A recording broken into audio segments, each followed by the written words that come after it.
Chapter 492. The second month was the spring equinox. Flowers bloomed and withered according to the time. It was not yet time for the 100 flowers to rise to the sky. Temporarily, one would plant the spirit of spring with skillful hands. Where was the spirit of spring planted?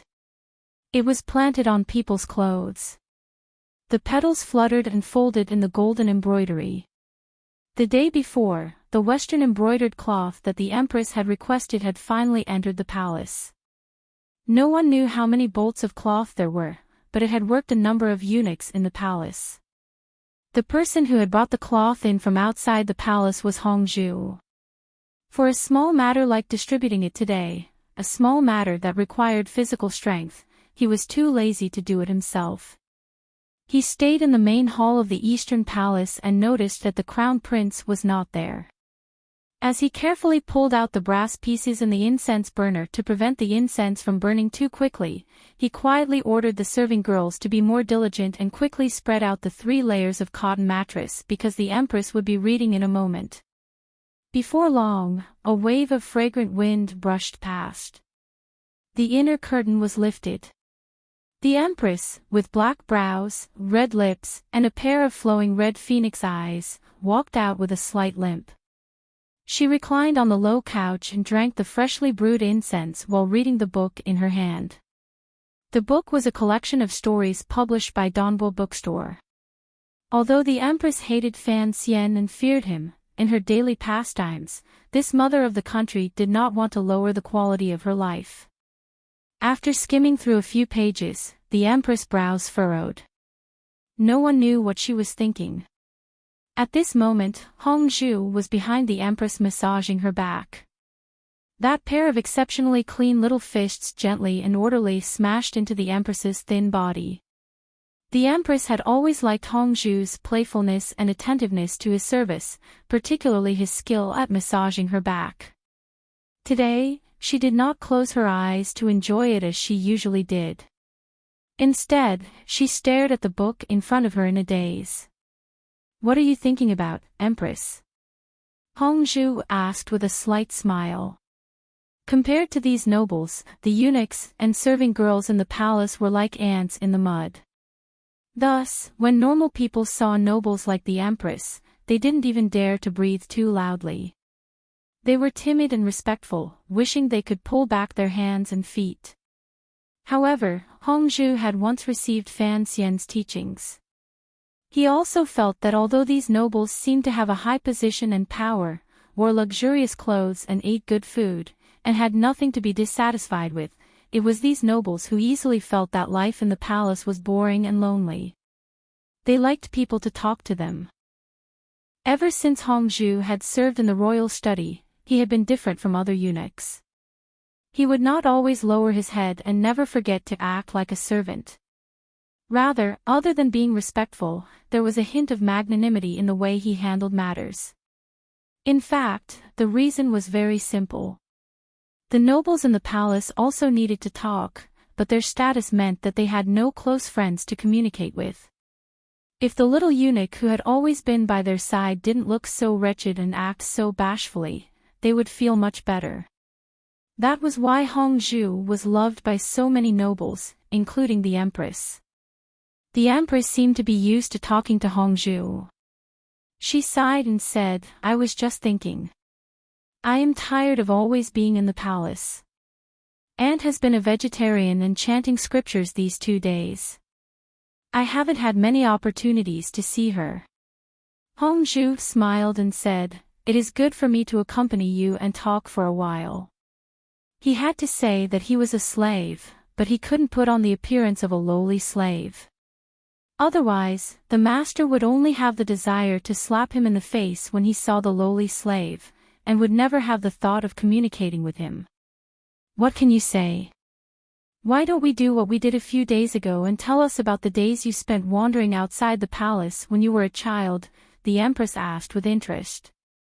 After Hongzhu's family was ruined by corrupt officials, he and his brother fled to Jiaozhou. In those years, who knew how much suffering they had suffered and how many joys and sorrows of the human world?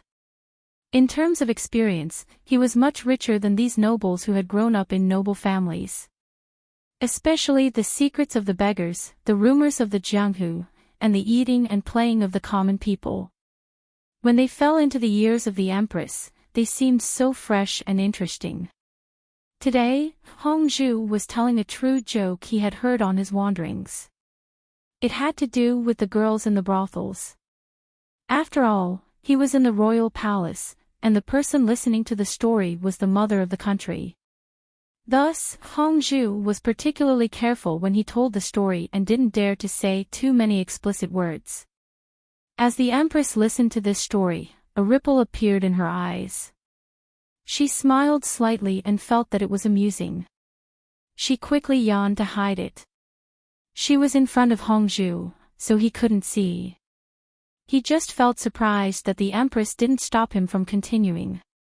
After all, he was young. How could he know that no matter how sacred and inviolable a noble was, in reality, the things in their minds were no different from those of the women in the marketplace? After he finished the story, the empress sighed and said, "The children of the common people do indeed have a hard time, but they can also see some different things." Hongzhu smiled awkwardly and said, "It's hard." What kind of person is the empress? Since childhood, this naturally led the topic to the empress's childhood. For a moment, the empress was lost in thought. She thought of the present emperor. When she was young, he was still that unsmiling cousin. It seemed that they had occasionally had happy times together. However, later on, how did it become like this? She immediately thought of the price her family had paid on that night when Jingdo bled with blood. Her emotions began to become unstable and gradually gained a sense of sorrow. Hongzhu carefully controlled his words. He used his peripheral vision to watch the frequency of the empress's eyelashes blinking. He then turned the content of the conversation to the little playthings of the empress in her childhood. At this moment, the empress was warning herself in her heart. Furthermore, she couldn't tell a servant too much about herself. Hearing him change the topic, her heart relaxed and she began to count like she was counting her family treasures. After countless twists and turns, Hongzhu finally succeeded in, without leaving a trace, making the empress think of a piece of jade. A piece of jade that she had brought into the palace from her paternal family. The empress gestured at the size of the jade and said with a smile, "The quality of that piece of jade is not bad. Of course, it can't compare to the tributes stored on Dong Mountain. However, it would still be a rare quality in a normal noble family." "Oh right, that was given to my paternal family by the previous emperor. Thus, the engraving on it is the emperor's style. It is impossible to wear it outside." The empress unintentionally pointed at her chest. Although she was wearing a thick winter coat, her fingers still sank into her ample bosom. Hongzhu gently swallowed and quietly said with a smile, "I don't think I've seen the empress wear it in the palace. Although that jade pendant is quite warm, the water is too shallow. I used to wear it when I was a girl, but it doesn't suit me now." Hongzhu fawningly said, "Your Highness is a heavenly beauty, not less beautiful than before. What difference is there between you and a girl? No matter how shallow the water, it is still suitable." A stern look flashed in the empress' eyes. She lowered her voice and shouted, "Your words are getting more and more impudent." Hongzhu's expression was filled with shock. He quickly slapped himself heavily in the mouth, but he still did not notice the trace of a satisfied smile at the corners of the empress' lips or the growing meaning in her eyes. Yesterday, the empress had learned of the news of the embroidered cloth entering the palace. Naturally, she did not worry about such a small matter. Naturally, there were rules in the palace to send it to the various palaces. The Empress Dowager's side was the first, as well as the famous ladies in the palace. In the end, it was the eldest Princess Guangxin Palace. Although the Empress had never liked this sister-in-law, for the sake of her son, she had to be careful. At this time, the back room of the Eastern Palace was busy distributing the embroidered cloth. After Hongzhu served the Empress, he had nothing else to do. With nothing to do, he stood outside the door and stared at the slender serving girls busying about. His gaze swept across the serving girls' full and slightly perky buttocks. Suddenly, he felt a pain in his waist. Turning his head to look, he saw a charming palace maid glaring at him hatefully. He couldn't help but scold in a low voice, "Sure, you're crazy. There are so many people, and this is in the palace." This serving girl, who was brave enough to pinch the head eunuch in the Eastern Palace, was the Xiao'er that Fan Xian had once heard of. She was also the companion that Hongzhu had found in the loneliness of the palace. Xiao'er bit her lower lip and muttered, "Where are your eyes looking? You also know this is in the palace." Hongzhu chuckled and said a few words of comfort. He thought to himself, as a eunuch, he could only use his eyes and fingers to satisfy his cravings. What was there to be jealous about? He didn't think much of it. However, he suddenly thought of something and asked curiously, "What are you doing here?" His heart suddenly jumped. Lowering his voice, he said, "Don't tell me she wants you to go to the various palaces to deliver embroidered cloth." Xiao'er looked curiously at his nervous expression and said with slight surprise, "No. I don't know what happened today, but the Empress suddenly remembered a small object that she hadn't used in a long time and wanted me to go into the side room to look for it." Hongzhu's mood relaxed slightly. He carefully asked, "What object is it?" "A light green jade," Xiao'er pouted. "I don't know who was the one who talked too much and made the Empress think of this thing. It's something that hasn't been used in many years. How could she find it in such a short time? If she can't find it, how will she explain it to the Empress?" Hongzhu was overjoyed. He knew that what he said earlier had finally had an effect. The Empress had finally remembered to find that piece of jade. At this moment, a serving girl covered her mouth and laughed as she walked past the two of them. Xiao'er angrily said, "What are you laughing at?" The serving girl stuck out her tongue and said, "Only you guys can laugh, but I can't." The Qing Kingdom's kingdom was actually not as bright and grand as the common people imagined, but it was also not as dark and terrifying as the novels made it out to be. Particularly in the Eastern Palace, the Empress was well aware of her weakness and helplessness, so she purposefully put effort into these details. She was relatively gentle toward the serving girls and eunuchs and not very strict with the emperor. She had the intention of building a good relationship. Hongzhu was also someone who was used to being careful. Even though he had become the head eunuch, he was not very bossy toward the people below him. That was why the serving girl dared to joke around with the two of them. "Where are you going?" Hongzhu smiled slightly as he looked at the serving girl, as well as the little eunuch holding 2 rolls of high-quality embroidered cloth behind her. The palace maid giggled and bowed, saying, "This is for Guangxin Palace." Hongzhu smiled and nodded, allowing her to go. The serving girl was called Wang Zhuer. To have a surname meant that she was a rather favored figure in the Eastern Palace. She brought 2 little eunuchs to Guangxin Palace. Knowing the eldest princess's habits, she waved her hand and had the 2 little eunuchs wait outside while she laboriously carried the embroidered cloth in. Naturally, there were eldest princess serving girls in the palace to receive it. Since it was someone representing the Empress, the eldest princess casually said a few words to the serving girl, asked after the Empress, and sent her out. When Guangxin Palace was quiet and empty, the eldest princess moved behind the screen and looked at the Qing Kingdom's crown prince, whose face was full of happiness. Smiling warmly, she said, "Have you memorized the 3 strategies for governing a country?" The crown prince gazed at her with infatuation and nodded his head. Gently holding the eldest princess' soft, almost boneless hand like he was holding a fragile and easily broken piece of jade, he brought it to the side of his face and rubbed it against it.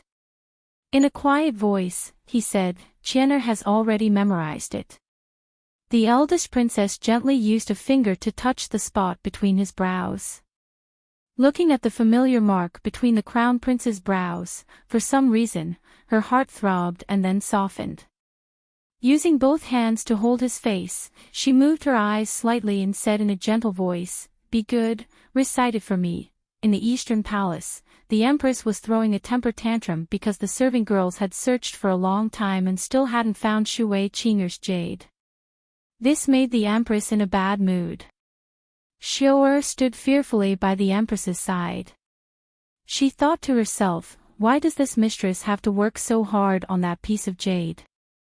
She had no idea that the Empress had been moved by Hongzhu's words and wanted to find some of the tale of time from many years ago. Search carefully for me. The Empress was very angry. She had only occasionally wanted to find something, but in the end, she couldn't find it. She was lenient, but these servants dared to overturn the heavens. She had faintly heard that there were people with dirty hands and feet in the palace, but she had never thought that there would be someone so daring as to stretch their hands into the Eastern Palace.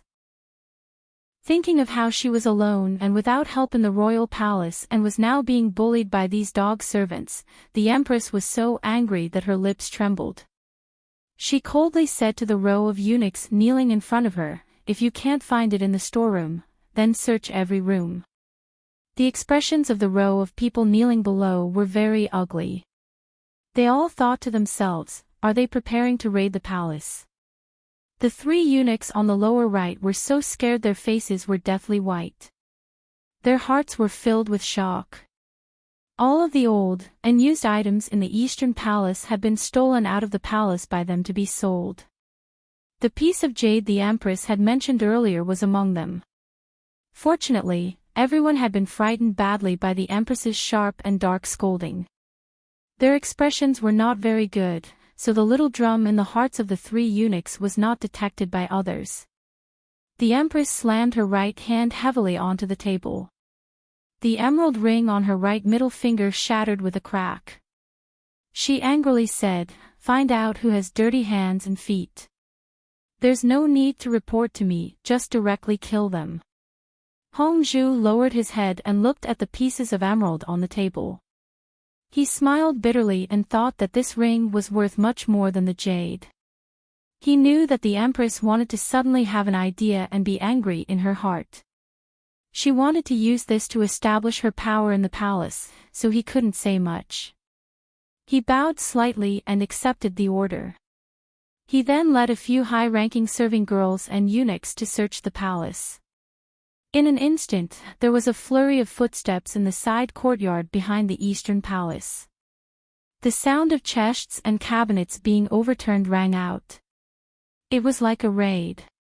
It made one's heart tremble unspeakably. The serving girls and eunuchs who were obediently waiting outside the door for their fate's orders were not very worried. Even the three eunuchs who had handled it were not afraid. They had done this kind of thing many times. No one would be stupid enough to hide the taboo stolen goods in their own rooms. However, it seemed that some people were indeed that stupid. The three eunuchs were dumbstruck. The serving girl who had been looking at them with an arrogant expression suddenly paled. In a sharp voice, she said, "This isn't mine. This isn't mine." In order to avoid arousing suspicion, Hongzhu did not personally go into search. When he saw a eunuch find the jade from under the serving girl's bed, he couldn't resist sighing. Gazing at the serving girl, he shook his head. This serving girl was the one who had sent the cloth to Guangxin Palace earlier. Her face was deathly pale, and her eyes were filled with confusion. With a bang, she knelt in front of Hongzhu and said in a trembling voice, "Young eunuch Hong, it has nothing to do with me, nothing to do with me, nothing to do with me." The three eunuchs who had truly stolen the jade looked at each other. They thought, hadn't this jade already been sold out of the palace? How could it suddenly appear in the Eastern Palace and in the hands of that serving girl? The three eunuchs immediately broke out in a cold sweat because of the appearance of stolen goods.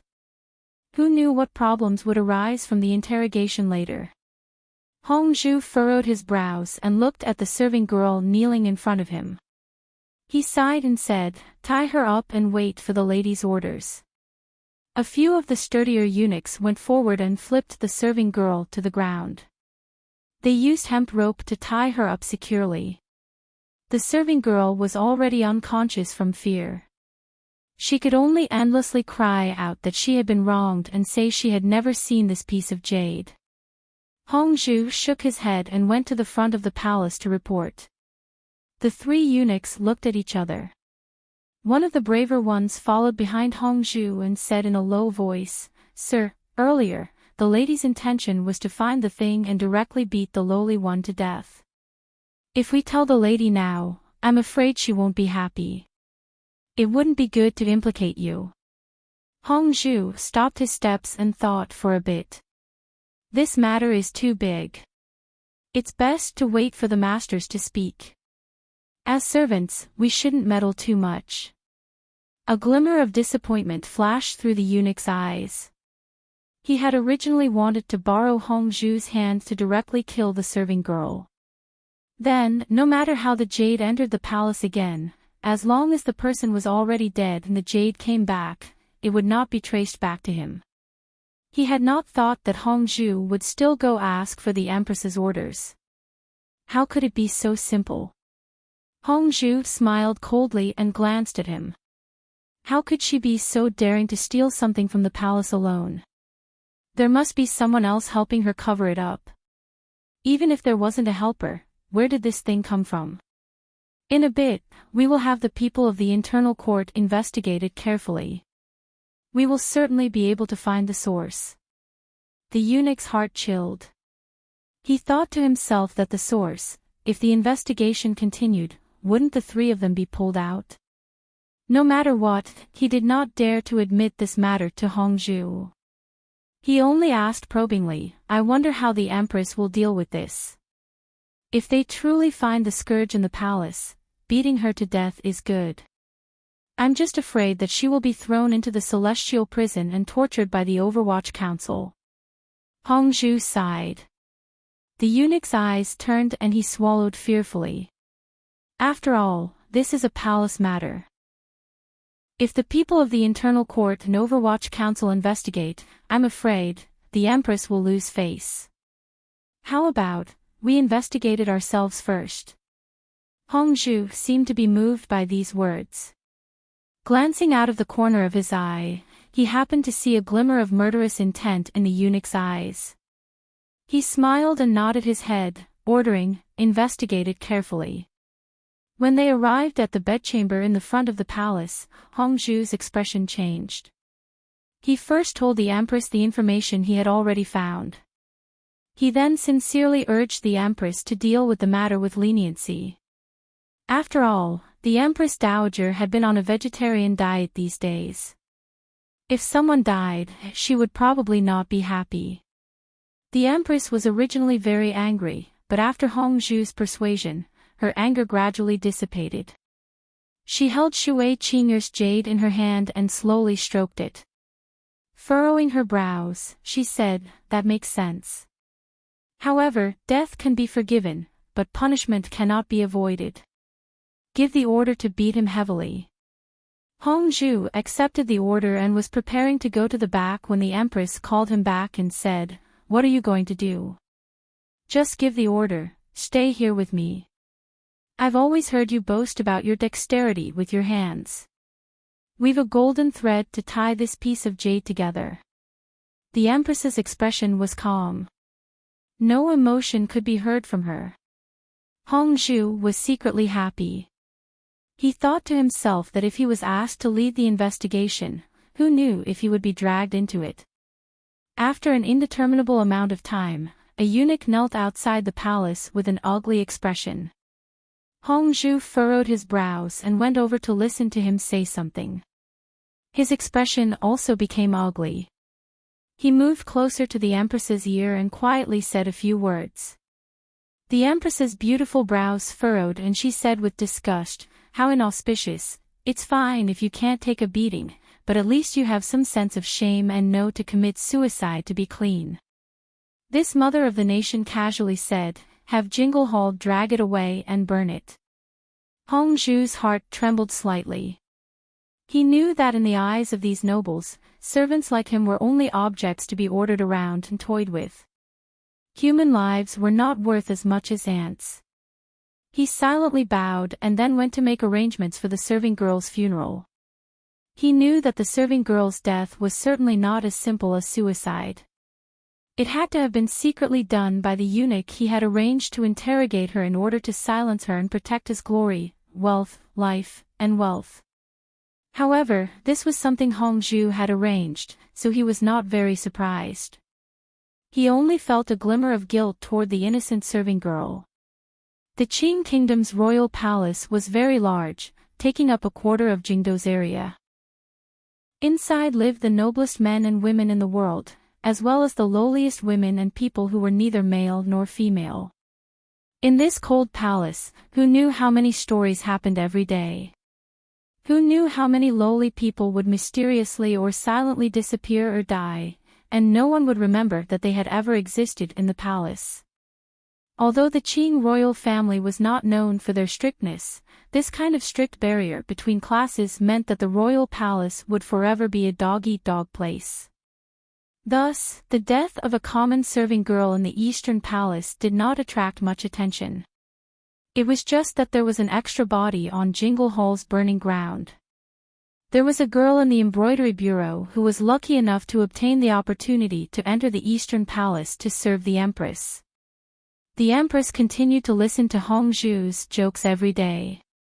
The Empress Dowager continued to eat vegetables every day. The Crown Prince continued to learn how to govern a country every day and then went to Guangxin Palace to ask the eldest princess for advice. Everything was as usual. As long as it is a big clan, if someone attacks from the outside, it will not be destroyed immediately because it has a strong foundation. However, if there is a problem within the clan, and people start to attack each other, suspicion and internal strife will become the norm, then the day of death will not be far. On the newly built earthen dike in Yingzhou, Fan Xian watched the river below the dike roll toward the east. Deep in thought, he said, 1,000-li dike can be destroyed by an ant's nest.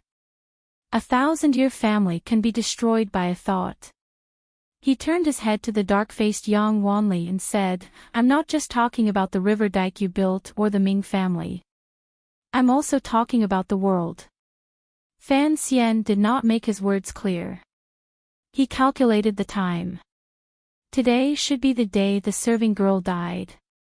After a few more days, when the rumors spread and the emperor noticed the strange death of the serving girl in the Eastern Palace, given his suspicious nature, he would certainly find many problems. The tranquility and harmony of the royal family on the surface might cause an unexpected upheaval because of the death of that palace maid. I'm seriously asking for your monthly votes here. In a few hours, the doubling of the monthly votes will end, and the friends behind me have narrowed the gap by 600 votes in one night. I'm feeling a little tight. I want to be in the top 3 this month, and these few hours will play a very important role. So, please throw the votes in your hands over to me, and tamp down the soil and stones. Thank you, thank you. Chapter 493. Yang Wanli glanced at Fan Xian beside him and said, Teacher, the Jiangnan matter has been settled. You don't have to worry too much. His words were spoken with sincerity. Yang Wanli had experienced more than half a year of wind and rain on the river embankment and wrangling and shirking in the river transport governor's yamen. He had long gradually understood the true meaning of being an official and the difficulties of the people's lives. As an official, if they wanted to work for the people and share the burdens of the court, they had to have power and money in their hands. Otherwise, they couldn't do anything. Because Yang Wanli had Fan Xian as a backer, no superior in the Ministry of Works dared to order him around. Although the river transport governor's yamen was still a mess, he had the power to directly take silver from the palace treasury. Thus, in this area, no one could create obstacles for him. He was no longer the pure young man who dared to make a ruckus at his students with a wave of his sleeves. Every time he thought of this, he deeply admired the lesson his teacher had taught him by West Lake in Hangzhou. At this moment, the endless river embankment beneath their feet was Yang Wanli's achievements in this 1 year. Every time he looked at the square stones and yellow earth and the tamed river water below the embankment, his heart was always filled with fulfillment and pride. The patched clothes on his body and his dark face all became a symbol of glory. Yang Wanli knew that the reason he was able to achieve his dreams in life was because of Minister Fan and Sir Fan Jr.'s meticulous care and guidance. Thus, he was both happy and worried about his teacher's arrival, which was why he said the words he had said earlier. Everyone under heaven knew that Fan Xian had been attacked on his way back to the capital. Yang Wanli was very worried about his teacher's health. Fan Xian shook his head and looked at the river water under his feet. "It's fine. Don't think too highly of me. I am a lazy person. I won't be busy with government affairs and harm my health." As for the Jiangnan matter, the Ming family's weakness has long been grasped. Naturally, they have no power to retaliate. However, if they want to take them all in one bite, it will still be difficult. Yang Wanli could understand the meaning behind these words. It was not difficult to take out the Ming family. What was important was the members of the royal family behind the Ming family. If he did not have to worry about the situation in the palace, the Ming family would have long been taken out by him. Fan Xian smiled and did not go into detail about the specific situation. He only comfortingly said, "Returning to the capital this time has been fruitful. Although the emperor has not made up his mind to clean up the bureaucracy, the change in the court has already begun. You should have seen Qing Jiaolin's name on the court bulletin." "Yes, Brother Jiaolin is the first of the 4 of us to return to the imperial court," Yang Wanli said happily. The investigation into Fan Xian's assassination had ended without any results. The Qing emperor had used the opportunity to chase away some old people and install many new people into the court. The least famous of Fan Xian's 4 disciples, Qing Jiaolin, had met him respectfully and jumped ranks to be promoted. Presently, he was already the vice-director of the Ministry of Rights and a target of the court's training. Fan Xian glanced at him and smiled. "Of the 4 of you, Jiaolin is the most silent and moderate. It is because of this that his path has been smoother than Jichang's. Of course, Jichang's problem is also mine. If I had not called him to Jiaozhou, he would not have sunk into this kind of stalemate. I just hope he doesn't blame me." Yang Wanli shook his head and said, "Teacher, what are you saying? Jichang has also written to me about the Jiaozhou matter. This is an important matter, and only Jichang can handle it." Fan Xian nodded. Since the 4 of them knew of his painstaking efforts, then he didn't need to explain any more. The 2 of them walked downstream along the long river embankment. As they walked, they chatted. Fan Xian reminded him, "I know about your matters in the River Works Yamen, and the court also knows.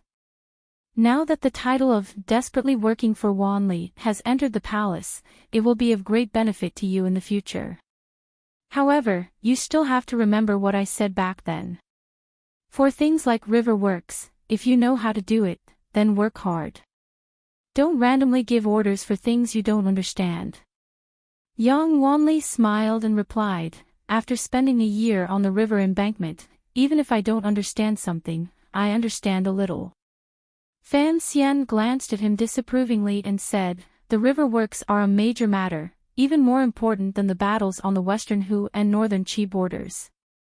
If you only understand a little, how can this little be enough to support you to say such confident words?" Yang Wanli immediately understood and shamefully accepted the lesson. Of course, it is impossible to stop the river disaster in a mere year's time.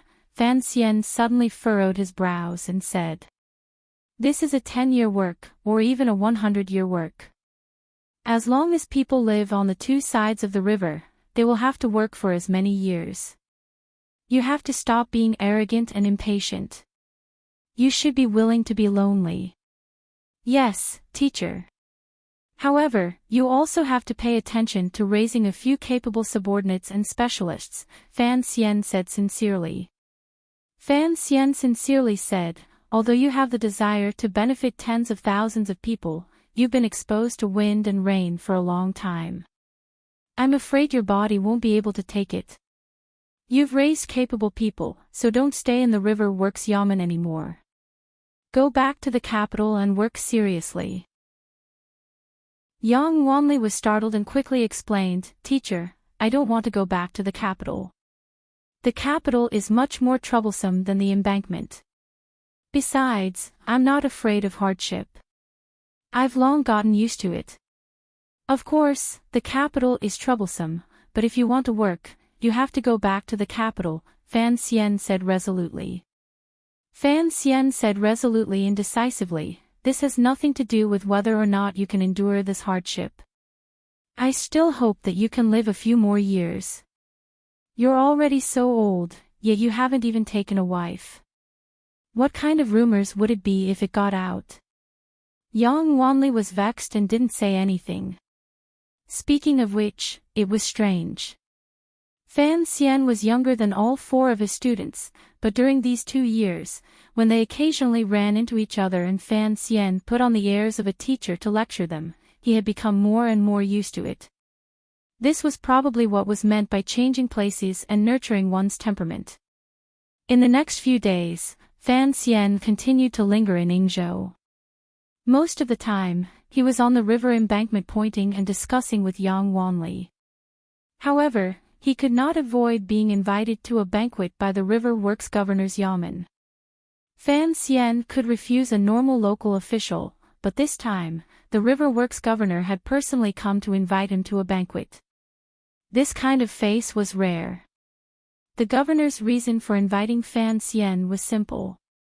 What the river works governor's yamen lacked was silver.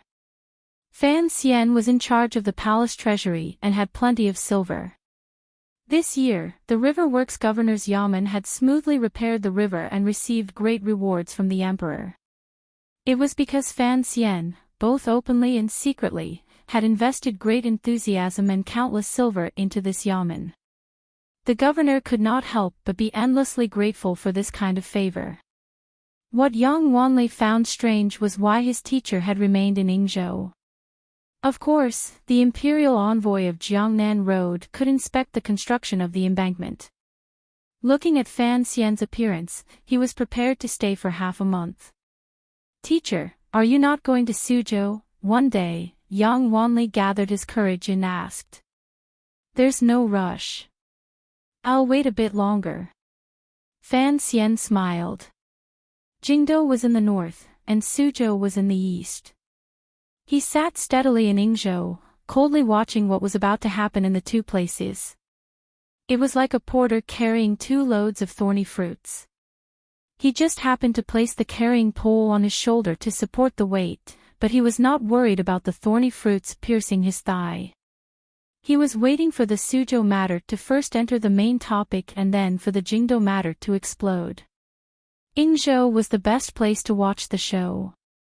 Although he was very repulsive in the eyes of the officials under heaven, at such a sensitive time, he still needed to avoid arousing suspicion. However, the 3 large workshops of the Palace Treasury Transport Company had suddenly stopped for some reason. After the news of the stoppage reached Suzhou, Ming Qingda flew into a rage. He had Ming Launcher quickly go to the Palace Treasury Transport Company yamen and ask what had happened. Hong Qingda shamelessly accepted his questions. He was only willing to say that the 3 large workshops were undergoing routine equipment maintenance and needed to wait for a few hours.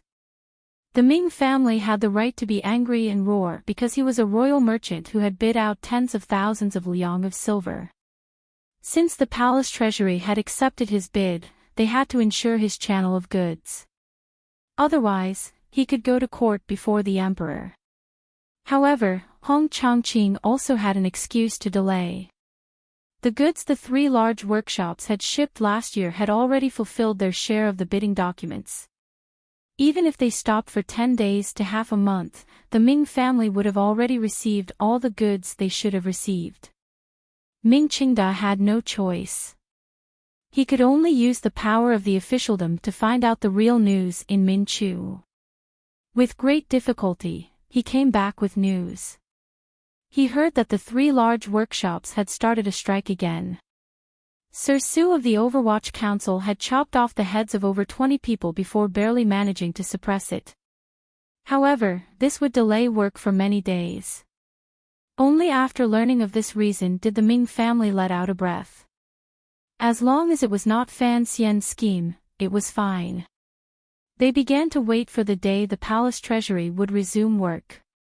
The reason the Ming family was so impatient and nervous was all because everything had been going well in the past 2 months.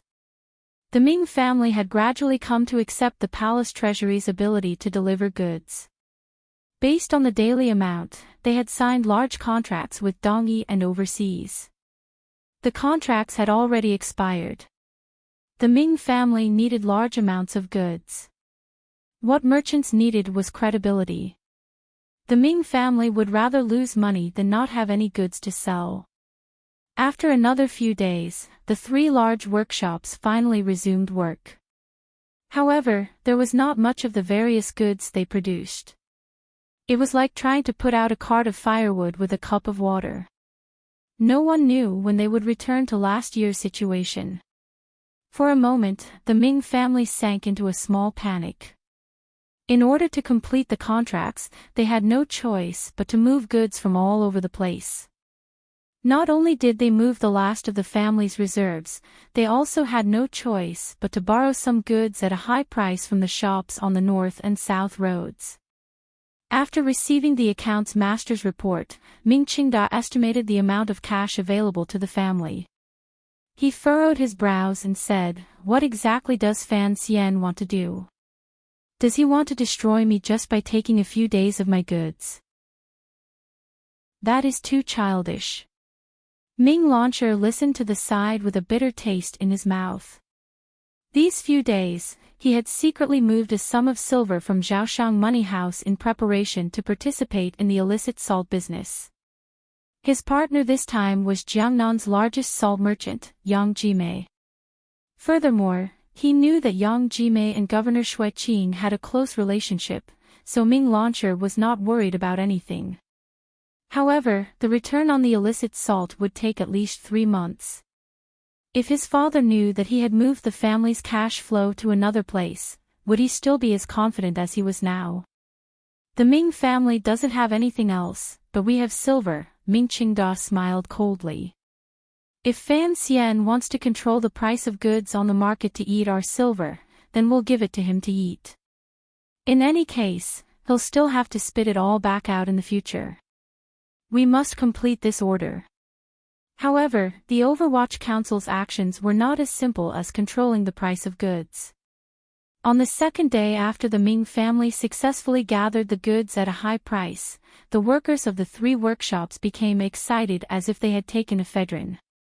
The palace treasury's operations suddenly exploded. There was not a trace of a strike. In a very short amount of time, they reached a new peak in daily output. Although the prices of the goods sold by the royal merchants were set by the court, the selling prices were controlled by the upstream suppliers. At this moment, the prices of the goods had dropped, but business was much better. The Lingnan Xiong family, Sun family, and even Xia Mingji had made a lot of money from this wave of market prices. Mainly, they had earned a lot of the difference in prices from the Ming family. The Ming family had worked hard to gather the high-priced goods and fulfilled most of the orders. However, they watched helplessly as the prices of the goods on the market dropped.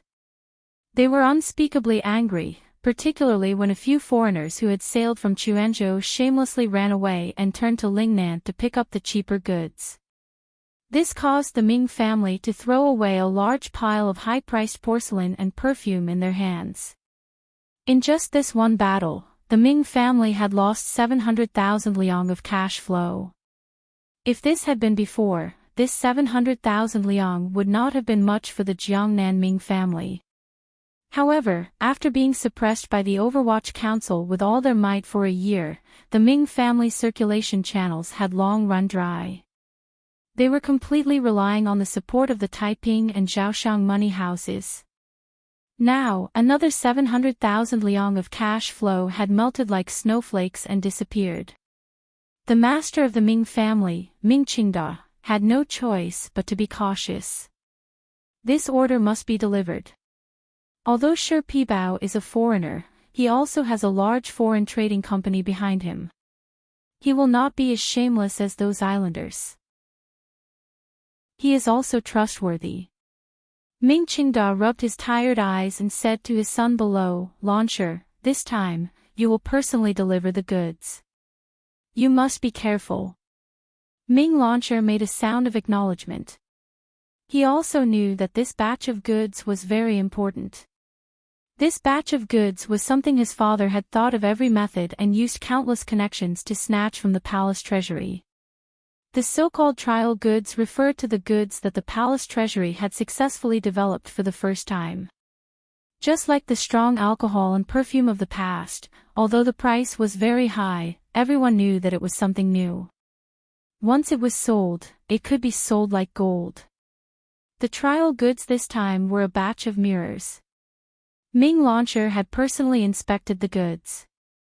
The main material of these mirrors was glass, but the back was made of some unknown material. It was actually plated with a layer of silver.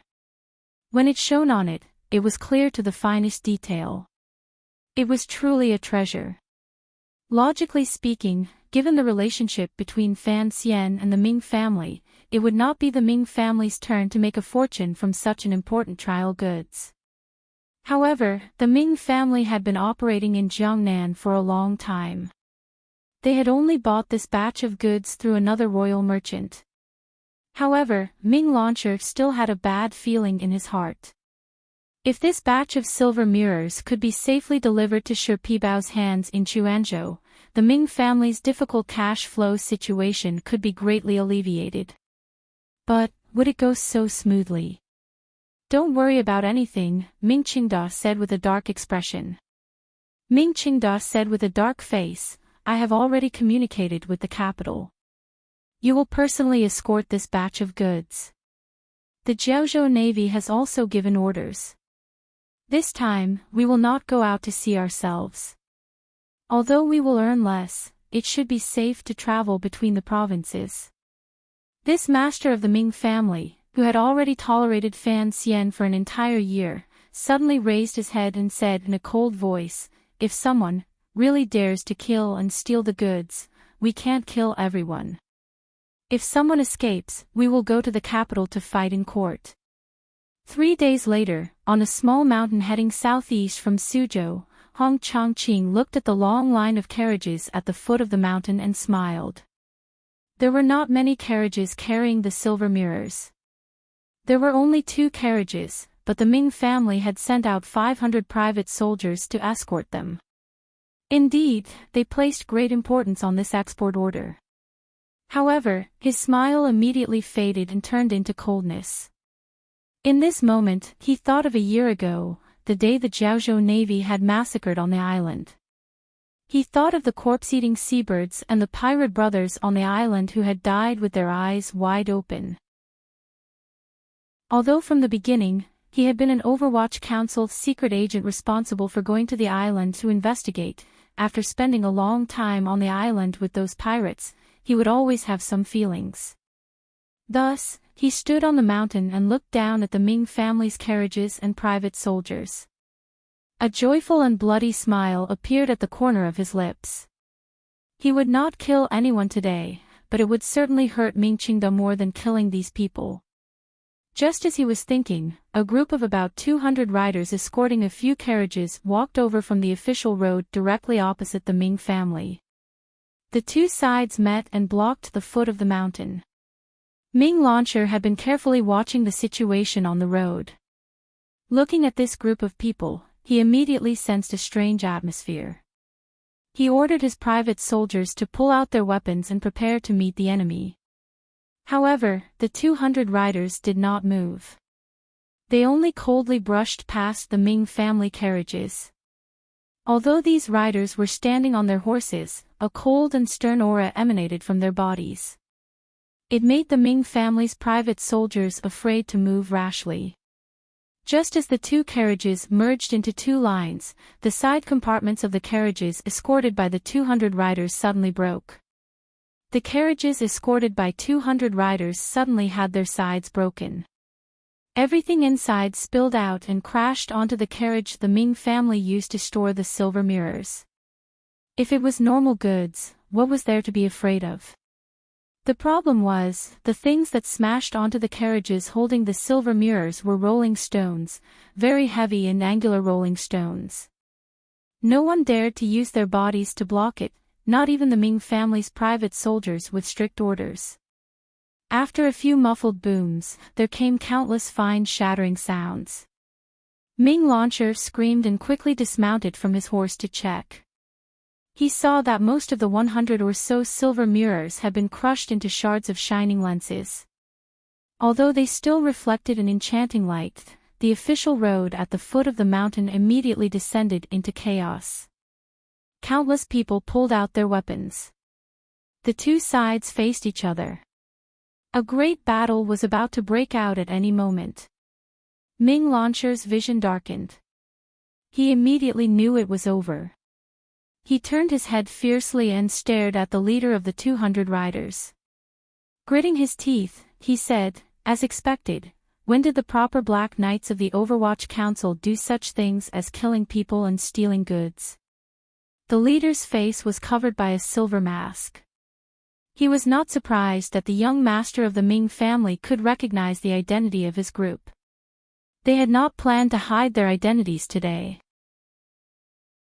Jinggu, the deputy commander of the Black Knights of the Overwatch Council, gazed at Ming Launcher and coldly said, "I did not kill anyone or steal goods. I was escorting the stone materials needed by the 3 large workshops of the palace treasury through here. You civilian merchants dared to block the way. The road is narrow and unfortunately overturned. Both sides have suffered losses. I don't want you to compensate, don't make a ruckus. If you anger my fierce nature, I'll take your heads carefully." Ming Launcher's gaze was slightly dim. He looked at the Black Knights, who seemed eager to try, covered in a bloody aura. He forcefully pushed down the anger in his chest. He only felt the taste of blood in his throat. With wide eyes, he said in pain and absent-mindedness, "Overturned? How could a carriage overturn so accurately in this world? Both sides suffered losses. No matter how your stone was overturned, it would not lose a corner, while mine was a fragile silver mirror." Chapter 494. In the quiet valley, there was a stifling and panic, but no one dared to make a move. Of course, Ming Launcher knew that this was something Fan Xian had arranged. It had been so from the beginning, but he didn't understand. After all, the other party was an official of the court. How could he do such a shameless thing? Faced with such a terrifying cavalry, Ming Launcher didn't want to fight it out with the other party and throw away his life. However, the shattered pieces on the ground filled his mind with anger. "I'm going to Jingdo to fight a lawsuit." Ming Launcher cursed in a sharp voice. "Whatever, I won't keep you company." Jinggu coldly threw down these words and led his troops away. Before he left, he didn't forget to lift the heavy stone wall back onto the carriage, leaving behind Ming Launcher, who wanted to cry but had no tears, the dumbstruck Ming family private soldiers, and a large pile of sparkling glass shards scattered on the ground. In the past, the Ming family had secretly raised pirates and colluded with the Jiaozhou Navy to steal ships and goods in the East Sea. They killed people like flies and harmed countless lives. They had forcefully stolen countless goods from the court. Now, Fan Xian had done the opposite. He did not act on the sea but on land. He did not harm the Ming family's lives nor did he steal their goods. He only destroyed everything so that the Ming family could not cry even if they wanted to. The cycle of nature was fair and just. It should be like this. The matter was not over yet. Wearing official robes, Hong Changqing coughed and walked down the mountain to Ming Launcher's side. Smiling slightly, he said, "Greetings, young Master Ming." "Sir Hong." Ming Launcher was already numb. He was not surprised to see Fan Xian's trusted aide. He just didn't know what he wanted to say to him. "My original name was Qing Hua. So, I was also a brother on that island." Hong Changqing moved closer to Ming Launcher's ear and said coldly and ruthlessly through gritted teeth, "These worthless pieces of glass are my thanks to you on behalf of Brother Mingzi, Sister Lan Hua, and the hundreds of brothers who died on the island. Don't tell me you've forgotten Sister Lan Hua, right? She was your favorite concubine." After Hong Changqing said this, his chest was filled with the pleasure of revenge. In a loud voice, he said, "Thank you." Laughing loudly, Hong Changqing left confidently, leaving behind Ming Launcher with an ashen face and a shocked expression. He looked at his hands in astonishment. It was as if he had just remembered that he had once used these hands to end the life of a woman who was infatuated with him. The news traveled back to Ming Garden outside Suzhou. Ming Qingda's right hand trembled. The fine porcelain bowl in his hand fell to the ground with a crash and shattered into countless pieces. However, he did not feel any pain. Because the crisp sound of the silver mirrors shattering into pieces had already made his heart ache so much that he could not feel it anymore. This old man suddenly felt that his heart, like the porcelain bowl on the ground, had shattered into countless pieces. Lawsuit? I'm not afraid. He's even less afraid of a lawsuit before the emperor. Who will he find to fight for him? After enjoying himself in Yingzhou for half a month, Fan Xian waited for Wang Qinian. He finally got on the carriage and continued on toward Hangzhou. The news from the Overwatch Council had long arrived. Fan Xian raised his eyebrows. He found it funny and happy. Although he had also been able to summon wind and rain last year in Jiangnan, he had always been depressed and delayed by Ming Qingda, that old fox. Now that Jingdo was at peace, he could play with the other party in the palm of his hand. It was truly a very happy matter. He had only given a general plan, but the people carrying it out were the people below him. He had not thought that Hong Changqing would still remember the tragedy on that island and stubbornly refuse to let the Ming family die quickly, insisting on cutting flesh with a slow knife. Cutting flesh with a slow knife, boiling a frog in warm water, Fan Xian said to Wang Qinian beside him. Fan Xian said to Wang Qinian beside him, "Even I feel heartache for the Ming family. Send down the order, the time has come. Tell the children to stop playing and quickly stop." Wang Qinian had stayed in the capital for almost a month just to watch the movements in the palace. He said, "In another 2 days, the eldest princess and the crown prince will no longer care about the life and death of the Ming family. They will act before the Ming family can react. Now is the time." Fan Xian nodded and said, "What I want is for them to not expect me to be so ruthless. I'm afraid I will continue to slowly endure with the Ming family. I want to catch them off guard." He suddenly smiled and lifted the curtain in front of the carriage. Looking at the Jiangnan road that was slowly retreating, he couldn't resist the joy in his heart and began to hum a little tune.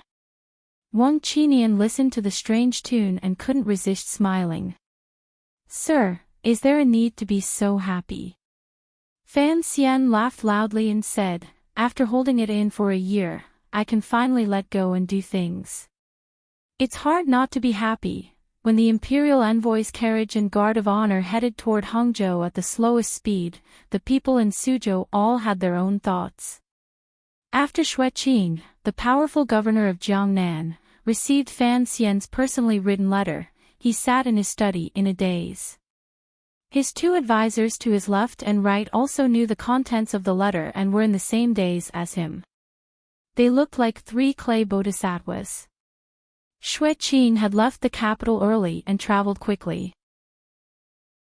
He had arrived in Suzhou 20 days ago and was well aware of the losses the Ming family had suffered. He had thought this was just the Overwatch Council weakening the Ming family once again. He had not thought that Fan Xian would be so confident in his letter. It was as if he was prepared to finish everything in one go. What right does Fan Xian have? It's not like this is a fight. It was clear that the Jiangnan governor, Xue Qing, did not know about the shady business of Zhaoshang Money House. He was thinking hard about where Fan Xian's confidence came from and why he would inform him in the letter to have him prepare. Since the imperial envoy has said so, then he must have a plan in mind. The left advisor furrowed his brows and suggested, "The question now is, what should we do?" Xue Qing sank into deep thought. If Fan Xian could truly take out the Ming family, as a trusted aide who knew the emperor's intentions, he would cooperate well. However, the problem was, he was also quite afraid of the royal power behind the Ming family. As long as there was no clear inclination in the capital, he would not make the first move. How about, we do what we did last year and keep watching? The right advisor thought for a long time and could only think of a way to smooth things over. Xue Qing suddenly opened his eyes and two beams of cold light shot out. Watch, of course, we have to keep watching, but we can't just watch. Fan Xian is only the imperial envoy of Jiangnan Road. Even if he has a way to drive out Ming Qingda on the surface, it is not convenient for him to have the Overwatch Council act in secret. He has to take care of the hearts of the Jiangnan people. The Jiangnan governor finally said, "Move the provincial army to watch Ming Garden and the Ming family's 1,000 private soldiers. If Fan Xian has no way, we will continue to watch. If Fan Xian succeeds, we will have to help him take out these people." The right advisor said in a trembling voice, "Sir, moving troops to kill people, if the people in the palace find out, there will be big trouble." Xue Qing waved the secret letter Fan Xian had sent in his hand and calmly said, "Since he dares to do it, then he must have a grasp of the situation in the capital. This young imperial envoy is not an idiot. He wrote to tell me because he wants to share the credit with me, but this year, the Jiangnan Road Yamen has not done anything. If he wants to share the credit, then he must put in effort." Suddenly, a hurried knock came from outside the study. Xue Qing furrowed his brows. The advisor went forward to open the door. A subordinate official of the Jiangnan Road Yamen hurriedly walked in. Without time to bow, he directly reported to Xue Qing, "Governor, something has happened to the Ming family." Something had happened to the Ming family. Xue Qing's heart jumped and he silently sighed at how fast Fan Xian acted.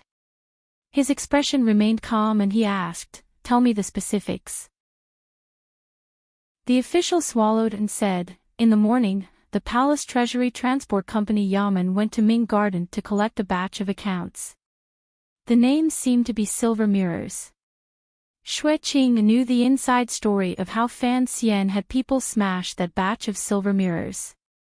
He furrowed his brows slightly and couldn't help feeling a bit of heartache. He asked, "So what?" The Ming family signed the agreement, so naturally, this silver had to be paid. These words were clearly on Fan Xian's side. When the court dealt with merchants, they were always this shameless. What's important is not this amount of silver. The official glanced at the governor and carefully said, "I heard, the Ming family has a cash flow problem. A few of the money houses connected to the family have all gone to Ming Garden to press for a debt." Press for a debt. Xue Qing abruptly stood up. The Ming family had been in Jiangnan for 100 years. There were not many who dared to go to Ming Garden to press for a debt. For one, the Ming family had a lot of silver. For another, no money house wanted to offend them. Why had it suddenly changed today? Countless thoughts immediately spun through Xue Qing's mind. Had Fan Xian, after messing with the Ming family for a year, forced the Ming family to the point of no return? If the Ming family actually couldn't pay up and were forced by those money houses to sell their businesses cheaply, the family would fall into chaos. This. Xue Qing furrowed his brows. He knew the emperor's meaning. The Ming family would be controlled by the court, but the Ming family could not fall into chaos. Once the Ming family truly went bankrupt, never mind the tens of thousands of commoners in the family, what would happen to the Jiangnan people who were closely related to them? Taiping Money House has also gone. No. Send people to keep an eye outside Ming Garden. Hearing that the Ming family's largest partner, Taiping Money House, was not involved in this matter, Xue Qing's heart was slightly at ease. However, his expression remained dark. He ordered, "Tell those people, the court does not care about the dispute between the Ming family and the money houses, but the Ming family cannot fall." Fan Xian and Xue Qing were the same. They both understood the emperor's meaning. The Ming family had to be eaten, and they had to be eaten whole. Their table manners could not be too ugly. They couldn't let the Ming family's own strength fall too much and affect the stability of the entire Jiangnan. Thus, he would not watch as the Ming family fell. Ming Qingda also could not watch as the Ming family fell. Thus, he did not have the intention of clearing out the debt this time. He only wanted to obtain some great benefits.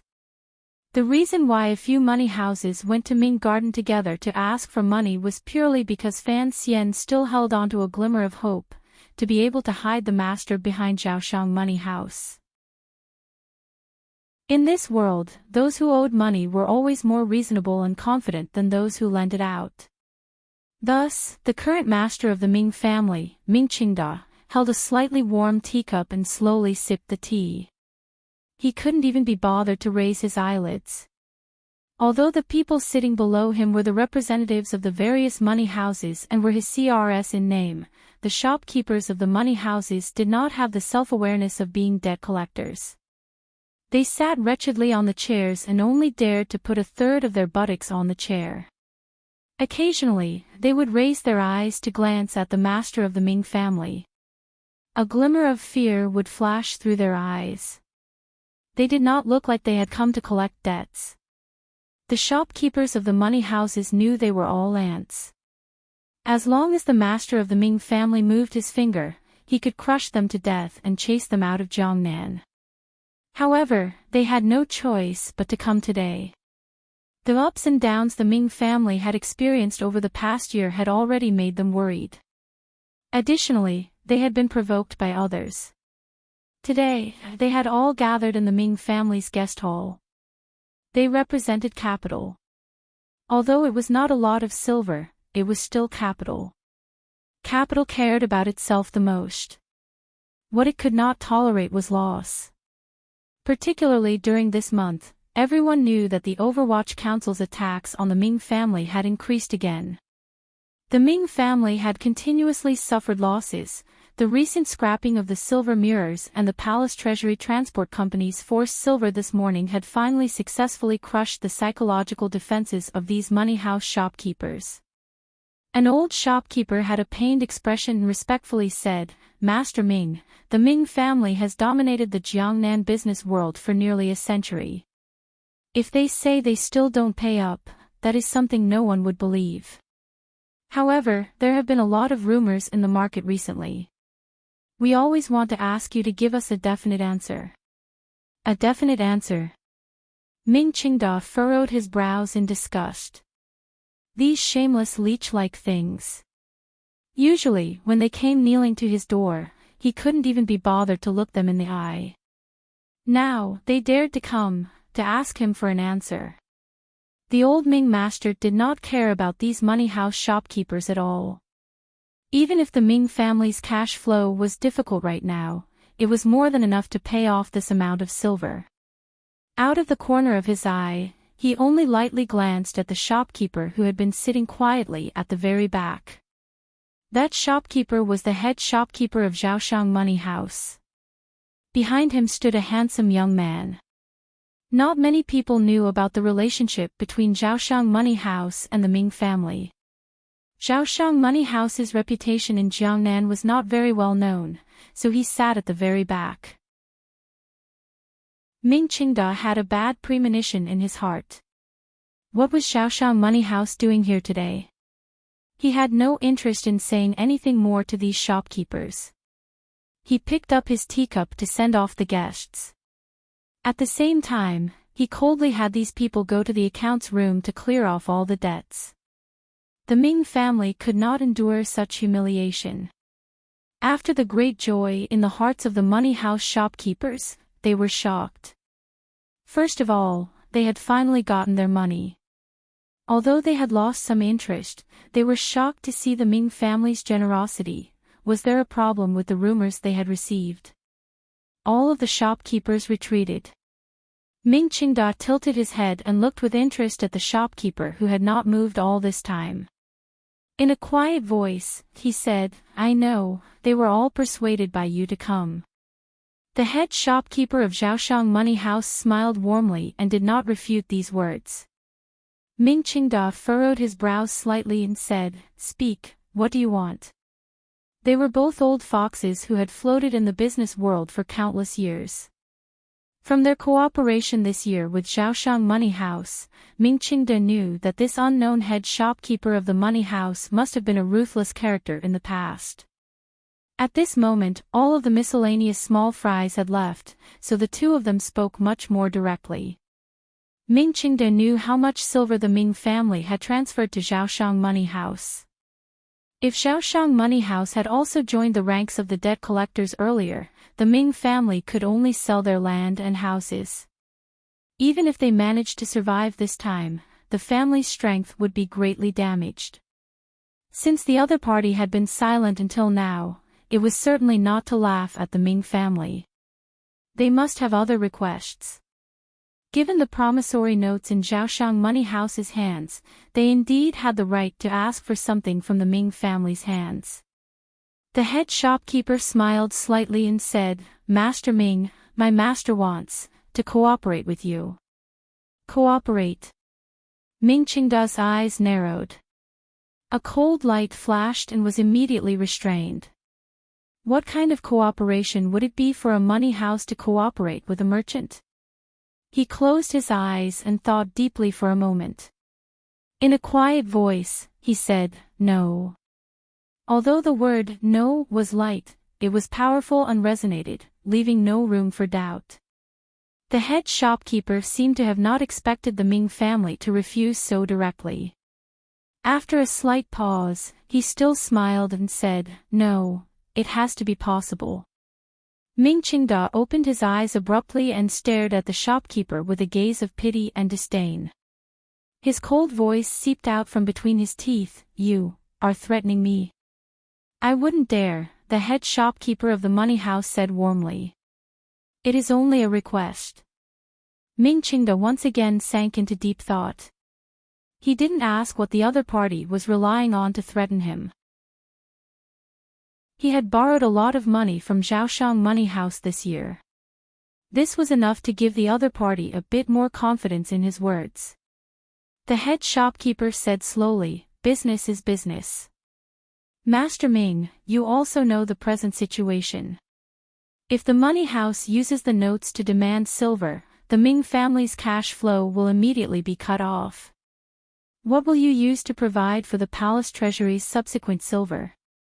Sir Fan Jr. is waiting for you to be unable to produce the silver, then he can cut off your right to travel east. Although the Ming family is rich and powerful, you can't lose your identity as a royal merchant, and you can't lose the silver flowing out of the palace treasury." Ming Qingda fell silent. He knew the other party had hit the nail on the head.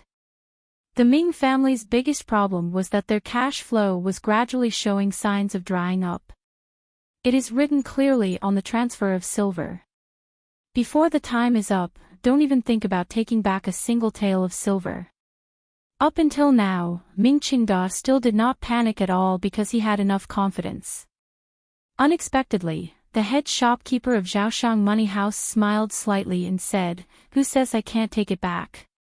It is written on the contract that if the money house is willing to pay a shallow price, you must return the silver within 5 days. This lawsuit, even if it goes all the way to Jingdo, I will still win. You must still return the silver.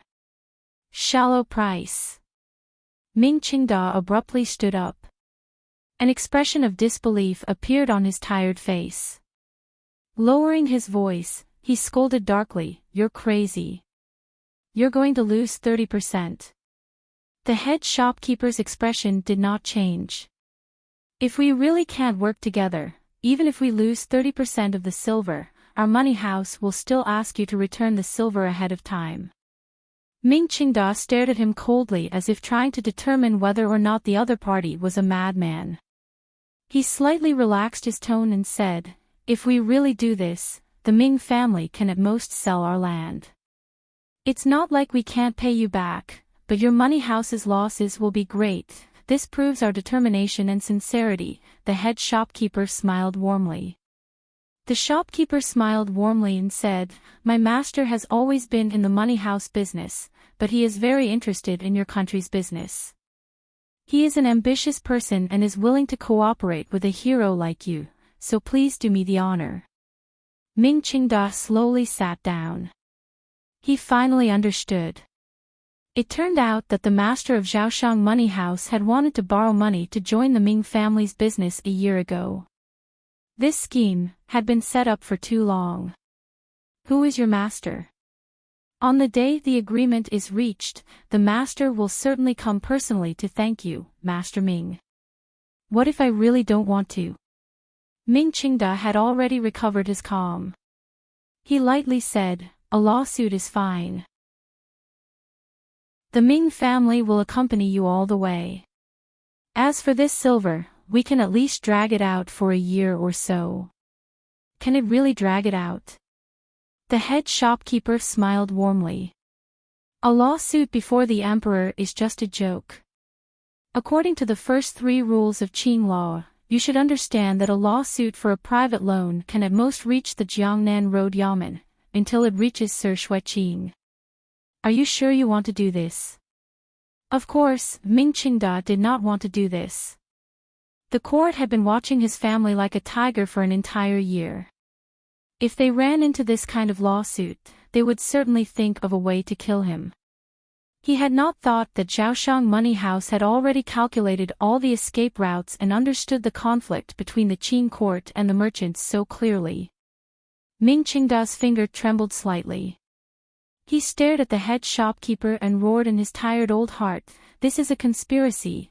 After a long silence, Ming Qingda said tiredly, "How does your master want to work with me?" "Debt to silver and shares," the head shopkeeper said cleanly. Chapter 495. Winter had passed and spring had not arrived. Last night, a gust of cold wind swept past. The newly born laziness outside the walls of Ming Garden immediately froze to death, suffused with an inauspicious white. Ming Qingda closed his eyes slightly. He had long guessed that the other party would choose this plan.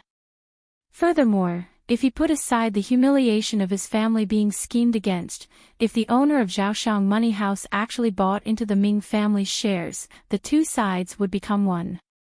Their funds would immediately become plentiful, and their future development would be limitless. They wouldn't even have to look at the faces of Dongyi and Taiping Money House anymore. Ming Qingda's mood warmed slightly. He thought for a moment and then said, "How much?" 30%.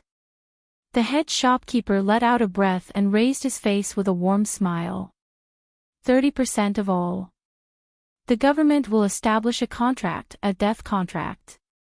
Ming Qingda's mood, which had just gotten a little better, immediately sank into boundless anger and mockery.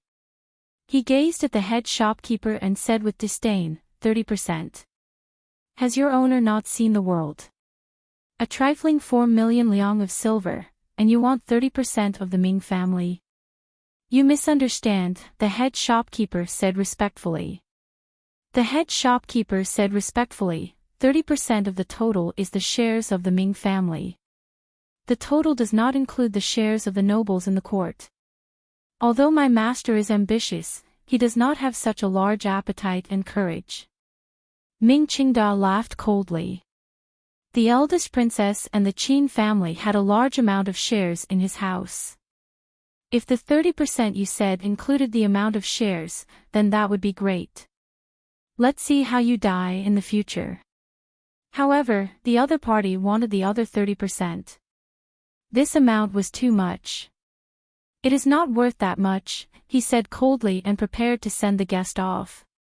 The head shopkeeper smiled slightly and said, "The Ming family is the wealthiest in the world and controls the people of Jiangnan. They have vast acres of fertile land and countless properties. Of course, this trifling 4 million liang of silver is not just this amount, however, times have changed. Something like cash is not the same as assets. It is the same liang of silver, but at different times, it has different values."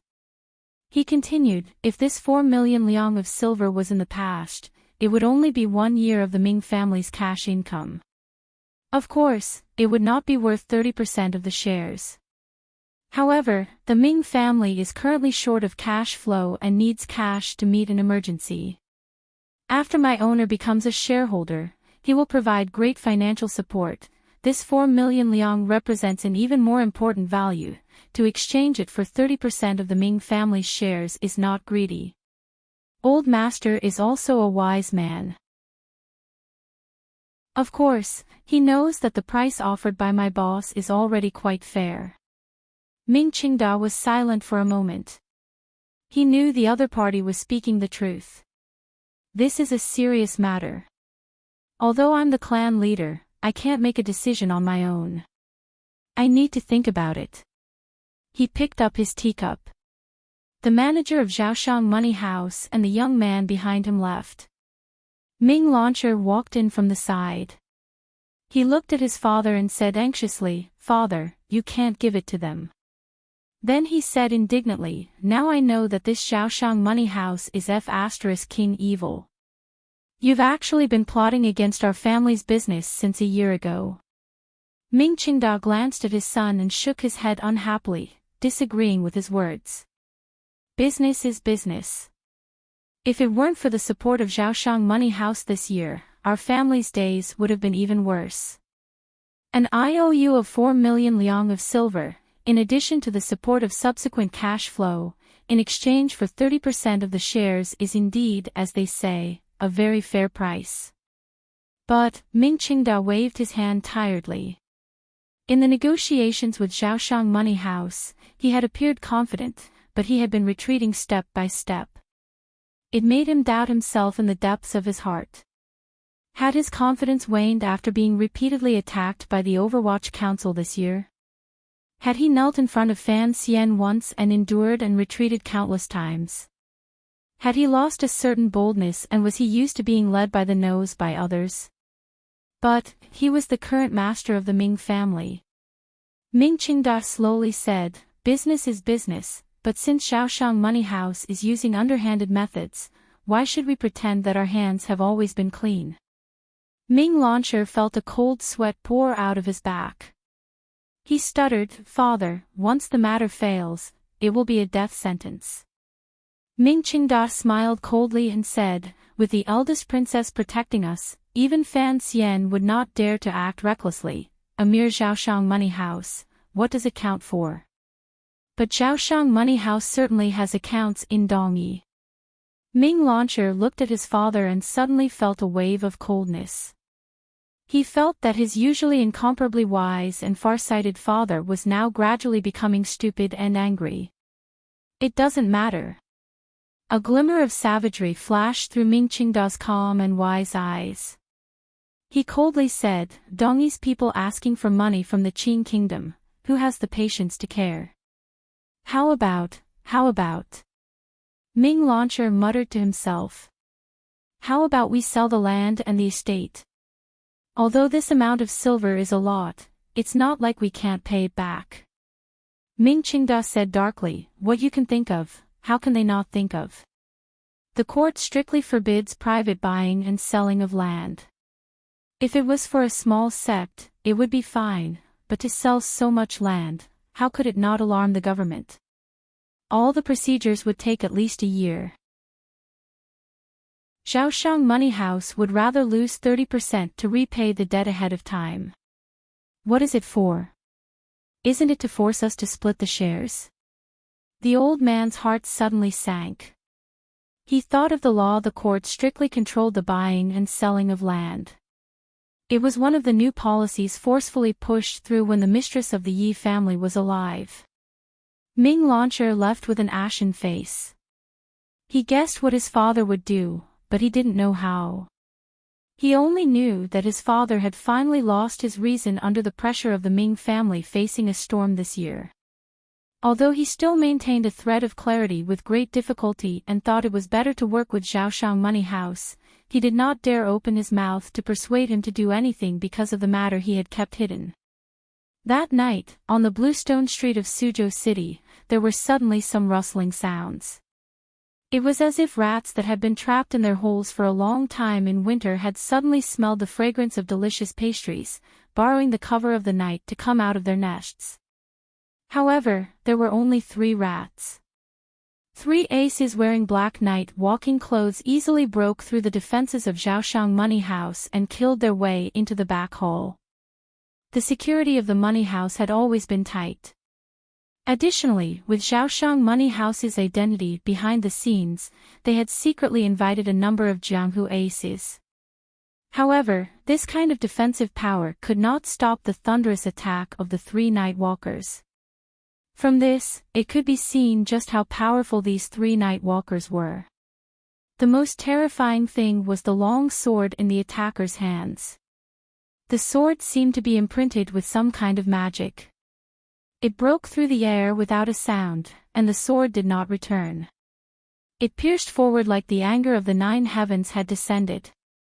Its momentum was indomitable and never looked back.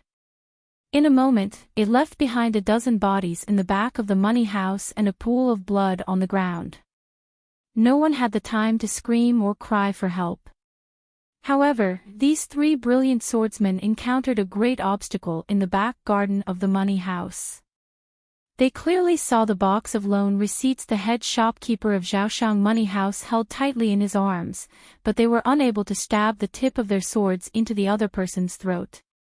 Even the leading ace among the 3 could not do it. This was because the peerless green sword in his hand that could split mountains and rivers was currently surrounded by a green cloth that seemed weak but actually contained boundless power. With 3 rips, the swordsman pulled back his sword. Clasping his hands together, he bowed to the young man holding the green banner. There was dignity in martial arts. Having reached such a stage in assassination, it had become a contest of martial arts. The green banner had already been twisted into countless pieces by the brilliant and steady sword intent. The words Tai Xiang written on it had also become a small black dot on the shredded cloth. The young man who had once gone by the name of Tai Xiang and now went by the name of 13th Wang held the bare banner staff in his hand and looked at the black-clothed man holding the green sword with the air of a master. He slowly lowered his head and bowed in return. "Please." The black-clothed man took off the cloth covering his face. His expression was solemn. His 3 strands of light beard fluttered slightly. He held the sword sincerely and poured all the energy in his body into it. Even with 13th Wang's fearless and carefree nature, he couldn't help but be moved when he suddenly saw this person's face. If Fan Xian was there and saw the black-clothed man's face clearly, he would probably also immediately turn and leave without a moment's delay. Yun Jilan, the first disciple of Dongyi's Sigu sword and a 9th-level master of sword techniques. 13th Wang's right hand gripped the banner staff tightly. His pupils constricted slightly. He was very nervous. The 2 night travelers who had followed Yun Jilan into the back garden of Zhaoshang Money House were aces from Dongyi. Seeing Yun Jilan holding his sword and facing the chaos, they respectfully retreated to the side. In their hearts, although the young man holding the banner had an unfathomable cultivation, as long as he was not a great grandmaster or a strange figure like Fan Xian, he would not be defeated by one of Yunjilan's attacks. 13th Wang looked at him in a daze and suddenly said, "Is your injury better?" Yunjilan furrowed his brows slightly and slowly said, "Do you know me?" Last spring, Yunjilan had gone to Jiangnan alone. One reason was to secretly watch his female disciples train. The most important goal was to find an opportunity to assassinate the Jiangnan Road imperial envoy, Fan Xian. However, the ending of the matter was rather painful. A master of sword techniques had only sat on a fishing boat and glanced at Fan Xian from a distance upstairs before falling into the Overwatch Council's ambush. Even now, Yunjilan still could not forget the sword light that had appeared like a ghost in the water. He felt a secret chill because that sword light that came and went like a ghost had caused him the heaviest injury he had suffered since he began his journey. However, the news of his injury had always been tightly controlled. Presumably, the Qing court did not want to cause a diplomatic storm. Thus, when 13th Wang asked if his injury was better, Yunjilan felt surprised. 13th Wang smiled somewhat helplessly and said, "You are a swordsman of a generation. How can you become a thief?" Yunjilan smiled and said, "Are you any different? Even if you killed everyone in Zhaoshang Money House and burned these deeds, you still wouldn't be able to help the Ming family." 13th Wang sighed and said, "What is left here is only a copy. The original is not in Suzhou. If the original is in Dongyi, it will probably be gone by tomorrow," Yunjilan slowly said. Yunjilan slowly said, "I don't know where you come from, but the Ming family is too important to Dongyi. I ask that you do not obstruct me." 13th Wang said, "Ming Qingda is finished." Before he finished speaking, the black-clothed person who had been waiting quietly by Yunjilan's side said, "Teacher, this person is stalling for time." 13th Wang was slightly startled. He realized that this black-clothed person was a woman. Her voice was very clear. Involuntarily, he tilted his head and smiled. "Cici is also here." The black-clothed person's body shook. Yunjilan also looked curiously at 13th Wang. He sighed and said, "I didn't expect you to know so much about my school. I am truly curious. Unfortunately, there isn't much time. Someone from the Suzhou government is about to arrive." He slowly raised the sword in his hand. The tip of the sword trembled slightly as he pointed it at 13th Wang's throat. "You won't kill me," 13th Wang said. "Why?" Because 13th Wang's expression suddenly became solemn. His left leg took half a step back. The green banner and lone staff suddenly came crashing down. His left hand gripped the end of the staff from behind his back. His right hand pressed down. The tip of the staff pressed down with a force. The sound of breaking wind suddenly rose and then stopped. It only cut out a line in the air. What a powerful sword intent! Yunjilan's pupils constricted slightly. Slowly, he asked, "Who exactly is the owner of Zhaoshang Money House?" 13th Wang hesitated for a moment and then slowly pulled back the green banner. He opened his mouth and silently mouthed. The shock on Yunjilan's face disappeared in an instant. He smiled helplessly and didn't say anything more. Turning around, he left the rear courtyard with his two female disciples. Just as he was about to leave the rear courtyard, he suddenly turned around and said, "Brother disciple, take care. Fan Xian is more sinister than you think." 13th Wang smiled bitterly and said, "Brother disciple, if you tell Ming Qingda, trust that I will certainly have the opportunity to see how Fan Xian slowly kills me." Yunjilan did not turn his head. His shoulders were as steady as cast iron. After a moment of silence, he said, "He used such a large benefit as a gambling stake to test how loyal you are to him. I don't understand." "I also don't understand," 13th Wang slowly said. "Perhaps he is very confident that even if I betray him, he will still have a way to destroy the Ming family. He is only letting me take charge of this matter and conveniently see my attitude. Yunjilan said, "What exactly does teacher mean? Is the Ming family more important, or is Fan Xian's trust in you more important? Only then can I decide what to do." "Sir Fan Jr.'s trust is the most important," 13th Wang said sincerely. "Even if I join hands with you and tell Ming Qingda the truth of the matter and help the Ming family survive this disaster, what about next time? In the end, the palace treasury is Sir Fan Jr.'s. Teacher does not mind establishing some kind of friendship with a child from a foreign country." "Then, you shouldn't have told me just now," Yunjilan slowly said. 13th Wang smiled and glanced at the head shopkeeper of Zhaoshang Money House, who was holding a document and had a face full of wariness. "Even if I didn't tell you, no one knows whether or not I would inform you in secret. So, it was better to tell you face to face. Looks like there won't be any action in Dongyi." Yunjilan sighed. He was not sighing that he had made a wasted trip. Rather, he was admiring the deep scheming beneath his teacher's foolish appearance.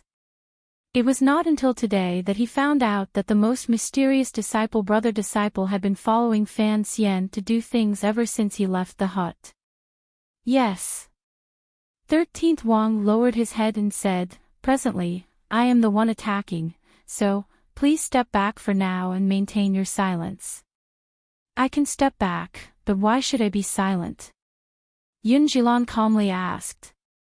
13th Wang took out a small jade token from his clothes and showed it to him. Yunjilan saw this jade token and immediately sighed. He shook his head and smiled. "The sect always knew you didn't have a sword token. Unexpectedly, teacher gave you this one." In this world, everyone and all the factions were sitting on the fence. Dongyi was, without question, a towering tree. If he fell to any side, it could produce an unexpected result and he would never be able to float back. Thus, Sigurd could not fall. His sword had to protect Dongyi. He had to have a complete understanding of the situation in the Qin kingdom before he made a decision. Perhaps, he would only act if there was a sufficiently powerful and fatal temptation. Because of Fan Xian's sudden rise, he had to show sufficient sincerity on Fan Xian's side. Part of his attitude was 13th Wang. He had also reserved a portion of his attitude on the eldest princess's side, such as Yunjilan. Only by doing this would he be able to obtain a corresponding benefit regardless of which side won within the Qin kingdom. This was grasping with both hands. Both hands had to be strong. Tonight's surprise attack on Zhaoshang Money House had caused Sigurd two hands to clasp together and begin to compete. Probably even this great grandmaster had not expected this situation. Fan Xian had attacked first, so Yunjilan could only retreat. However, he didn't need to remain silent. He could tell Ming Qingda the truth and have him reject Zhaoshang Money House's investment. However, he had seen his teacher's sword token, so he understood which side the great grandmaster was leaning toward in the current situation. Zhaoshang Money House was completely silent. The faint smell of blood came from the front yard. The face of the head shopkeeper of the money house, who had been on guard earlier, had long recovered its calm and warmth. He bowed solemnly to 13th Wang, who was holding the green banner in a daze, and respectfully said, "Congratulations, Sir 13th, on passing." 13th Wang tilted his head in a daze. A moment later, he sighed and said, "The hearts of humans are truly complicated. Teacher and Fan Xian are truly two very interesting people." Out of habit, Ming Qingda once again turned his gaze to the trees outside the high walls of Ming Garden. He felt a bit desolate in his heart. Winter had clearly ended, and the spring wind had already brushed his face. How could the green and tender branches that had sprouted a few days ago be frozen to death again?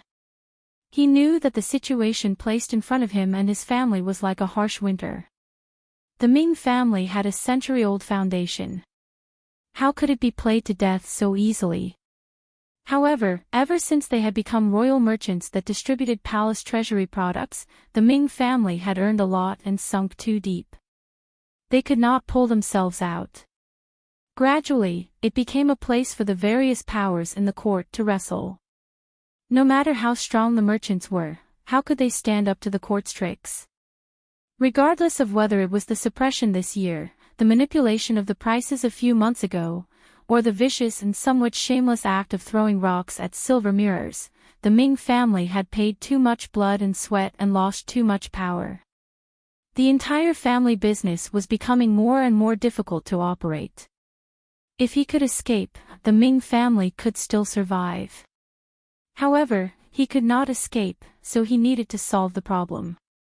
The most pressing problem placed in front of the Ming family was the lack of cash flow and a serious lack of cash flow. To solve this problem, they needed outside support. However, Taiping Money House was not a bottomless pit. It could not forever give blood to the Ming family. It was said that there were already people in Dongyi who were raising objections. As for that damned Zhaoshang Money House, Ming Qingda furrowed his brows and began to cough. He coughed until there was a tearing pain in his chest. If Zhaoshang Money House did not want 30% of the Ming family's shares and had enough bargaining chips in their hands, Ming Qingda would not have made such an irrational reaction. He was even willing to enter into a deeper level of cooperation with Zhaoshang Money House. After this storm, they could join hands and earn all the silver in the world. But, he wanted his family property. This touched Ming Qingda's bottom line. This was the family property he had obtained by kneeling down to kill his mother and begging for glory. How could he hand it over with both hands for 4 million liang of silver? However, the current Ming family indeed could not pull out the silver to pay back this 4 million liang of silver. Even if Zhaoshang Money House used a shallow price to pay off the contract, Ming Qingda still could not take out close to 3 million liang of silver. He coughed even harder. A glimmer of gloominess, loss, and submission flashed through his eyes. Yun Jilan once again took his people and left. However, last time, this great swordsman had been injured by the Overwatch Council. This time, he had left confidently. The difference between the two made Ming Qingda smell a great danger. The night before, although many people had died in Zhaoshang Money House, the account books and promissory notes had not been stolen. There was no movement in the operations in Dongyi. On the contrary, the Jiangnan Road Yamen had rushed to take over the Zhaoshang Money House murder case and stationed heavy guards. At the same time, the Ming family's private soldiers were all closely watched by the provincial soldiers of the Jiangnan Road governor, Shui Qing. Ming Qingda knew that he could no longer use thunderous methods. Being watched by the court, he could only think of a way through business. To solve the Ming family's current crisis, he could only choose to lower his head. He tiredly said to the concubine beside him, "Go invite the people from Zhaoshang Money House over, go personally. Make sure your attitude is better." Chapter 496. The CC I wrote about yesterday was Yun Jilan's disciple, the female swordsman Lu Cece of Dongyi. She had once appeared in Hangzhou in the first volume, but she was just a minor character. She was not the same person as the one in Fan Xian's family. That Cece is pregnant, how could she kill people? Ming Qingda glanced at her coldly and said, "Mother doesn't know you were once the eldest princess serving girl, but you know I know this very well, so there is no need to purposely remind me of anything. Her Highness and I have always been on the same boat, so I am not planning to leave." He paused and felt that there was no need to vent his anger on this woman. He shook his head and said, "The letter has long been sent to the palace. The eldest princess will certainly have a way to delay Fan Xian's hand. If the eldest princess had free time, of course, she would have enough schemes and arguments in court to delay the Overwatch Council's advance on the Ming family. The problem was, everyone was actually very busy right now. The head shopkeeper of Zhaoshang Money House sat coldly in the luxurious flower hall in Ming Garden. The tea by his hand had not been touched. His right hand was wrapped in bandages. No one knew if he had been injured in the battle the night before. That was then and this was now. The day before yesterday, Zhaoshang Money House had taken the initiative to discuss business with the Ming family. Today, after the Ming family's secret attack was ineffective, they had helplessly taken the initiative to ask. Thus, the attitude of this head shopkeeper was clearly different. Ming Qingda secretly watched the other party's expression from the back. He thought that although this head shopkeeper was angry, he still came. Presumably, the owner behind the scenes of the money house did not want the matter the day before to affect the large business between the two sides. He was just about to lift the curtain and go out when he found that his sleeve had been pulled. Turning his head in shock, he saw that his favorite son, Ming Launcher, had a deathly pale face and wanted to say something. Ming Qingda furrowed his brows and scolded in a low voice, "What time is it now? If you have something to say, then say it." Ming Launcher glanced into the hall and his expression became even uglier. Pulling on his father's sleeve, he entered the back hall. Without another word, he knelt down with a thud in front of him. "I am unfilial, please, father, kill me." Ming Launcher gathered his courage and raised his head. "We must not let Zhaoshang Money House use the transferred silver to exchange for shares." Ming Qingda was silent for a moment. He then slowly opened his lips and asked, "What exactly happened?" Ming Launcher lowered his head in shame and said, "I privately transferred a batch of silver to Zhaoshang Money House. I used half of the shares in my hands as collateral." Ming Qingda sucked in a breath of cold air. His expression became extremely ugly, but he immediately recovered his calm and hurriedly asked, "When can the silver be returned?" "What contract? Can we find Taiping to transfer the contract?" These were a few key questions. Because the matter concerned the ownership of the Ming family's shares, Ming Qingda had no time to scold his son. He rushed to ask them first, hoping that Zhaoshang Money House wouldn't gain another 5%. "Death contract," Ming Launcher said with a sad face. "As for the money back, I originally thought it would be 3 months, but now it looks like not a single cent will be returned. Taiping should know of this matter. They will not accept it." The Ming family had been in the wind and rain for a year. Fan Xian had relied on the production of the palace treasury to choke them until they could barely breathe. The young master of the Ming family was just as he had said to his father that day. He had always thought that he should adjust the general direction of the Ming family's business. Only by doing this could they not forever be toyed with by Fan Xian.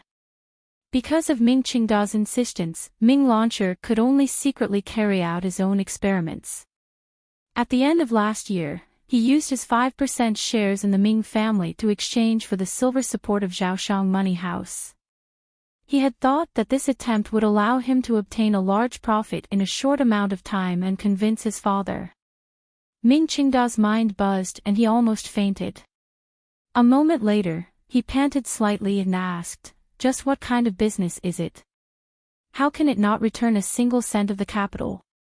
Ming Launcher looked at his furious father and hesitated for a moment before saying with a trembling voice, "It is the illicit salt business."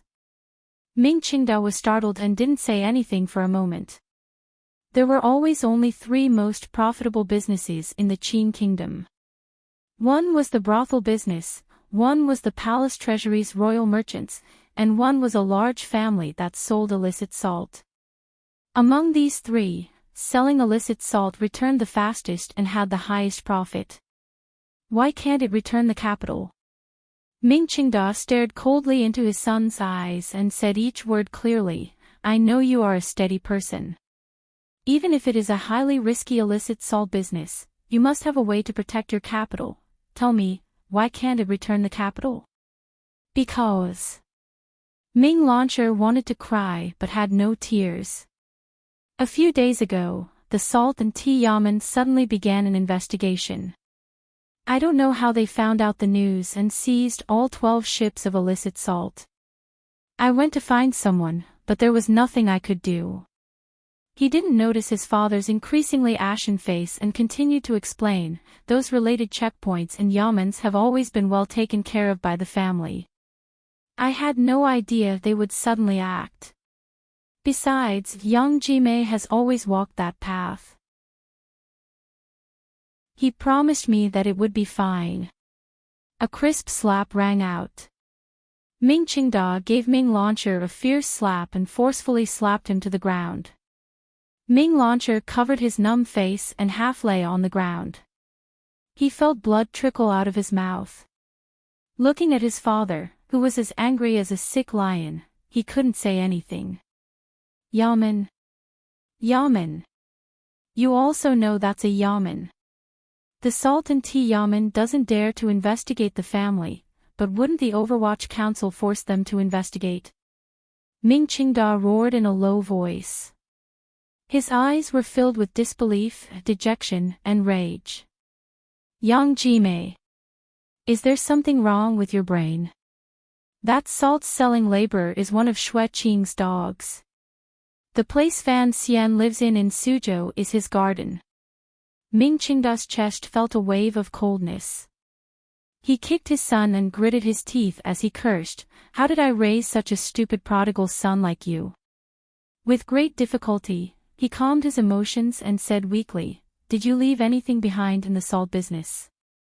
Be careful that the Overwatch Council uses this crime to execute you." "Father, please don't worry." Ming Launcher struggled to kneel in front of him. That batch of silver came directly from Zhaoshang Money House. Although that dog Yang Jimei knew it was me, the government couldn't find any evidence. If Zhaoshang Money House brought your contract with them to court, then the government would have evidence. Ming Qingda sighed helplessly. Ming Launcher's heart suddenly chilled. This money house, it wouldn't be Fan Xian's, would it? Ming Qingda's body trembled. A moment later, he silently shook his head. It can't be Fan Xian's. The eldest princess has investigated the Ministry of Revenue in the capital. We have also kept a close eye on Fan Xian. He doesn't have that much silver to do this. These words were simple, but the effort behind it was great. The Ming family wanted to do business with Zhaoshang Money House. Of course, they had clearly investigated the background of Zhaoshang Money House and confirmed that Fan Xian had no connection to Zhaoshang Money House. However, Ming Qingda had not thought that although the results of his investigation were correct, the owner of Zhaoshang Money House was indeed not Fan Xian, the owner was the young emperor of Northern Qi.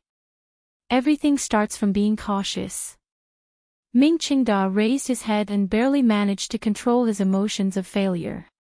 Giving up 30% is letting down our ancestors, but it can let us delay for a while longer and wait for the backup plan in the capital. However, the Ming family's gradual decline and eventual destruction these 2 years was actually because of this delay. After a long time, when the head shopkeeper of Zhaoshang Money House yawned for the 20th time, the current master of the Ming family, Ming Qingda, walked out with a gloomy face. The head shopkeeper smiled slightly and said, "Master Ming, you've made people wait for a long time." Ming Qingda did not raise his hands in greeting, nor did he say anything else. Coldly, he asked, "Bring over the contract for Launcher's half of the shares. Cancel all the books, and I will agree to your owner's request." "Yes, Master Ming." The head shopkeeper's expression still did not change. He took out a document from his clothes and presented it in front of Ming Qingda. It was the contract Ming Launcher had left behind to collect the silver from selling salt. It seemed that he had long been prepared. Without waiting for Ming Qingda to speak, the head shopkeeper said in a quiet voice, "Cancel that portion when we get back." Ming Qingda nodded his head weakly. In the afternoon, the various accounts masters of the Ming family and Zhaoshang Money House filed in. The wealthy merchants that the head shopkeeper had strongly requested to come to watch the ceremony also sat to the side. The official notaries sent by the Suzhou government had also finished their preparations. 3 pieces of white paper were spread out on the table. An ink brush danced in the air. In a flash, 3 debt transfer documents were written. The wealthy merchants of the Suanxiong family and the elderly people in Suzhou, who were watching from the side, looked for a while before they understood what was written. They couldn't help but repeatedly suck in a breath of cold air with an unspeakable shock. Zhaoshang Money House invested in the Ming family, 30% of the shares. Although the major figures in Jiangnan had long seen the Ming family's predicament, no one had expected that the Ming family, which was as rich as a country, would be in such a difficult situation. It could not be said to be at the end of the line. But to use 4 million liang of borrowed silver to exchange for 30% of the Ming family's shares. The merchants pondered it for a while and remembered that the Ming family's current predicament was mainly focused on cash flow, so they immediately understood this point. On the contrary, they felt that Zhaoshang Money House's asking price was very fair. Ming Qingda raised his brush and was silent for a moment. Without any pretense, he calmly signed his name and pressed his fingerprint on it. Everyone watched this scene silently. Regardless of whether they were friend or foe of the Ming family, they all felt incomparable admiration for the shrewdness and boldness of the old Ming master. For a century-old family to give 30% to outsiders, only an extraordinary person would be able to do such an extraordinary thing. The person representing Zhaoshang Money House to sign and press his fingerprint was a young man. A young man with a pretty face who stood behind the head shopkeeper of the money house the entire time. No one had noticed his existence. It was not until now that they all came to their senses and cast strange gazes, thinking, was the mysterious owner of Zhaoshang Money House this unknown young man? Ming Qingda finally furrowed his brows and said, "So, you are the owner of the money house. Forgive me for my rudeness the other day." It was no wonder he couldn't see it. 13th Wang's carefree and relaxed aura truly did not seem like an ambitious and ruthless figure in the business world. There wasn't even a glimmer of the feeling of someone in a superior position. 13th Wang was slightly startled. He didn't know whether or not he should admit it. He didn't know whether or not Fan Xian would remain behind the scenes. At this moment, there was a clamor at the door of Ming Garden. Immediately after, there was the sound of the middle door opening. Immediately after, the second door opened again, and the third door opened. The clamor traveled directly into the hall where the signing was being done. The hurried footsteps came quickly, even faster than the sound of the singing. They carried a glimmer of dominance and arrogance. Ming Qingda furrowed his brows tightly and gazed out of the hall. He didn't know who had come. The footsteps were light and fast. The owner of the footsteps was in an unusually light mood. Fan Xian, dressed in the black robes of the Overwatch Council, stepped over the long threshold and walked in. There was a pleased smile on his face. Behind him followed Hong Chongqing and the other Overwatch Council officials, as well as Xia Qifei, the 7th young master of the Ming family. He didn't greet the officials and merchants. Instead, he walked directly in front of Ming Qingda and looked at the old man with an unfathomable gaze. After looking for an indeterminable amount of time, Ming Qingda furrowed his brows slightly. Looking at the imperial envoy who was rumored to still be in the Shazhou area, he asked, "Imperial envoy, you have graced us with your presence." Fan Xian smiled slightly and said, "How could I not come to such a grand event, particularly since I still have to say thank you to the old Ming master." "Thank you." Ming Qingda's heart trembled slightly. "Thank you for your 30% share." He moved closer to Ming Qingda's ear and used a voice only he could hear to quietly say, "Zhaoshang Money House is mine." Ming Qingda furrowed his brows slightly and wondered if he had heard incorrectly. Fan Xian looked at the documents on the table where the ink had not yet dried. A happy smile bloomed at the corners of his lips. He had painstakingly planned for a year and endured silently for a year. Finally, he had seen results today. How could he not be happy?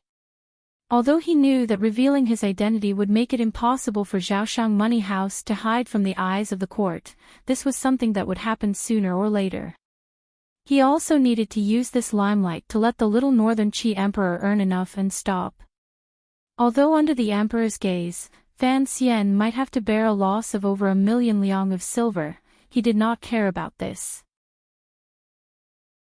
The Ming family that had roamed Jiangnan for 100 years, dominated the court and the Jianghu, and controlled the lives and deaths of countless commoners, had changed owners today. How could Fan Xian miss such a grand show? Spending 1,000,000 liang of silver to buy a theater ticket to be able to see this scene with his own eyes was truly worth it. He looked at Ming Qingda, whose expression changed endlessly. He narrowed his eyes and thought naughtily that if the old Ming master suddenly fainted, then this theater ticket would be even more worth it. It was as if the heavens had heard his thoughts. Ming Qingda looked at the head shopkeeper of Zhaoshang Money House standing behind Fan Xian and watched as the young man handed the contract into Fan Xian's hand.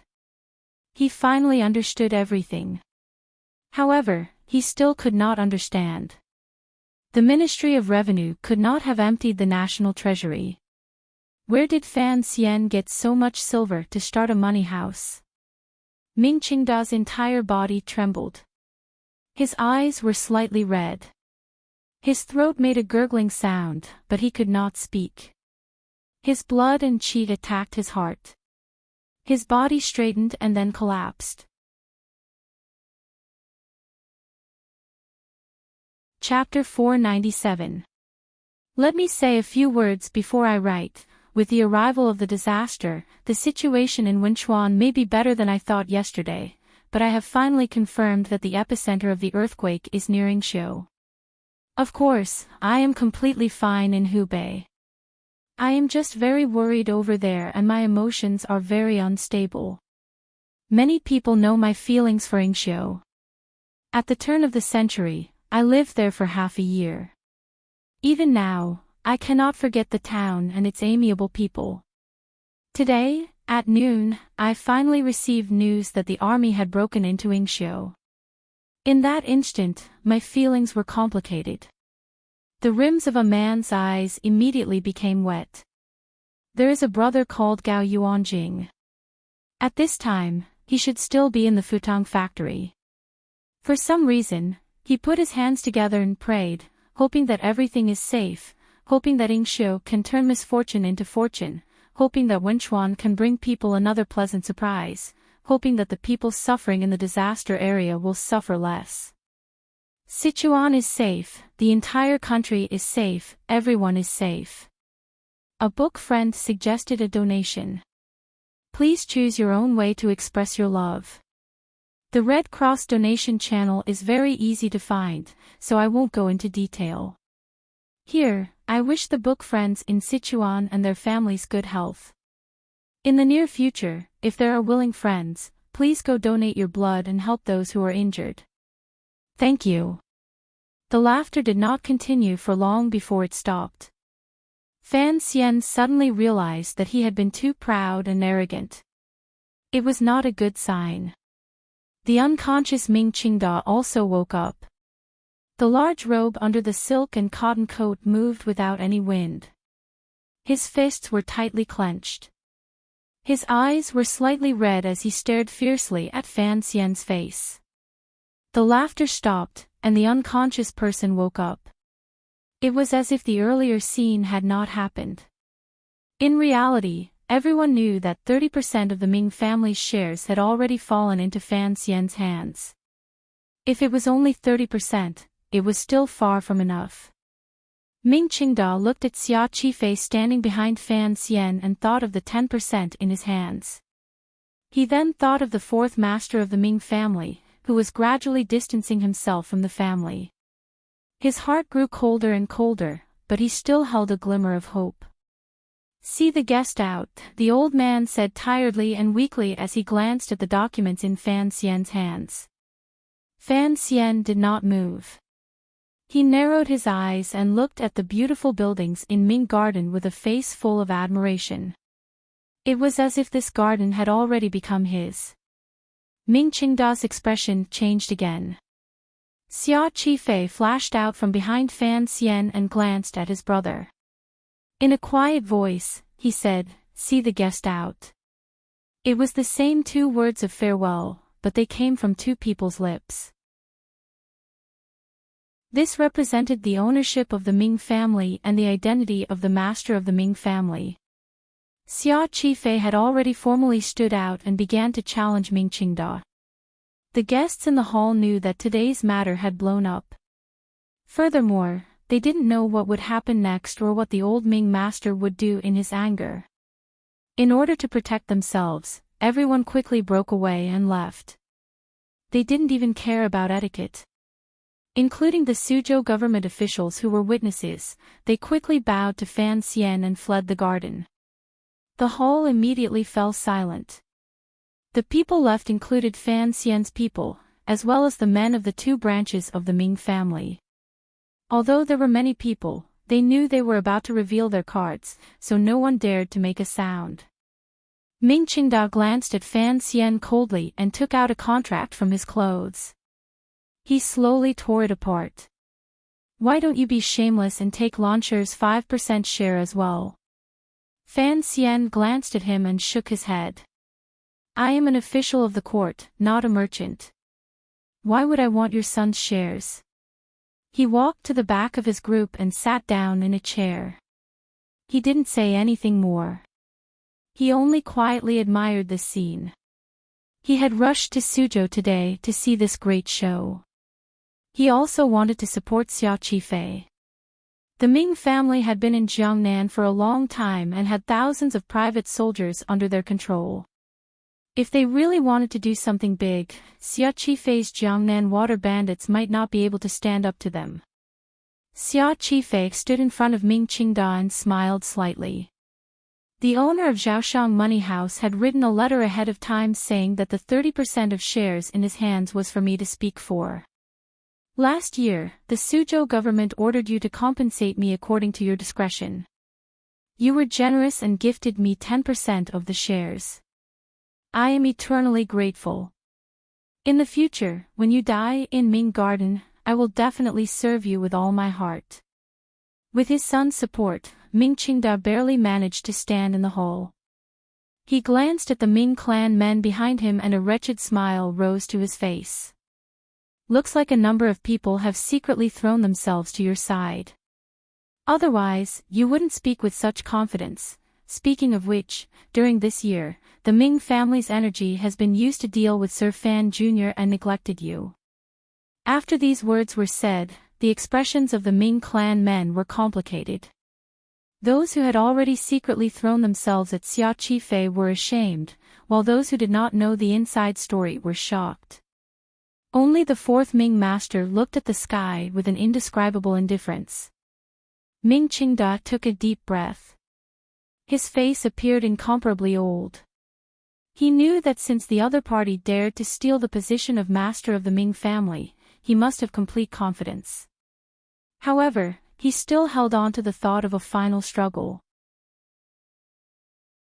He turned his head and stared coldly at the 4th Ming master.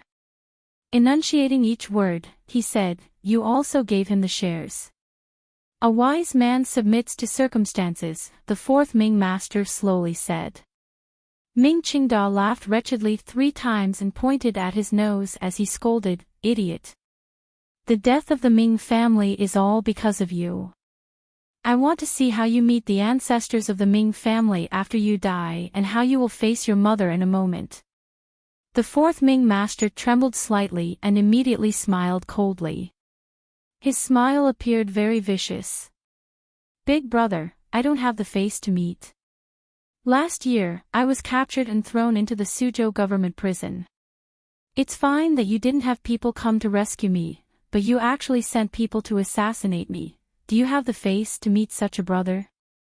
Ming Qingda stared into his eyes and said, "At the time, the situation had to be like this, I understand." The fourth Ming master smiled crazily. "You want the Jiangnan aristocrats to sympathize with the Ming family, so you want me to die in prison, but have you thought about it? I am also a son of the Ming family. Why should I die? Why don't you go and die? Why don't you go and die?" Ming Qingda's entire body trembled. He turned his head and roared at Xia Qifei in a sharp voice, "Show all your cards. Even if the third and fourth brothers, these two sons of concubines, have voted for you, it's still not enough." Xia Qifei glanced at him and slowly opened his mouth to say, "Shaoshang Money House has more than 30%. More than 30%. Yes." Xia Qifei calmly said, "You know how much silver the sixth Ming master has owed outside these years. He is the matriarch's favorite youngest son. You have always been afraid of him, so you have been very stingy with his use and strictly forbade him from meddling with the family property. However, he is playful and is someone who likes to use silver, so he could only stretch out his hand to borrow from outside. He doesn't have any property, so he could only use the shares the matriarch left him as collateral." Sixth. Ming Qingda's eyes widened. He had never thought that the key to the change in ownership of the Ming family would come from his own younger brother. He turned his head in shock and looked at the terrified sixth master in the crowd, who kept retreating backward. In a daze, he said, "Sixth, are you crazy?"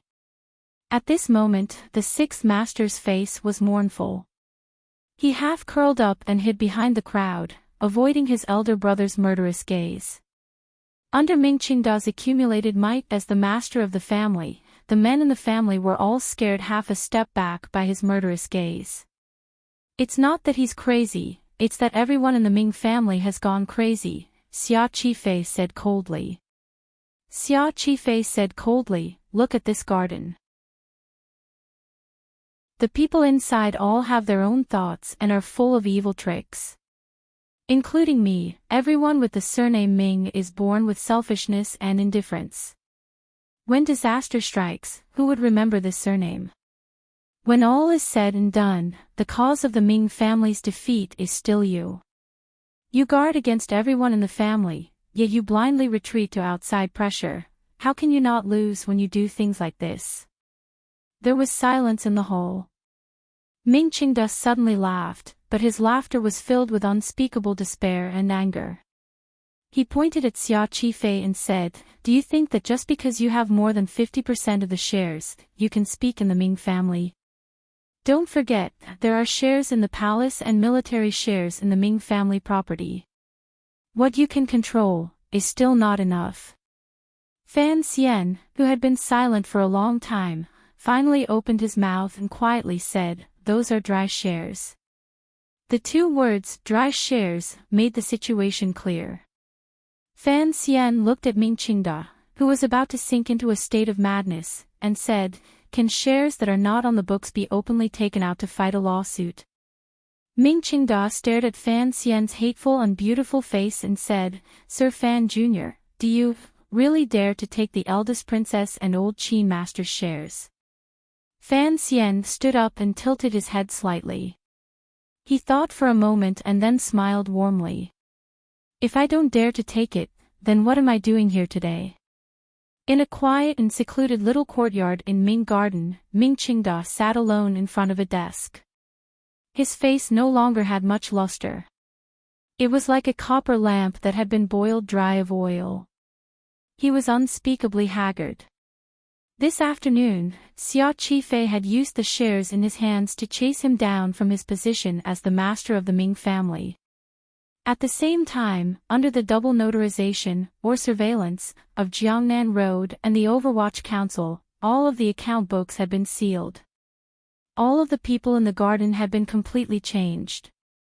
The previous master of the Ming family, Ming Qingda, who had endured silently for a year, could not even send out his orders. Although it had only been half a day, he knew that once he sank into this situation, it was only a matter of time before he was forgotten by the people of the Ming family and Jiangnan. Why does Fan Xian dare to do this? The old man could not understand it no matter how he thought about it. The deep wrinkles on his forehead were the color of dead ash. He muttered to himself, the eldest princess will help me. Don't you think so? He asked blankly. A glimmer of fear also appeared on the concubine's face. She had originally been the eldest princess' personal serving girl and had been sent to the Jiangnan Ming family. One reason was to monitor and the other was to be in charge of communication.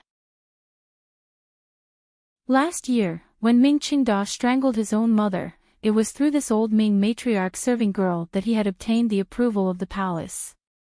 I don't know, there has been no reply from the palace. Could something have happened?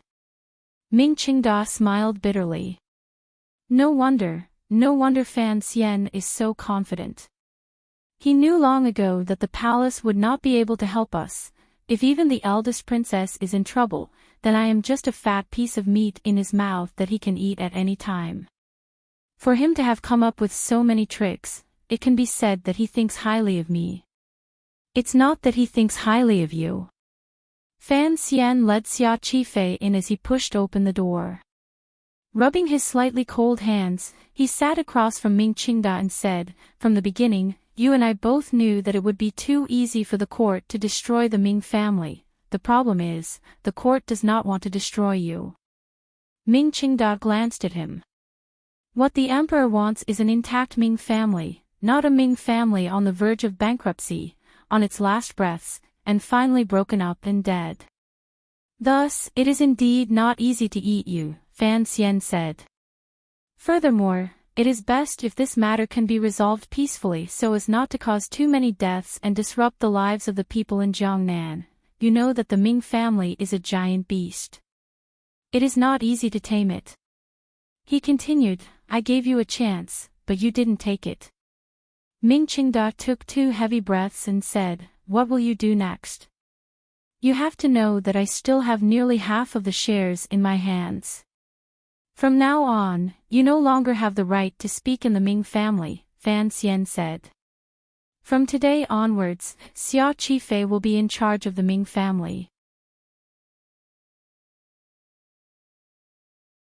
Chapter 498. Life has to continue. I will not say much in the book about praying for the people in the disaster area. Thank you, everyone. He continued, as the master of the Ming family, naturally, I have to cooperate with the court in handling the case. As for any of the children in the family who have done illegal things, I have to hand them all over. Launcher. Ming Qingda stood up in fear. Correct, Ming Launcher has already been summoned to the yamen of the Suzhou government to explain the illicit salt matter. Xia Qifei stared into Ming Qingda's eyes. As for the matter of someone pretending to be a pirate, I trust it will be clear before long. Ming Qingda took a few breaths and said, do you know that if this continues, the Ming family will truly be finished? Even if mother and I have once mistreated you, you are, after all, father's youngest son, and your surname is Ming. Are you going to watch as the Ming family is destroyed in your hands? He roared. Relax. Fan Xian raised his eyelids slightly and said, the court has no interest in business. I also understand that if the government interferes too much in this kind of business, it will only turn a golden basin into a toilet bowl. Last year, I already admonished the emperor. The court will not directly interfere with Ming Garden. Ming Garden will still be the Ming family's Ming Garden. However, this Ming Garden will be much more obedient. He spread out his hands and calmly said, I will have the Palace Treasury Transport Company cooperate fully with the Ming family. In less than a year, you will certainly see a prosperous, no, an even more prosperous Ming family. Ming Qingda trembled and sat down weakly. In this incident that had lasted for an entire year, the Qing Kingdom's officials, or more accurately, Fan Xian, had successfully gained control of the Ming family.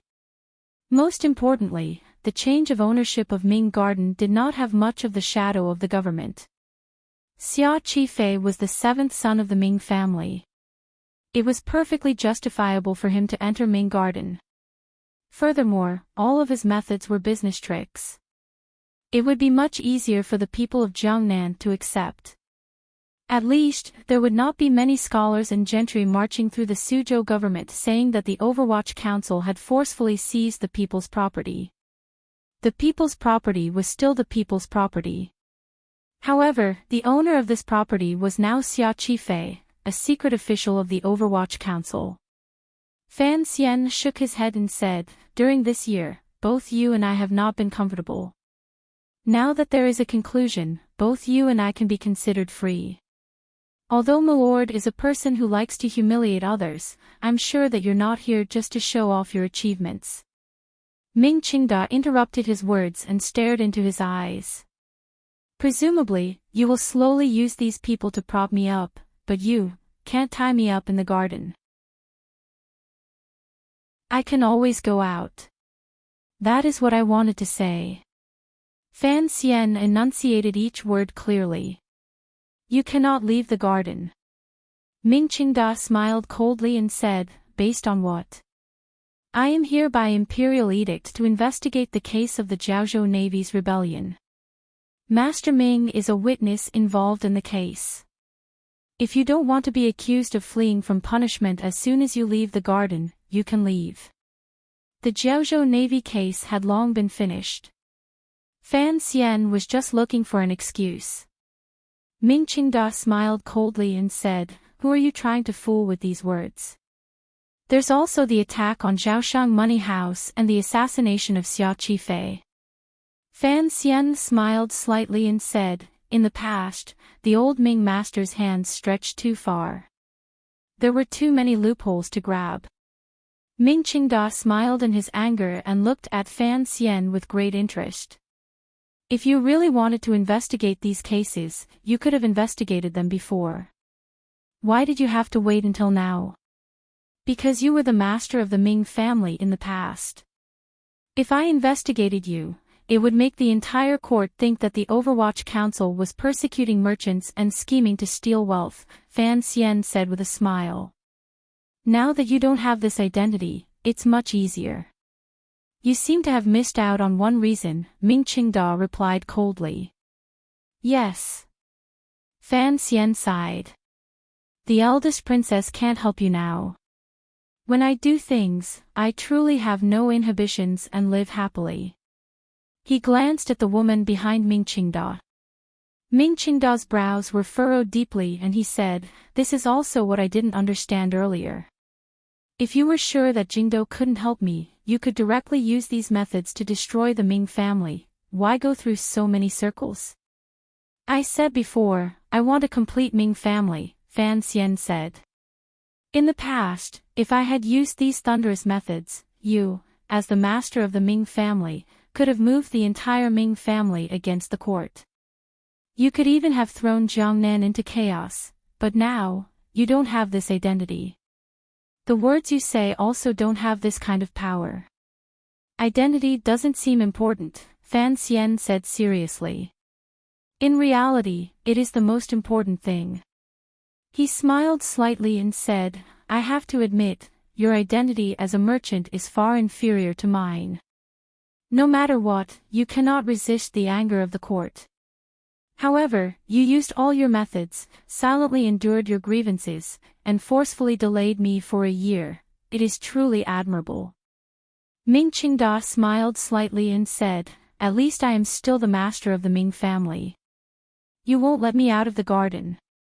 Presumably, you are worried about me staying in the garden like this. How are you going to deal with me? Presumably, given your methods, you won't kill me in the heart of the storm and become the subject of gossip." "You're wrong again," Fan Xian said seriously. "I admire you, but your identity is not as good as mine. Even if you die now, you won't be able to raise much of a storm." "Of course," he said warmly. He advised warmly, "A bad life is better than a good death. I advise you to stay in Ming Garden for a few more days to recover." As he spoke, Xia Qifei's face carried a complicated expression. He took out a piece of white cloth from his clothes and gently placed it on the desk in front of Ming Qingda. Once the white cloth appeared, Ming Qingda's expression did not change, but the concubine behind him was so scared that her teeth chattered loudly. "I'll leave the white cloth here. When you have the courage to use death to oppose me, please take it and use it yourself." Fan Xian gazed at Ming Qingda and said, "But, I know you don't have the courage to commit suicide, so you will continue to live according to my wishes until I no longer need you to live." A person who strangled his own mother must understand the fear of death very well. He must be very afraid of going to the underworld to see that old woman after death. It's best if you don't die because it will be very difficult for Ming Launcher to come out of prison. If you die, the shares in your hands will be transferred to that baby who is not even 2 years old. Fan Xian furrowed his brows and said, "You know, for a child to have so much money, it is not a good thing." After saying this, he turned and left the study. Behind him, Xia Qifei carefully closed the study door without leaving a crack. The study once again sank into darkness. Ming Qingda stared at the white cloth on the desk and was silent and speechless. After a long time, he slowly said, "What a vicious wolf cub." The Ming Garden's defenses had already been emptied and replaced by the Overwatch Council. This beautiful garden sank into a quiet and uneasy atmosphere. Strangers could be seen everywhere. Now that Xia Qifei was in charge and he had Ming Garden make changes, not many people in the clan dared to oppose his orders. Ming Garden's private soldiers have already been disarmed by the provincial soldiers Sir Xueqing sent. After Xia Qifei received the news, he immediately went to Fan Xian's ear and said, "Ming Qingda's power has already been emptied. Are there any problems? Over 40 people died. Remember Sir Xue's favor."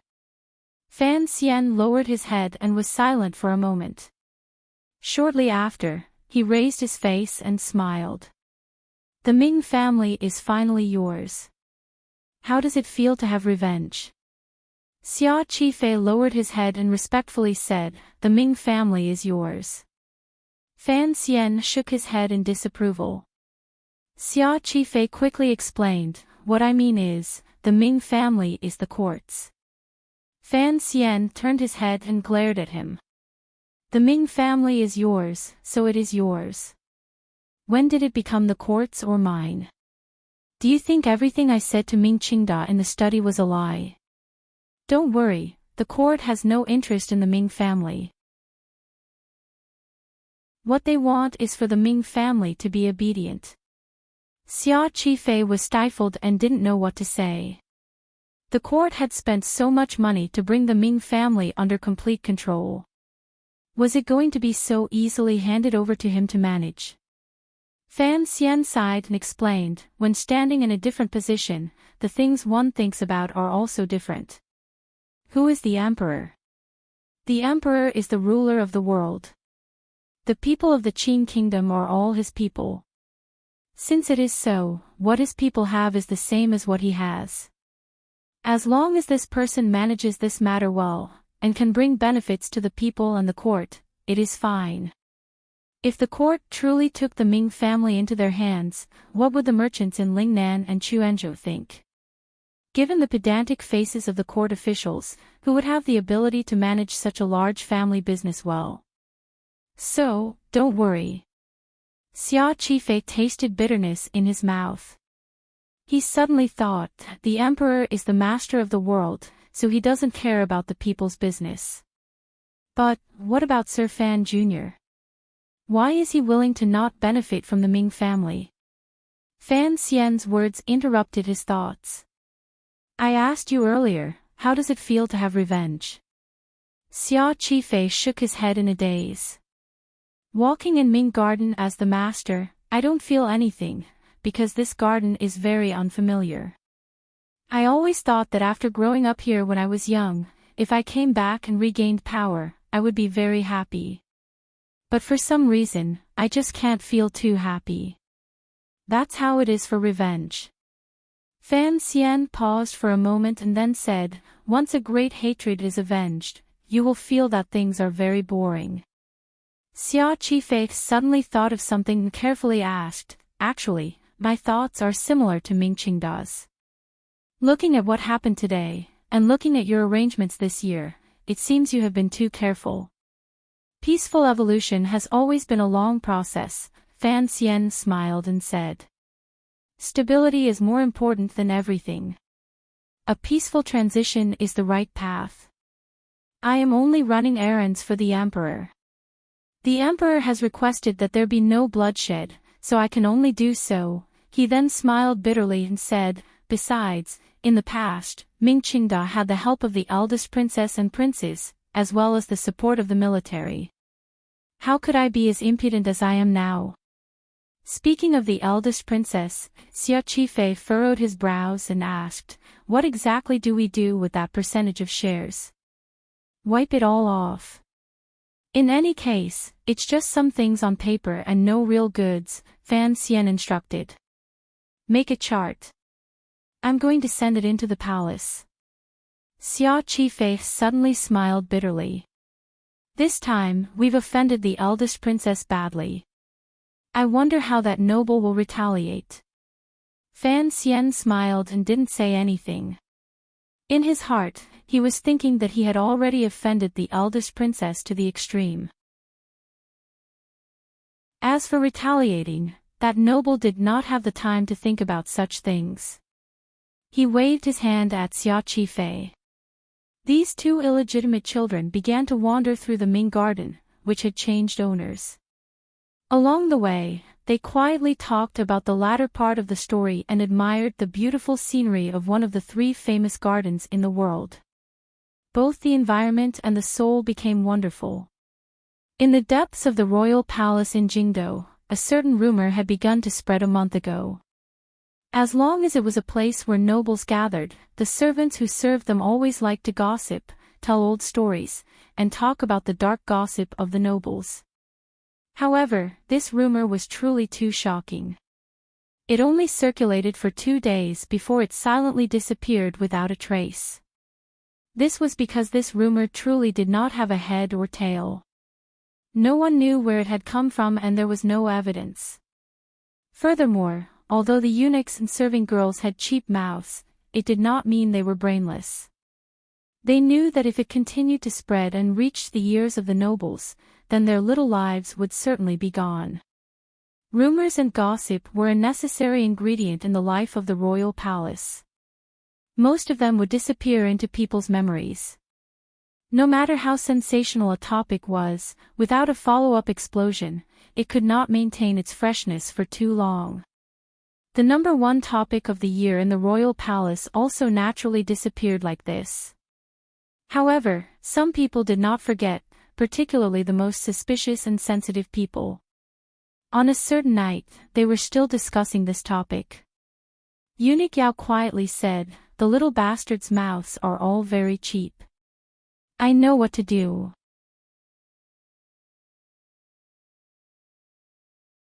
Chapter 499. Many people, including Gao Yuanjing, who was mentioned the day before yesterday, are safe. Temporarily, there is no news of my classmate. I believe he will also be safe. Best wishes to those trapped in the disaster area. Originally, I didn't want to say much yesterday. But, seeing the NC in the book review section, I still had the urge to slap him. However, it was better to pay less attention to this kind of clown. Readers, live well and continue to live happily. I believe that sometimes, peace is also a kind of power. It was already late at night, and the royal study was completely silent. The Qing emperor was diligent in government affairs, so he had less favor for the back palace. Tonight, he did not sleep in the back palace but slept directly in the royal study many times. Thus, the eunuchs had long prepared all the necessary tools. A light breeze crept in through the window. It clearly could not blow in through the glass, but for some reason, it still made the light in the room dim. Yes, I heard that she stole a piece of Shuiqing jade that the Empress wore when she was young. After being interrogated for a while, she couldn't deny it and found an opportunity to commit suicide. Eunuch Yao very simply and clearly told the emperor the whole story he knew and did not add another word. Shuiqing jade. The emperor furrowed his brows and seemed to be thinking about this item. After a moment, he smiled and said, I remember. That was something the empress wore when she was young. I remember that father gave it to her family after he arranged the marriage. At that time, father seemed to have just ascended the throne not long ago. The palace was very chaotic, and this item was not of high quality.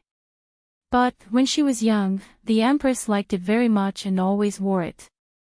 He furrowed his brows and pulled himself out of this rare warm memory. Indifferently, he said, I remember that it was a cloud pattern on it. Eunuch Yao remained silent. He didn't know what the emperor's mood was. Although the empress liked it, she would not go so far as to beat a serving girl to death over such a small thing. A cold smile rose to the corners of the emperor's lips.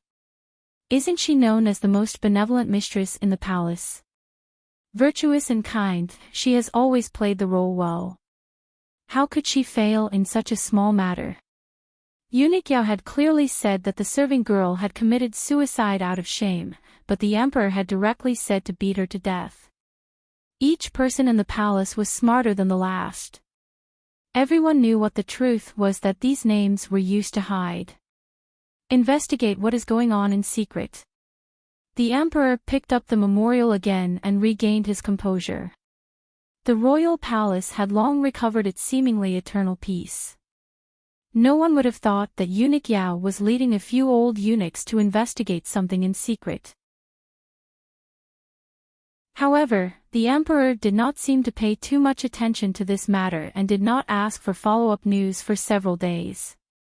Another night, Eunuch Yao respectfully reported, there is no problem with the palace maid's death. The emperor nodded and said, I know.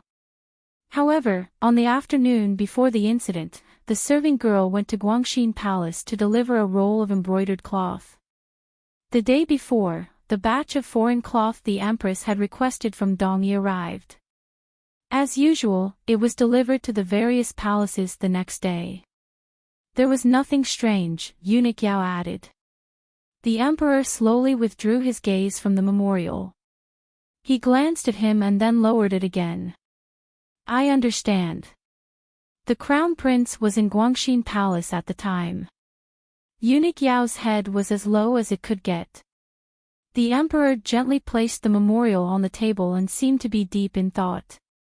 He didn't say the words, I understand. He directly ordered, have Hongzhu come over.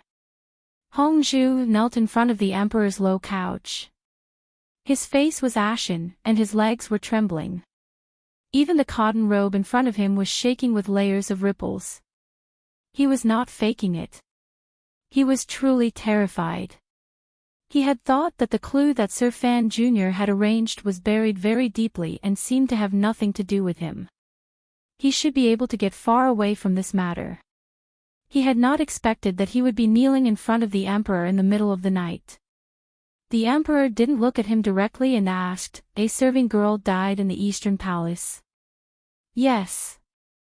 Hongzhu didn't hesitate at all. In order to show his magnanimity and sincerity, he did his best to compress his lungs, doing his best to make this reply as crisp as possible. However, the airflow was too strong. It made his voice break slightly and sounded very hoarse. The sound of his reply echoed in the royal study. It was somewhat ear-piercing and unpleasant to hear. The emperor furrowed his brows imperceptibly and said, lower your voice. Tell me what happened at the time. Hongzhu obediently told him how the empress remembered that piece of jade, how she began to investigate the palace, how she found the serving girl, who conducted the interrogation, and how the serving girl committed suicide. The emperor seemed to be listening carefully, but it also seemed like he didn't hear a single word. His gaze remained on the memorial. Casually, he asked, when the serving girl hit the pillar, did you see it with your own eyes? No. Hongzhu didn't hesitate in his reply. In the depths of his heart, he cried out that he was lucky. If the Empress hadn't asked him to stay behind for other matters, he would not have agreed so naturally. The royal study sank into silence again. After a long time, the Emperor suddenly raised his head and looked at Hongzhu with a not-quite-there smile. Why are you so afraid today? Hongzhu swallowed. His face naturally revealed an expression of fear and self-blame. He knelt on the ground and kowtowed as he said in a sorrowful voice, I have failed your grace. I didn't report the news of the serving girl's suicide in time. I deserve to die. The Emperor was startled. He smiled and scolded, I told you to go to the Eastern Palace to serve the Empress, not to be a secret agent. Of course, you didn't have to report such a small matter to me. Hongzhu nodded his head like he was pounding garlic, but he was thinking about something else in his heart. A year ago, he had been banished from the royal study to the Eastern Palace by the Emperor, who had always favored him. In the eyes of outsiders, it was because Fan Xian had said bad things about him in front of the Emperor. Only he knew that the Emperor was only using this as an excuse to have him go to the Eastern Palace to be a gold medal spy. Furthermore, during this year, he had done well as a spy. He comforted his cowardice in his heart and forced himself to think that even the Emperor didn't know who he truly belonged to, so what if he trembled a little? The Emperor had been about to open his mouth to ask something, but he suddenly furrowed his brows and closed his mouth. Changing the subject, he said, during this year in the Eastern Palace, how has the Empress treated you? The Empress treats her subordinates very generously. All the servants wholeheartedly accept her. Hongzhu's words were very artistic. The Emperor smiled and said to himself in a very low voice, for the sake of a piece of jade, a serving girl died. Is this considered generosity? After Hongzhu left, Eunuch Yao stood quietly by the Emperor's side, waiting for the Emperor's edict. The Emperor was silent for a long time. He then said, Hongzhu did not lie. It seems that there was indeed nothing wrong with the serving girl's death, only. He smiled and said, only, there was nothing wrong with the process. Eunuch Yao's mind shook. He understood the Emperor's meaning. Since the founding of Qin Kingdom, all kinds of strange deaths had happened in the royal palace countless times. No matter how shady a plot or blood it was, it could all be smeared with an open and honorable reason. However, often, when the reason was too sufficient and the process too natural, the death itself was worthy of suspicion. There are some things that I do not believe. Don't remember them, the Emperor said calmly. Eunuch Yao knelt down. Have Eunuch Hong come? In his hidden fear, Eunuch Yao did not hear the Emperor's words clearly. He unconsciously replied, Eunuch Hong went out just now. The Emperor furrowed his brows and showed some displeasure. Eunuch Yao immediately woke up. Holding the front of his robe, he ran out the door. As he crossed the threshold, he almost fell. Ever since Fan Xian's 300 poems had caused a commotion at the banquet, which was also the first time an assassin had infiltrated the royal palace in nearly a decade, Eunuch Hong, who had stayed in the royal palace since the founding of the country, had become increasingly silent and low-key. He was only willing to bask in the sun outside Hongguang Palace every day. No one in the palace or court dared to underestimate him. On the contrary, because of his silence, they increasingly felt that this old eunuch was unfathomable. Even Hongzhu, the popular person in the palace, had his current position because of him. Even the Empress Dowager and Emperor maintained a certain level of courtesy toward this old eunuch. Today, the Emperor directly called him by his name and said, Hong Xiyang, what do you think? The last time the Qing Emperor had called this old eunuch this way, it was to ask his opinion of Fan Xian. At that time, old eunuch Hong had replied that he thought Fan Xian was too fake. Only when it was important and needed eunuch Hong's opinion would the emperor seriously call him by his name. In the eyes of a bystander, perhaps this was a form of disrespect, but the emperor's intentions were exactly the opposite. He always thought that calling eunuch Hong eunuch would make him think of his hidden illness. Directly calling him by his name was more appropriate. Eunuch Hong's body swayed slightly. With a half-asleep and half-awake expression, he replied in a quiet voice, "Your Majesty, there are many things that don't depend on how you look. Even if you see it with your own eyes, it may not be true."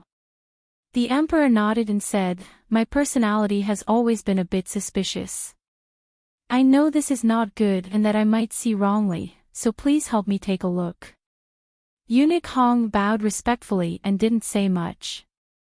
The emperor was silent for a long time. He then said, "Qingxian has been in good spirits this half a year. Other than the daily teachings of the Grand Tutor, he often goes to Guangxin Palace to listen to Yunrui teach him the 3 strategies of governing a country. I am curious how his body recovered so quickly." Although cracks had appeared in the royal family, at least on the surface, there were no problems. The emperor knew very well that his sister had studied the art of politics, so he usually did not object to the crown prince and eldest princess being too close. He had even secretly expressed his approval. "However, sorry to trouble you." After the emperor said this, he didn't look at eunuch Hong again. Eunuch Hong slowly bowed his body and retreated. He slowly closed the door to the royal study and walked a distance away. Turning his head back to look at the light inside, he sighed in his heart and said to himself, "Since you know you are being suspicious, then in the end, why say you are curious? Your Majesty, you should change your personality. The future of Qing Kingdom is all in your hands."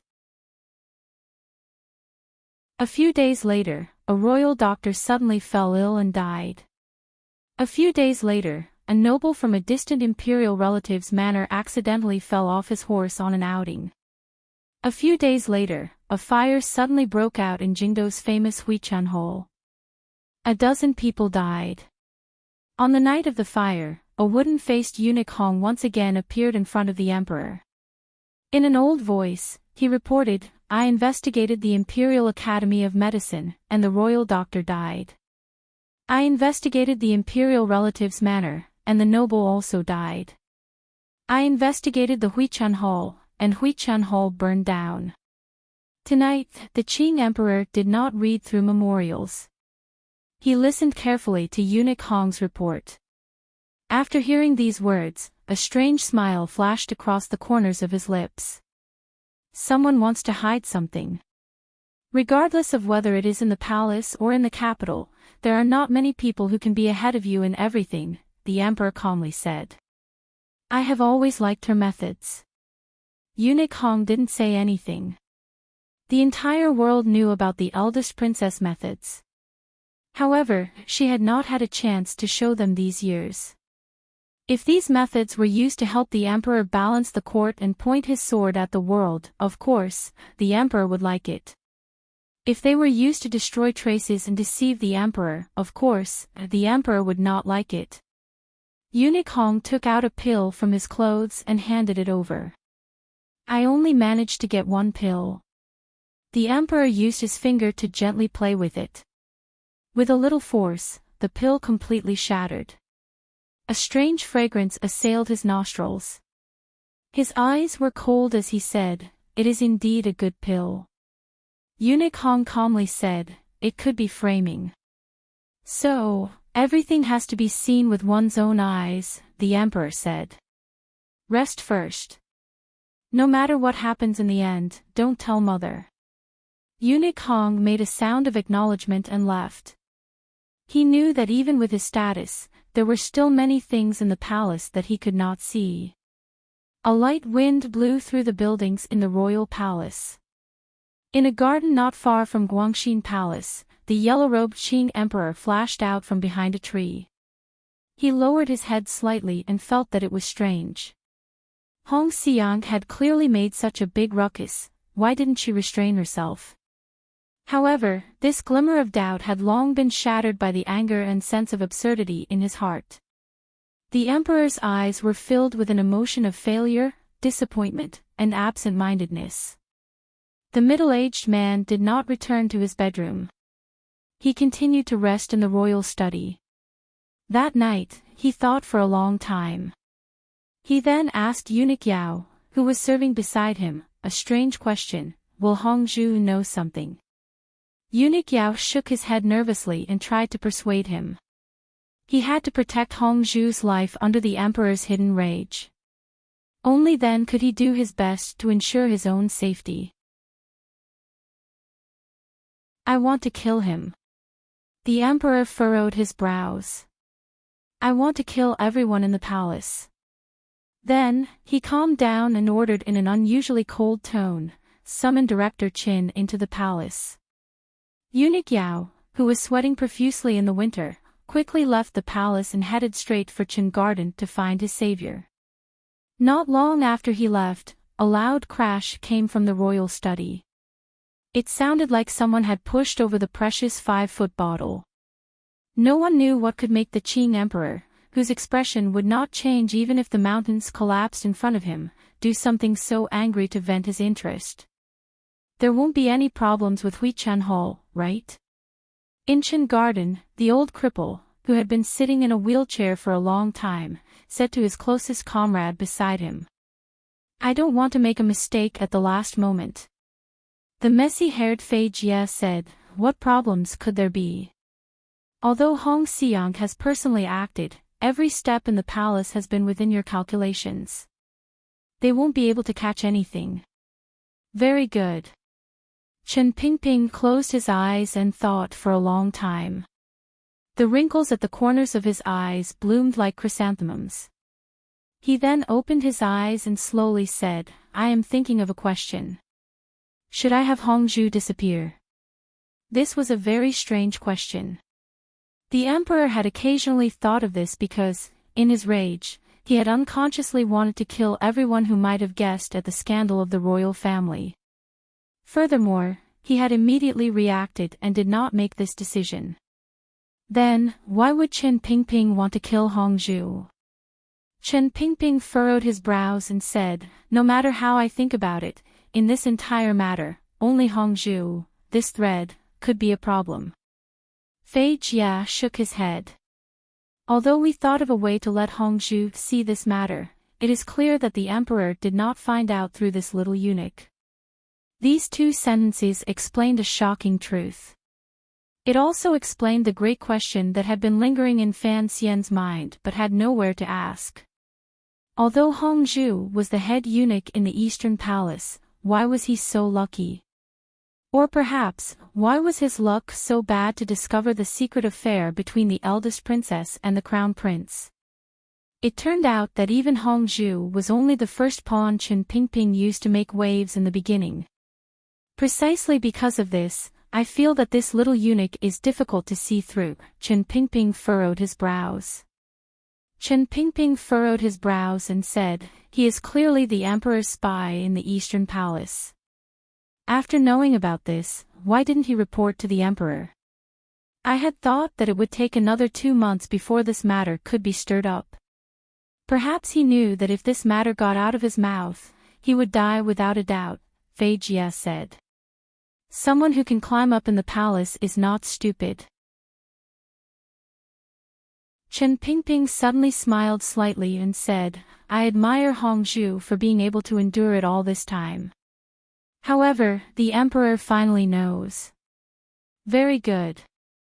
Fei Jia also smiled. His smile was slightly sinister. You have a good successor.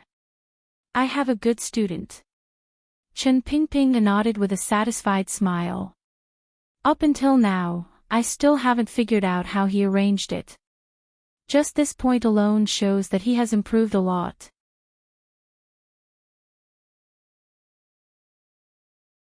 Chapter 500. Chen Pingping was silent for a moment.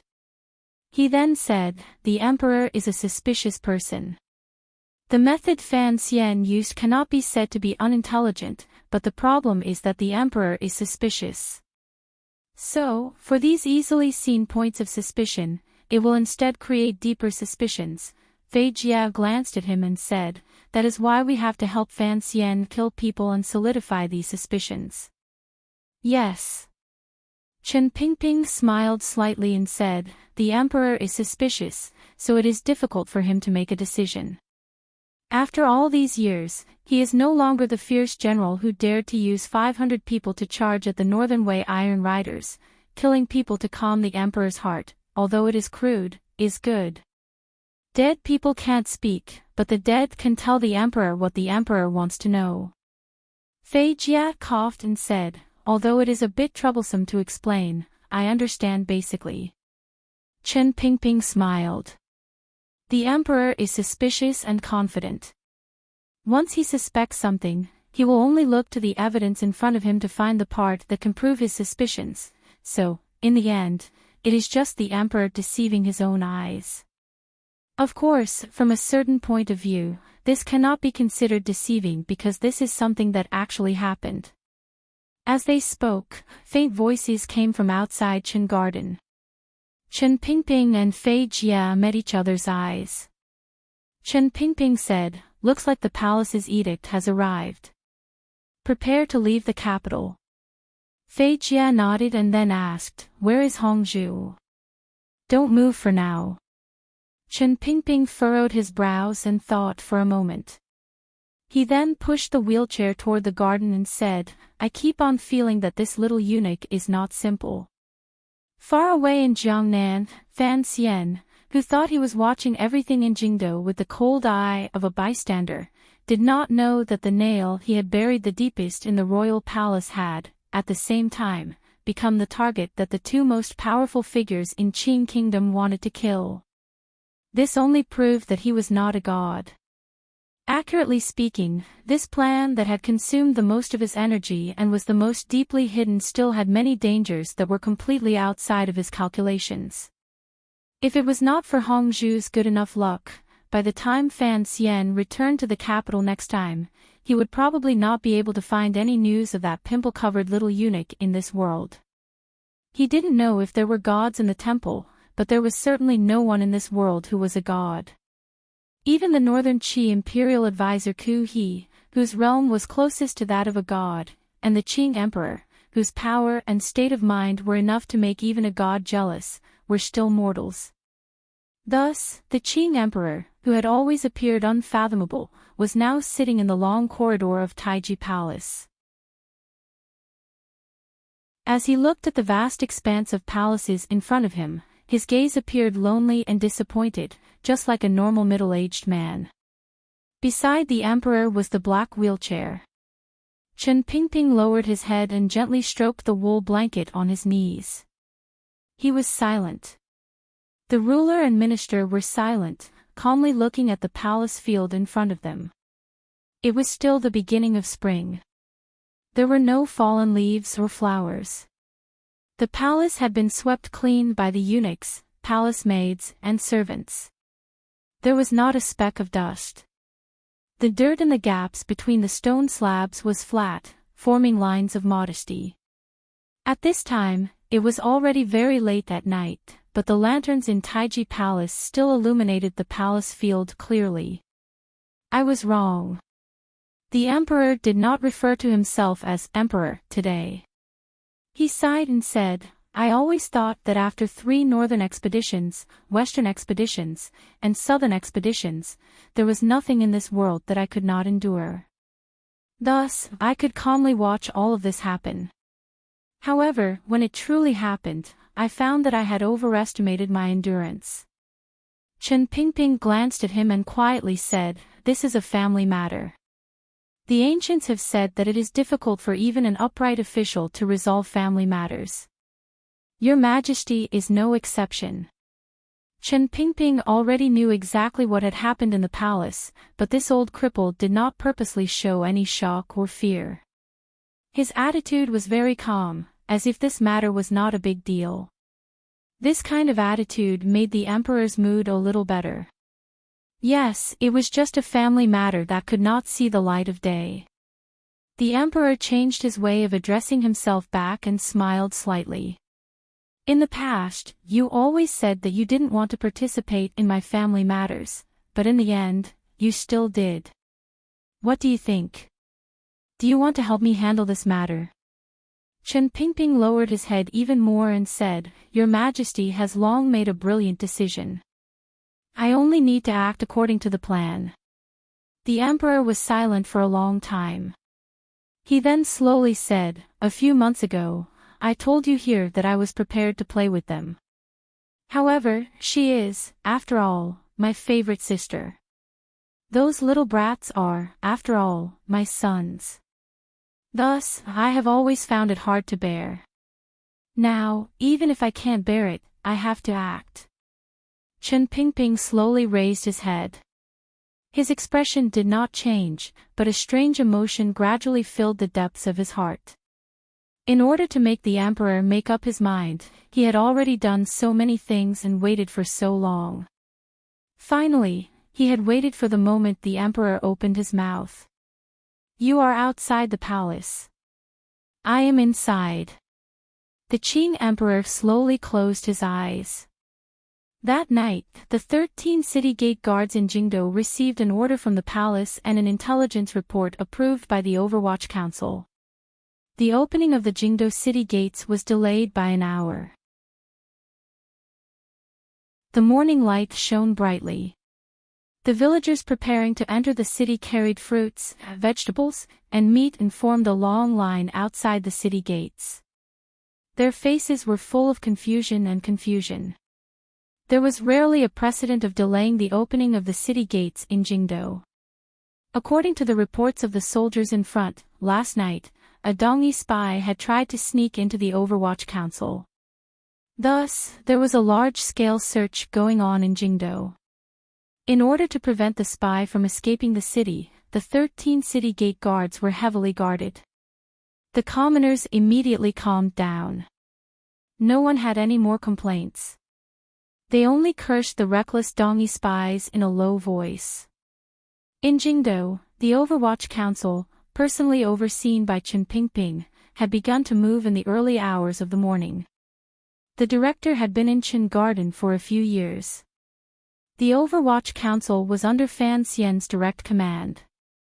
Once he took back the authority of the Overwatch Council, the speed and secrecy of the Overwatch Council's actions immediately returned to a terrifying level. In less than 2 hours, the Overwatch Council had already secretly taken control of 4 manors. The Jingdo garrison did not receive any news. The soldiers on night patrol stared dumbfoundedly at the black-robed Overwatch Council officials busily walking around. They hurriedly reported to their superiors, not knowing what had happened in Jingdo. The thousands of imperial soldiers surrounding the royal palace also did not move. They only quietly guarded the royal palace's gates. The commander of the Jingdo garrison, who had just been promoted by the Qing emperor, was a general who had followed the great prince on the western expedition the year before. Hearing his subordinates report, he randomly put on his clothes and rushed out of the palace. However, he only saw an unusually calm palace with nothing out of the ordinary. The sleepy-eyed eunuch Hope stood behind the imperial soldiers with a group of guards. Coldly, he refused the commander's request to enter the palace to report. Before long, the great prince, who was still sleeping in Prince Hiching's manor, also rode in. Even his request to enter the palace was calmly and firmly refused by eunuch Ho. The great prince and the commander of the garrison met each other's eyes. They both saw the unease and wariness in each other's hearts. At this time, the sky had not yet brightened. Dark clouds floated over high in the sky, enveloping Jingdo even darker. The secret agents and officials of the Overwatch Council had all begun to move. However, these 2 major figures responsible for the Jingdo garrison had no idea what had happened. The commander of the Jingdo garrison carefully glanced at the great prince and said, "Commander, should we go to the Overwatch Council and ask?" In the Western Expedition Army, this commander was the Great Prince's deputy general, so he was still used to calling him commander. The Great Prince paused for a moment and then slapped his forehead in annoyance. The Overwatch Council had come out in full force. It must have been an edict from the palace. Furthermore, the person in charge was certainly Director Chin. Other people didn't dare to ask Director Chin face to face, but what was he afraid of? A moment later, the two of them led their guards into the Overwatch Council through the royal palace gates. When they entered the courtyard, they were not stopped. In the garden, they saw the old cripple by the shallow pool. "Director, what happened?" The Great Prince looked at Chen Pingping and asked straightforwardly. Chen Pingping did not raise his head and said, "It's nothing. Last night, an ace from Dongyi snuck into the council and stole a great deal of valuable intelligence. I entered the capital overnight and went into the palace to ask for help. At this time, I am searching all over the city." The Great Prince furrowed his brows. He knew that this was a lie. What kind of spy would enter the capital and disturb Chen Pingping? Would it even cause the royal palace's gates to close? The commander of the Jingdo garrison respectfully asked, "Director, what do you need the Jingdo garrison's cooperation?" "Siasu." Chen Pingping glanced at the commander of the Jingdo garrison and sighed. "You haven't been in office for long. You have to quickly grasp the Jingdo garrison in your hands. Presently, you only have this position, but you can't even move the soldiers under you. How can you cooperate?" Commander Xia Su's mouth tasted bitter. He knew that Director Chin was speaking the truth. The Jingdo garrison had first been controlled by the Yi family for 20 years. Later, it was managed by the second young master of the Qin family. The Yi and Qin families had stuffed countless trusted aides into the Jingdo garrison. Given the status of these two families in the military, it was indeed too difficult for him, an outsider of the Western Expedition Army, to completely control it. The Great Prince asked worriedly, "Uncle Qin, tell me the truth. Is the matter big? Why are the palace gates closed?" "It's a small matter," Chen Pingping calmly said. "I only need an hour. There won't be any problems." "Oh, right." He sat in his wheelchair and said, "The emperor has decreed that today's court meeting will be delayed by an hour. Go to the various manors to prevent Xu Wu and those old fellows waiting outside the palace for too long and cursing." Another hour passed. The Great Prince was deeply worried, but he knew that before the matter was over, Director Chin would not tell him the truth. In the end, Chen Pingping said, "However, there are a few manors that you don't need to send the message. My people have already gone." The people of the Overwatch Council had already been sent out to the Lotus Pond Square where the commoners lived. With the cooperation of the Jingdo government, they captured a group of ruthless men who were still sleeping. Although the Jianghu people did their best to resist, in the end, after paying the price of a dozen corpses, they had no choice but to lower their heads and be tied with black ropes. Another group of people from the Overwatch Council came to the manors of a few imperial censors and very roughly pressed these imperial censors, who were renowned for their iron bones, to the ground. They had no fear of being swept to the ground and directly escorted them to the Supreme Court. There was a wave of terror and crying in the manors of the imperial censors. Among the Overwatch Council group, a young man with a black hat covering his face furrowed his brows and said to the head of the first bureau, Mu Tai, beside him, "Sir Mu, these are, after all, imperial censors. Even the emperor is tolerant of them. Rumor has it that they are not guilty of discussing matters. For you to randomly arrest them like this, are you not afraid that it will damage the emperor's clean reputation?"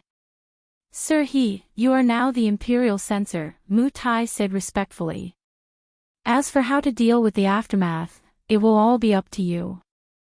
This person was He Zhongwei, the imperial censor the Qing emperor had inserted into the Overwatch Council during the last change of blood.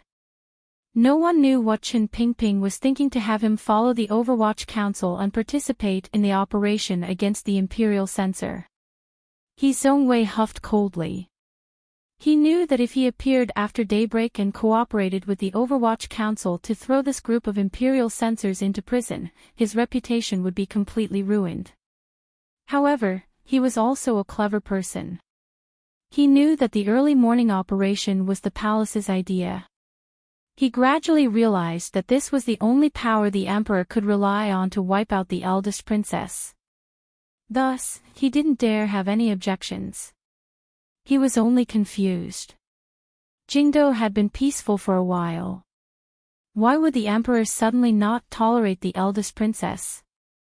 The third Overwatch Council group was currently in the Yen Manor. With a cold expression, Yen Bingyun held the council order in his hand and looked at Yen Hangshu kneeling in front of him. Slowly and firmly, he read out the crimes of the Minister of Appointments Yen Hangshu. Each and every one of them was a heinous crime that struck deeply into people's hearts.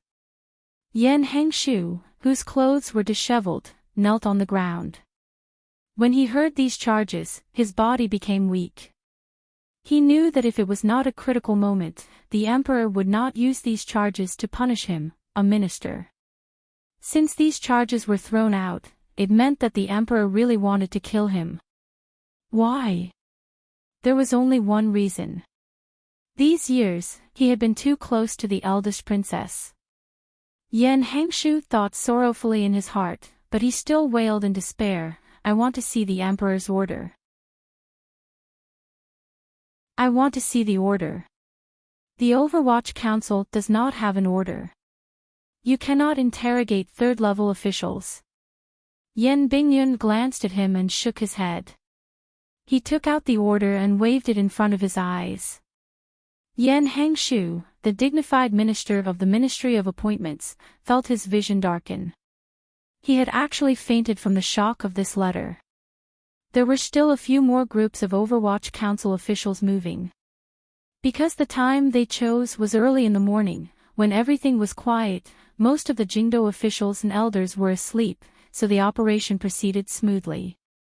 In less than an hour, most of the officials in Jingdo who were too deeply involved with the eldest princess had been invited back to the Overwatch Council Celestial Prison or the Supreme Court straw huts.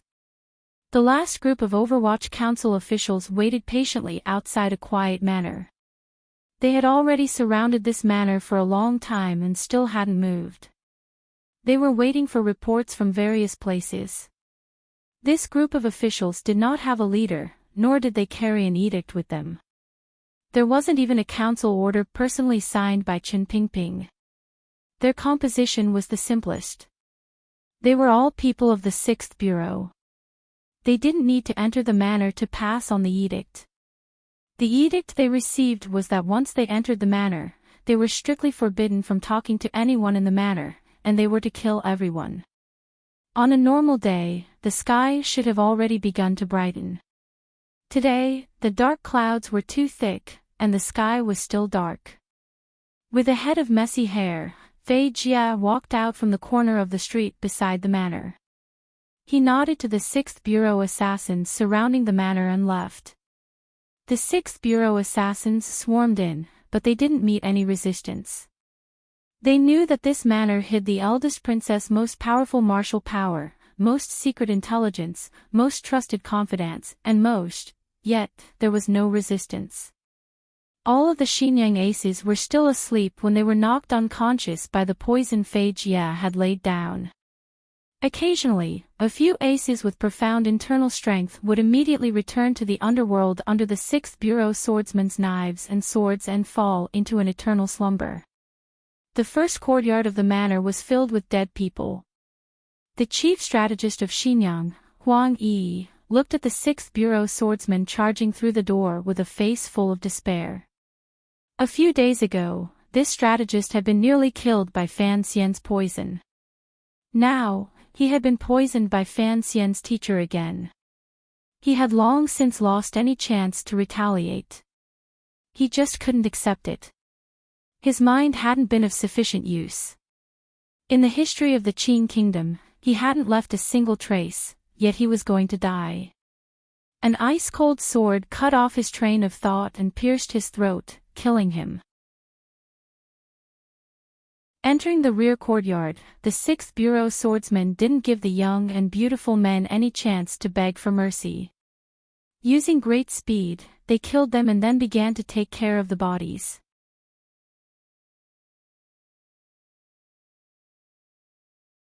Chapter 501.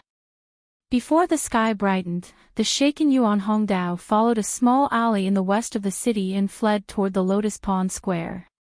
He was careful along the way, avoiding the Overwatch Council's pursuit and the Jingdo garrison's patrols. With great difficulty, he came to a private house. He wiped the cold sweat from his forehead and sat woodenly by the table. Dumbfounded, he couldn't speak for a long time. In his life, he had done countless major things. He had even personally brought down the previous prime minister. However, the scene in the early hours of the morning still shook him to the core. Presumably, everyone in the eldest princess manor was dead. From a certain point of view, these people were all killed by Yuan Hongdao. The problem was, in everyone's understanding, Yuan Hongdao was a trusted aide by the eldest princess side. If he hadn't escaped earlier, he would probably have been killed on the spot by the swordsmen of the 6th Bureau. If Fei Jia hadn't acted first. This private house was one of the Overwatch Council's most secretive transfer stations. Yuan Hongdao turned his head and saw a cup of tea on the table. Without hesitation, he drank it to moisten his dry throat. "Aren't you afraid there's poison in the tea?" A middle-aged man walked out from the inner room with a slight smile. It was Sir Yen Jr.'s father, the previous commander of the 4th Bureau, Yen Ruohai. Yuan Hongdao glanced at him warily. After confirming the other party's identity, he quietly said, "I never had any hope of continuing to live." In the eyes of this most successful spy in the Qin kingdom, this half-hour arrest in the early hours of the morning already showed that the emperor could no longer tolerate the eldest princess. Furthermore, he believed that given the emperor and Director Chen's ability to move, the eldest princess side would be cleaned out in just an hour. If the eldest princess no longer posed any threat, then the traces of his existence as a spy would be erased. However, Yuan Hongdao did not feel a glimmer of sorrow. From the moment he began to follow Lin Ruofu many years ago, he had been prepared to sacrifice himself for the Qin kingdom at any time. However, Yen Ruohai only smiled and took out all the procedures and disguises he had prepared for him. He said, "You have not been in the council for a long time. Perhaps you do not know, but the emperor and the director have never easily abandoned any of their subordinates." Yen Ruohai was slightly startled before he smiled bitterly. At this moment, another woman in civilian clothes came in from the back door with a panicked expression on her face. When the woman saw Yuan Hongdao's face clearly, she couldn't help but open her mouth wide in astonishment, as if she had never imagined that Yuan Hongdao would appear here. Yuan Hongdao was also incomparably shocked because he had once seen this woman in Xinyang. At that time, this woman's identity was that of the eldest princess' trusted palace maid, so this palace maid was actually one of the emperor's people. Yen Ruohai glanced at the palace maid and said with a frown, "You came out a bit late." The palace maid lowered her head and reported, "Last night, just as I left, Eunuch Hong personally went out and surrounded Guangxin Palace. I didn't dare to walk around casually, so I was slow." Yen Ruohai glanced at the two of them and said, "Both of you have rendered meritorious service to the imperial court. His Majesty and the headmaster are very satisfied with your performances over the years.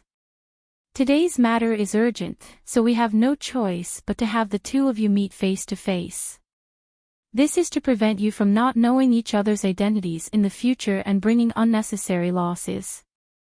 Without too many superfluous words, Yen Ruohai gave some instructions and began to send the Overwatch Council's two most successful spies out of Jingdo. Yuan Hongdao furrowed his brows and said, "Where are we going?" You return to Xinyang, Yan Ruohai said each word clearly. Wait in Xinyang. Yuan Hongdao couldn't believe his ears. He raised his head and asked, You are saying, the eldest princess will return to Xinyang? Just in case, Yan Ruohai said quietly. No one can say for sure about royal matters. As for how to explain it after we return to Xinyang, I will slowly tell you. He then turned his head to the palace maid and said, Stay hidden in the capital. If there are any changes in the future, you will still need to enter the palace. Finally, this already nominally retired high-ranking official of the Overwatch Council bowed sincerely to Yuan Hongdao and the palace maid and said, Thank you for your hard work. The room quieted down. Yan Ruohai looked at the wall outside the window and thought of the colleague who had just left. He furrowed his brows slightly. No one knew what he was thinking. After a long time, he smiled. Given the eldest princess's power and shrewdness, the Overwatch Council only needed an hour to dig out her hidden power in Jingdo and use the fastest speed and most thunderous methods to clean it all up. It seemed so easy and at ease. It was completely inconsistent with the people's assessment of the eldest princess's reverence. The Overwatch Council had long buried 2 spies at the eldest princess's side.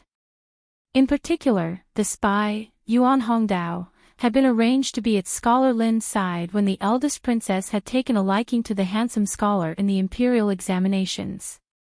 If it was said that the palace maid had only grasped some of the eldest princess's personality and likes and had arranged for Hongzhu to coincidentally discover that shady matter, Yuan Hongdao was now a Xinyang strategist.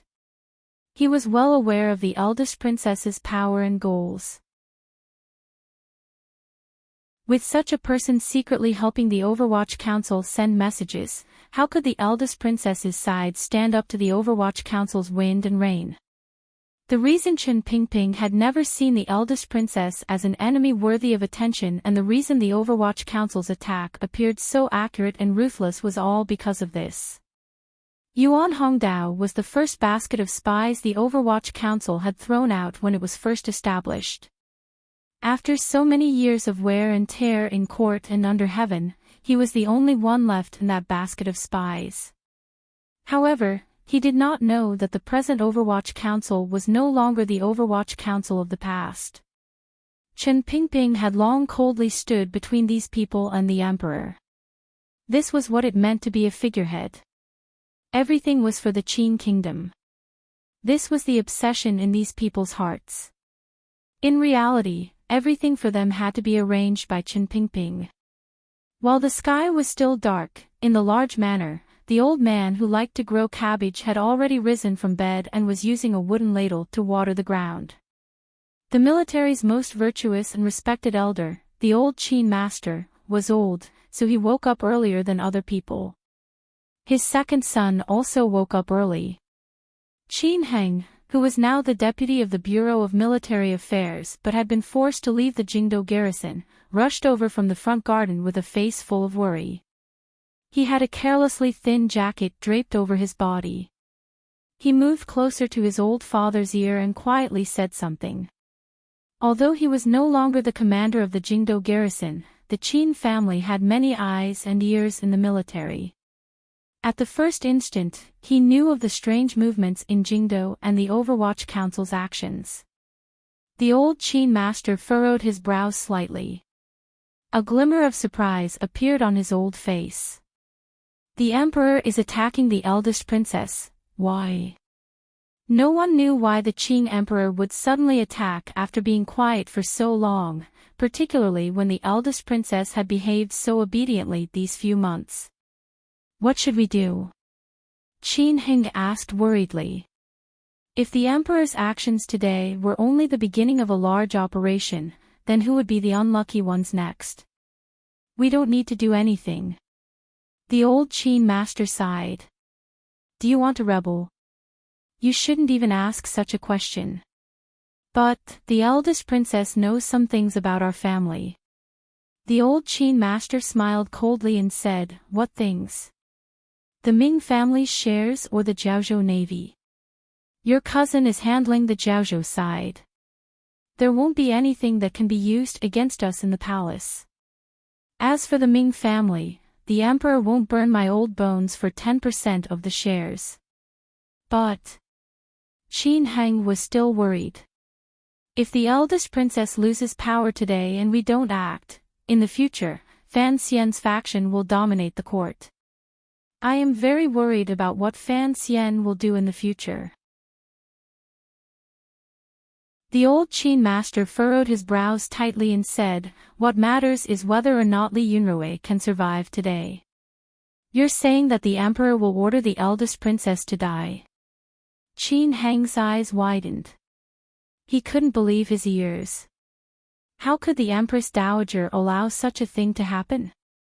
Is the emperor not afraid that the court will fall into chaos? The old Qin master laughed coldly and said, "If I were the emperor, I would either not move against a crazy character like the eldest princess, or I would kill her. However, you're right. There is still the Empress Dowager in the palace. The emperor is also a ruler who cherishes his reputation, so Li Yunrui may not die. If Li Yunrui dies, nothing we do will be of use." The old Qin master threw the wooden dipper to the ground. "If she can luckily survive, we can't do anything right now. Believe me, as long as she can survive, her future counterattack will be very crazy. At that time, we will have a chance." The palace doors were tightly shut. The bronze nails on the doors were like the protruding eyes of a ghost, staring at the people outside the palace walls with worried expressions. There were not many people waiting for news outside the palace. It was mainly the great prince and the commander of the Jingdo garrison, Xia Su, and a group of people. They looked at the tightly shut palace doors and didn't know what was happening inside. They already knew that the Overwatch Council had already captured all of the high-ranking officials on the eldest princess side and sent them to the Supreme Court. The great prince's brows were furrowed tightly. A moment later, he suddenly said, "No, I have to go into the palace and admonish." Xia Su carefully pulled on his sleeve and lowered his voice. "Commander, don't be silly. Don't be foolish, this isn't the time for us officials to speak." The great prince furrowed his brows and said, "I can't just watch as this happens." "What about grandmother?" The Qing Empress Dowager was still lying high in Hongguang Palace, sleeping soundly. The transmission of information inside and outside of Hongguang Palace had already been cut off by people the Qing Emperor had sent to ensure that no one from another palace would disturb the Empress Dowager's rest or tell her what was happening in some palace. Not far from Hongguang Palace, Guangxin Palace was the palace where the Empress Dowager's favorite daughter, the eldest princess of Qin Kingdom, Li Yunrui, currently lived. Guangxin Palace was different from its usual quiet and beautiful scene. An old eunuch with a hunched back stood in front of Guangxin Palace's door like a withered tree in winter. With the withered tree here, there was nothing left of the quiet scene. The eldest princess, Li Yunrui, stood outside the threshold of Guangxin Palace and looked coldly at the old eunuch outside the palace. "Eunuch Hong, I want to see mother." Eunuch Hong didn't speak. No one else replied. The eunuchs who had followed him to Guangxin Palace were busy in the palace, busily moving bodies from every corner of Guangxin Palace. The 27 serving girls in Guangxin Palace, including the eldest princess's personal serving girls who were skilled in martial arts, were all dead. A few bodies were at the base of the wall outside the palace. It was clear that they had intended to climb over the wall to ask for help.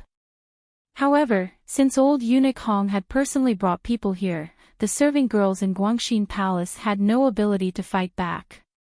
They were all tragically killed. No one even had time to say a word. No one wanted to hear them speak. The emperor's order was clear. No one was allowed to speak.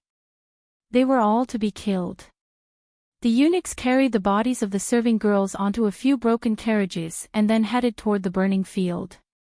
Along the way, Blood flowed down from the empty boards of the carriages and dripped onto the stone path inside the royal palace. It appeared particularly shocking. A eunuch with a broom in his hand pulled a cart of yellow dirt behind him. As he sprinkled the dirt on the blood, he swept it clean. A moment later, the carriages were far away. The blood and dust on the stone path gradually faded and turned into very shallow marks. It was as if there was nothing there at all. Only now did old eunuch Hong slowly raise his head and weakly say, "Your Highness, the Empress Dowager is currently resting. The Emperor doesn't want you to disturb her. Please wait a moment. The Emperor will come to see you in a moment." A glimmer of hatred flashed through the eldest princess's clear and beautiful eyes. Her hands, which hung by her side, slowly tightened. A moment later, she smiled and bowed slightly with great politeness. "Then I will wait here for Brother Emperor." After saying this, she turned and entered the palace, closing the wooden door. Eunuch Hong's body was still bent like a withered tree, silently standing guard outside Guangxin Palace. Although the branches of this tree had no leaves, it gave people the feeling that it was beginning to spread around Guangxin Palace. It wrapped around the top and bottom of the palace, making it difficult for the woman in the palace to breathe. The Eastern Palace was a mess of noise and chaos. Everyone was terrified and uneasy. The Empress, who had come out without any jewelry, looked at the eunuchs who had entered without an invitation and flew into a rage. Her brows furrowed and she cursed loudly, "You dog servants! Do you want to rebel?" Eunuch Yao bowed respectfully and gently said, "Your Highness, I don't dare.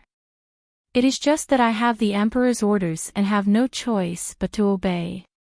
At this moment, the pale-faced crown prince also walked out from the back of the palace.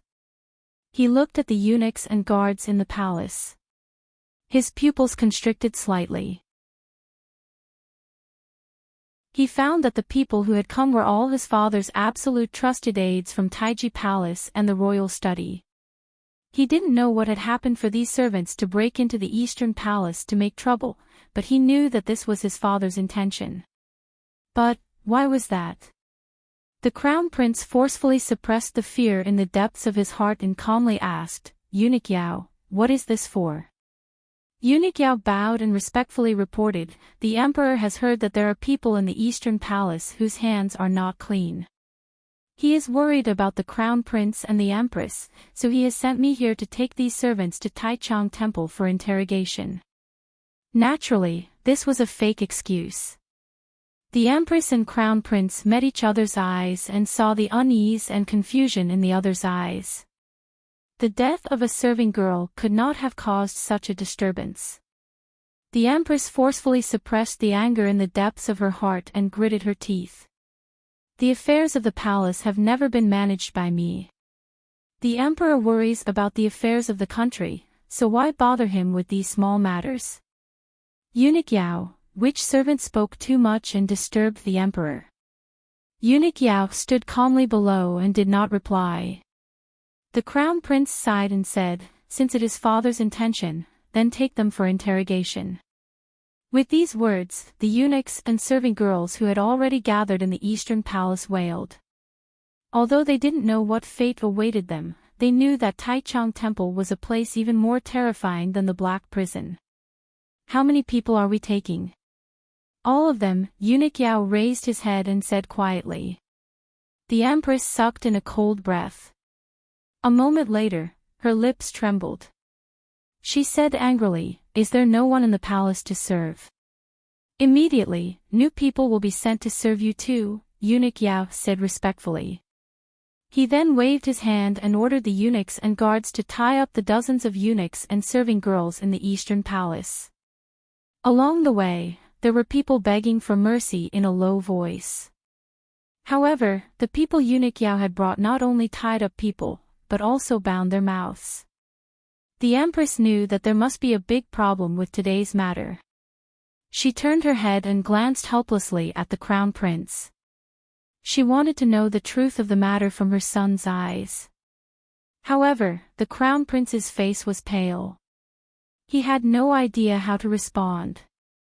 Just as Eunuch Yao and his group were preparing to leave the Eastern Palace, the Qing Emperor walked in from outside the palace.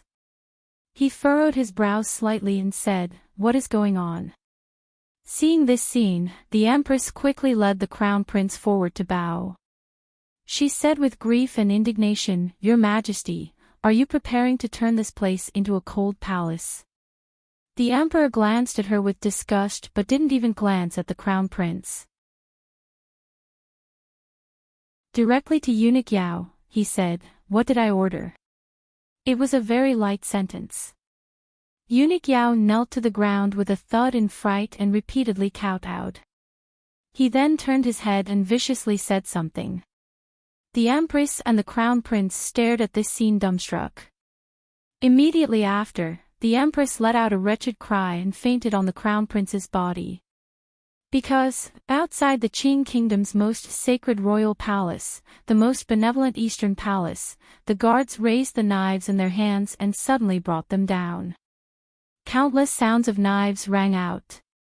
Dozens of muffled grunts struggled to come out of their gagged mouths. Dozens of heads fell to the ground.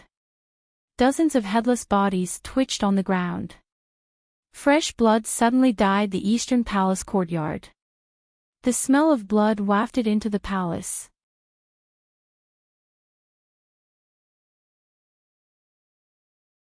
Chapter 502. The sky gradually brightened. The clouds gradually gathered directly above Jingdo and turned the hazy light into a murky darkness. In the messy group of buildings behind the royal palace, the eunuchs and serving girls who were resting were still tossing and turning in their dreams. However, some of them had already woken up. Hongzhu forced himself to be alert and slapped himself in the face again and again. He wanted to use this action to keep himself calm. He was not on duty in the Eastern Palace, so he had not been silenced by the eunuchs and guards. Even though he was living in the courtyard of the laundry room, he still felt afraid. He didn't know what he would face next. A sound suddenly came from outside the courtyard. Although it did not wake the people in their dreams, it scared Hongzhu into rushing to the window. The hand in his sleeve tightly held a poison dagger Fan Xian had given him for self-defense. At any moment, he was ready to fight to the death with the people who had come to silence him. If he fought, it would be difficult for him to escape death. However, if he didn't fight and just allowed himself to be captured, young eunuch Hong, who was as stubborn as a scholar, would not do it. His hand was shaking. His ear was pressed against the door, listening to the sounds outside the courtyard. Occasionally, wretched moans and cries rang out. However, those sounds only rang out for a few moments before immediately disappearing. His face was deathly pale. He knew that someone was killing people outside. The eunuchs and serving girls who lived in the laundry room were basically all servants who served the Eastern Palace and Guangxin Palace. Hongzhu knew what was happening outside for. He gripped the dagger tightly and bit his lip nervously. He didn't even notice that there was a small cut on his lip. He didn't know when those people would come to kill him. He didn't know if he could fight to the death alone. Hongzhu nervously waited for the arrival of death.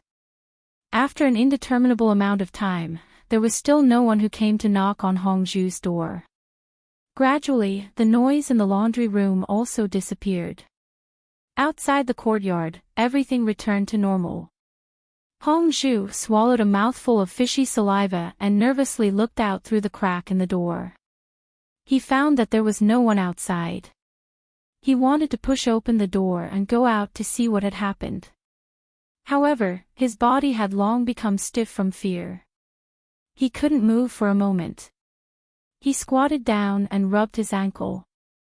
Summoning up all his courage, he pushed open the door and walked onto the street of the laundry workshop. Somewhat absent-mindedly, he looked around and found that the doors of the young eunuchs and palace maids' residences were tightly shut. There seemed to be nothing unusual. He walked to a yard and cautiously reached out to push. The door was not bolted and opened with a push. Hongzhu looked at the courtyard in front of him. The deathly pale color on his face deepened. Even his lips began to glow with a green light. He did not see a yard full of corpses, but he did see a few pools of blood in an inconspicuous corner. The yard was empty, and there was not a single person there. Presumably, it was the same in the other courtyards. The eunuchs and palace maids in these courtyards had all been killed by His Majesty. Even their corpses had been dragged to some secret place and burned under the cover of the darkness before dawn. His Majesty's hands were indeed bloody. Hongzhu retreated out of the empty courtyard somewhat stupidly and stood in the empty alley of the laundry workshop. He didn't understand why those people hadn't come to kill him. A feeling of having survived a disaster and fear intertwined in his heart, making his entire body tremble. There was a cracking sound. A bright light flashed through the depths of the dark clouds in the sky and disappeared in a flash. The sound of thunder rumbled through Jingdo and the villages around it. Immediately after, a strong wind picked up and countless drops of rain fell to the ground accompanied by the wind and thunder. Hongzhu stood in the heavy rain and allowed the rain to wash over his face and wet his thin clothes. After a long time, he came back to his senses. Tightly holding the dagger that was like a life-saving straw, he returned to his own courtyard and closed the wooden door tightly, not daring to open it again. Imperial Father, why? The Crown Prince glared angrily at his father with an anger that was rarely seen and roared in a loud voice, why? The Qing Emperor did not reply to his words. He only stared at the Empress's dazed face. Placing his hands behind his back, he slowly lowered his head and pressed his face against the Empress's. The Empress's body shook for no reason as she watched the middle-aged man she was most familiar with, loved the most, and hated the most come closer to her. She saw clearly the black-bordered golden dragon robe on his body, saw clearly the golden lines on the dragon robe, and smelled the scent on his body. However, she could not see the expression on the man's face clearly. She could not see the emotions hidden under the expression. Many years had passed, but the Empress had never seen the Emperor clearly. Her body shook again. It was clear that this Empress felt fear toward the Emperor from the depths of her bones. The Emperor leaned close to her ear and quietly said, "You taught a good son." The Empress was startled. She had no idea why such a terrifying thing as purging the palace would happen today. Hearing the Emperor say it, only now did she know that it had something to do with the Crown Prince. However, the Crown Prince had been very stable and dutiful recently. What trouble could he have caused? Particularly after hearing the Emperor's words, an emotion unique to women made the Empress excited. In a sharp voice, she yelled, "My son. Is he not your son?"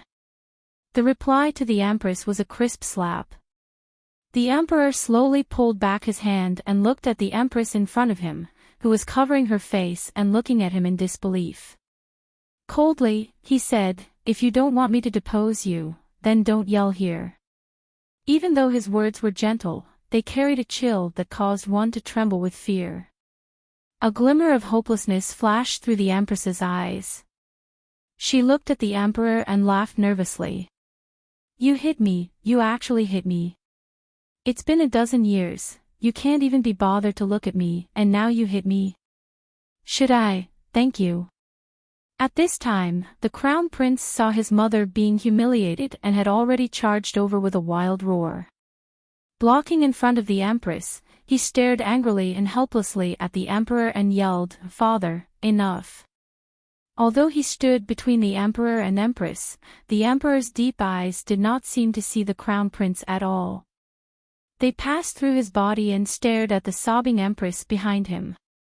Faintly, he said, "You cannot lose decorum, do you understand?" "Empress." The Empress fearfully raised her head. Separated by the Crown Prince's not wide body, she glanced at the Emperor. Biting her lip, she didn't speak for a moment. Seeing that she didn't reply, the Emperor furrowed his brows slightly and took a step forward. If he took another step forward, he would collide directly into the Crown Prince's body. The Crown Prince's heart had already turned completely cold. He knew what kind of harsh and heartless person his father was. A ruler would never be soft-hearted, particularly at this moment. His father had slapped his mother in the face. This at least proved that he still saw his mother as a person. But the Emperor's gaze directly passed through him as if he didn't exist. What did this mean? This meant that the Emperor no longer saw him as a person. The Crown Prince didn't understand why his father had become so angry and could not tolerate him. Suddenly, he thought of something. His face became increasingly pale. However, he still stood in front of the Empress because he wanted to protect his mother.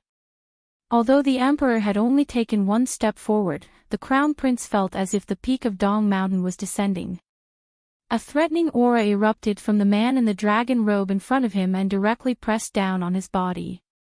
The Crown Prince seemed to be able to hear the creaking of his knees. He was afraid. He wanted to retreat, but he couldn't. He knew that the Emperor was in a rage. He didn't know what the Emperor would do to his mother in his rage. Thus, he stood unyieldingly between the Emperor and Empress and used all of his strength to resist the threatening aura. His heart was slightly absent-minded. He wondered if this was the aura that an overlord of a generation possessed. To be able to sit on the dragon chair, did one have to be so iron-blooded and heartless? Why? The Crown Prince held on with great difficulty under the powerful pressure. The veins on his neck bulged. In a sharp voice, he roared, "Father, why?" This time, the Emperor finally looked the Crown Prince squarely in the eye. Looking at the young man who dared to stand in front of him, a faint light rose in his eyes.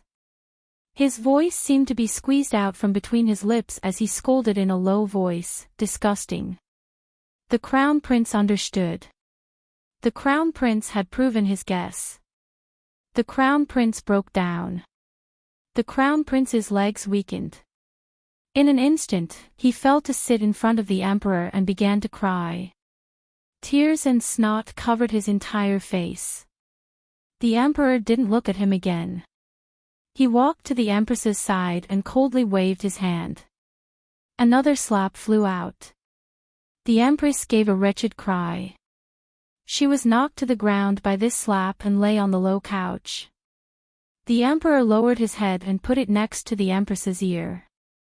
Using a voice that sounded like he was grinding his teeth, he said, "I gave this child to you, and you raised him to this state." The Emperor raised his body and coldly walked out of the Eastern Palace. Just as he was about to leave, he turned his head back and glanced coldly and with disgust at the Crown Prince sitting paralyzed on the ground. Disdainfully, he said, "If you had dared to stand in front of me earlier, perhaps I would have given you some respect." After saying this unusually cold and emotionless Qing Emperor flicked his sleeves and left. His figure appeared tall and straight and stern. He was not like a husband or wife at all. Rather, he was just a ruler.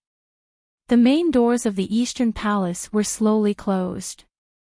The smell of blood still lingered in the hall. Other than the crying Empress and Crown Prince, there was no one else. It appeared very quiet. The Crown Prince suddenly slowly stood and woodenly helped his mother into a sitting position. With a slap, the Empress slapped him across the face. The Crown Prince didn't even dodge. His eyes were filled with despair and struggle.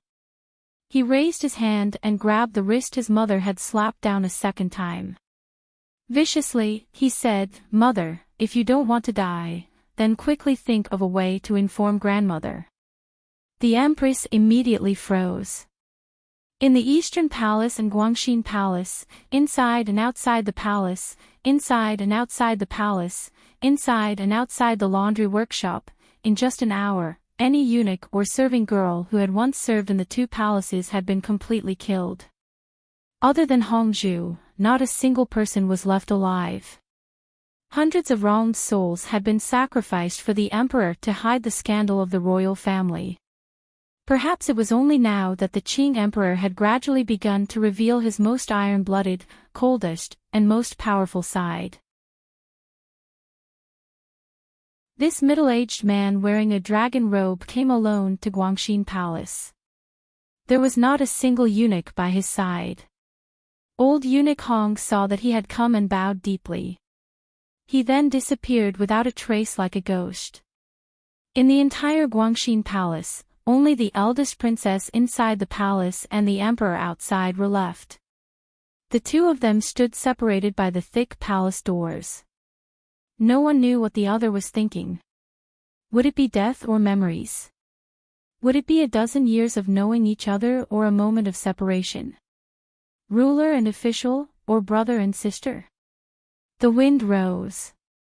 The dark clouds above Jingdo grew thicker and thicker. A bolt of lightning struck down. Countless drops of rain poured down. Sitting on the low couch, the eldest princess slowly raised her head and looked at the palace doors with a cold and laughable gaze. With a creaking sound, the palace doors were slowly pushed open. A drenched, middle-aged man with long hair flowing down his back slowly walked in. The dragon embroidered on his dragon robe seemed to be struggling in the wet water, wanting to charge out and tear apart everything in the world. The eldest princess, Li Yunrui, looked at him coldly and said, "So, you can also be so wretched." There was a cracking sound. Thunder and lightning exploded in the sky. The lightning illuminated the dark royal palace. In a very short amount of time, it lit up everything incomparably bright.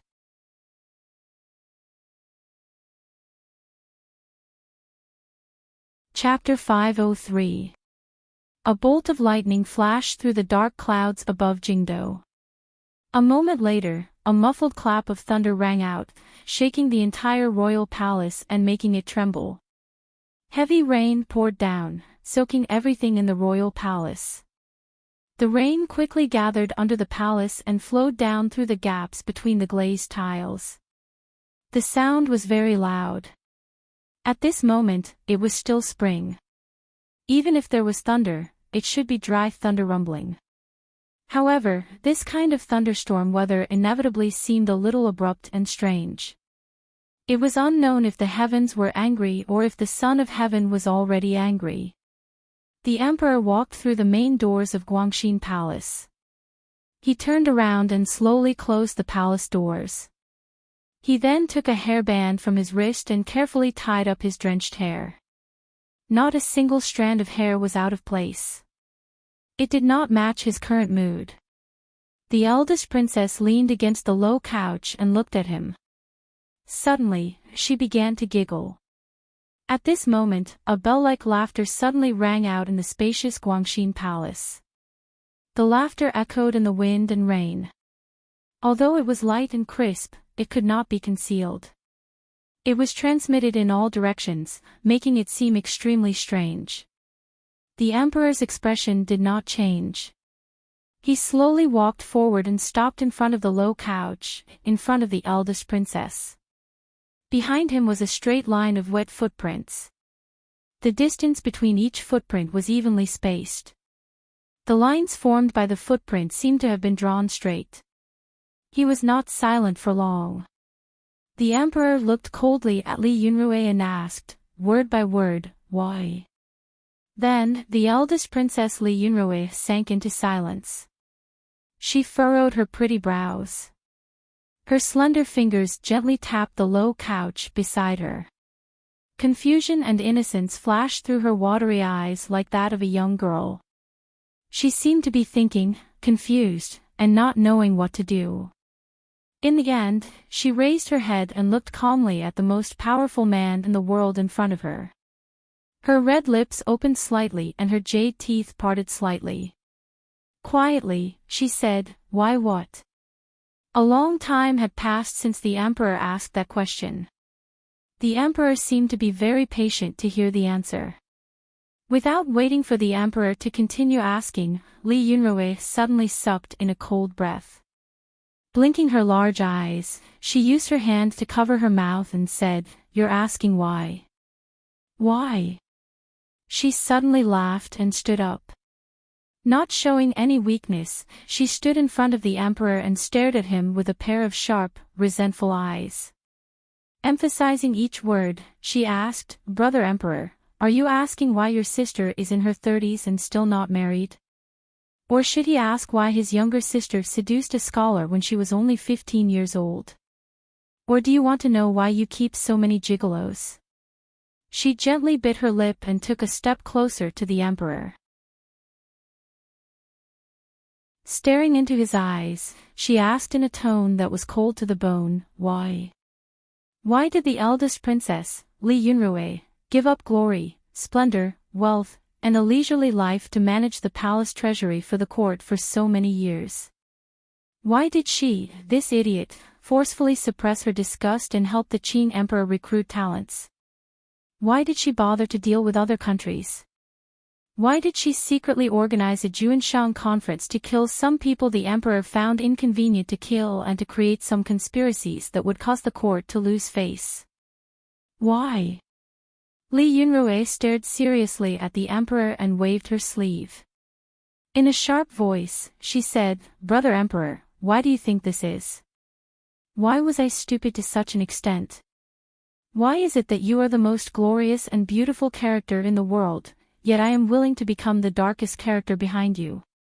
Why do I have to bear this reputation?" The emperor was silent and cold, looking at her pitifully. The eldest princess suddenly laughed crazily. "Isn't this all for you? My dearest brother, if you want to leave your name in the annals of history, then those dirty things must be borne by someone else. But, have you ever thought about me? Me?" The eldest princess angrily grabbed the emperor's dragon robe and hatefully said, "I also want to ask you why. Why do you have to take away everything that belongs to me? Why don't you have any affection? Look at that illegitimate child of yours. You took everything from me and gave it to him. Why? I know that everything will be gone. I am willing, as long as you are willing. But, it cannot be him. Why did it have to be him?" Li Yunrui panted and then quickly calmed down. Using a pitiful gaze, she glanced at the emperor and slowly said, "It's a pity that your illegitimate child is still only willing to have the surname Fan." The emperor looked at her silently.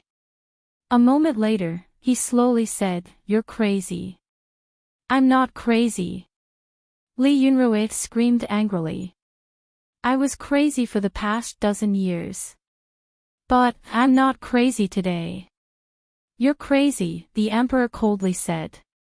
The emperor coldly said, "You've asked so many whys. It seems like the root of all this is me. Have you ever thought that your love for power has reached an abnormal level? Strange." Li Yunrui furrowed her brows. A disdainful expression flashed across her face. If a woman wants power, then it is strange. Then, what do you, the person with the most power in the world, count for? How dare you? The emperor squeezed out a low voice from his throat and waved his hand to strike. The eldest princess raised her face and looked at him coldly. She looked at his hand and did not care at all. "Everything you have was given to you by me," the emperor slowly lowered his hand and coldly said. "I can easily take it all back. Everything I have was obtained through my own hard work." The eldest princess looked at him coldly. "If you want to take everything back, you will have to kill me." Another peal of thunder rang out outside the palace. The wind and rain seemed to have picked up. The emperor looked at his sister and suddenly laughed. There was an icy coldness in his laughter. "Perhaps, you think I can't bear to kill you. Of course, you can bear to." A glimmer of mockery suddenly flashed through the eldest princess Li Yunrui's eyes. "Is there anyone in this world that you can't bear to kill?" The emperor, who had been calm the entire time, was suddenly stabbed in the depths of his heart by this gaze. Li Yunrui looked into his eyes coldly and said, "Brother Emperor, wake up. Don't always pretend to be the most loyal person in the world. Presumably, you've already been to the Eastern Palace and showed that you've lost your composure. It seems that you've been hurt in the depths of your heart. But, who are you fooling? Don't lie to yourself. You've always been waiting to get rid of me. In the depths of your heart, you feel that you owe me, so you need to find a reason to convince yourself." She harshly said, "Yes, you just need to convince yourself. Make you feel that personally killing your own sister, the sister who has been by your side since childhood and who has given up countless years for you after growing up, is not your problem. It is just that I deserve to die." When she said the word deserve to die, Li Yunrui's voice became sharp. When the emperor heard the words Eastern Palace, he had already closed his eyes. A moment later, he slowly said, "In the end, you are my own sister and the person mother loves the most. If it hadn't come to this, no matter what, I would have protected you with riches and honor. You disrupted court discipline, buried private soldiers, used the Ming family, and organized the Juanshang conference. Which one of these is not a great crime of deceiving the emperor? However, what do these things count for? You are, after all, my own sister, the sister I have loved since childhood. If I don't offend you, then you are not guilty.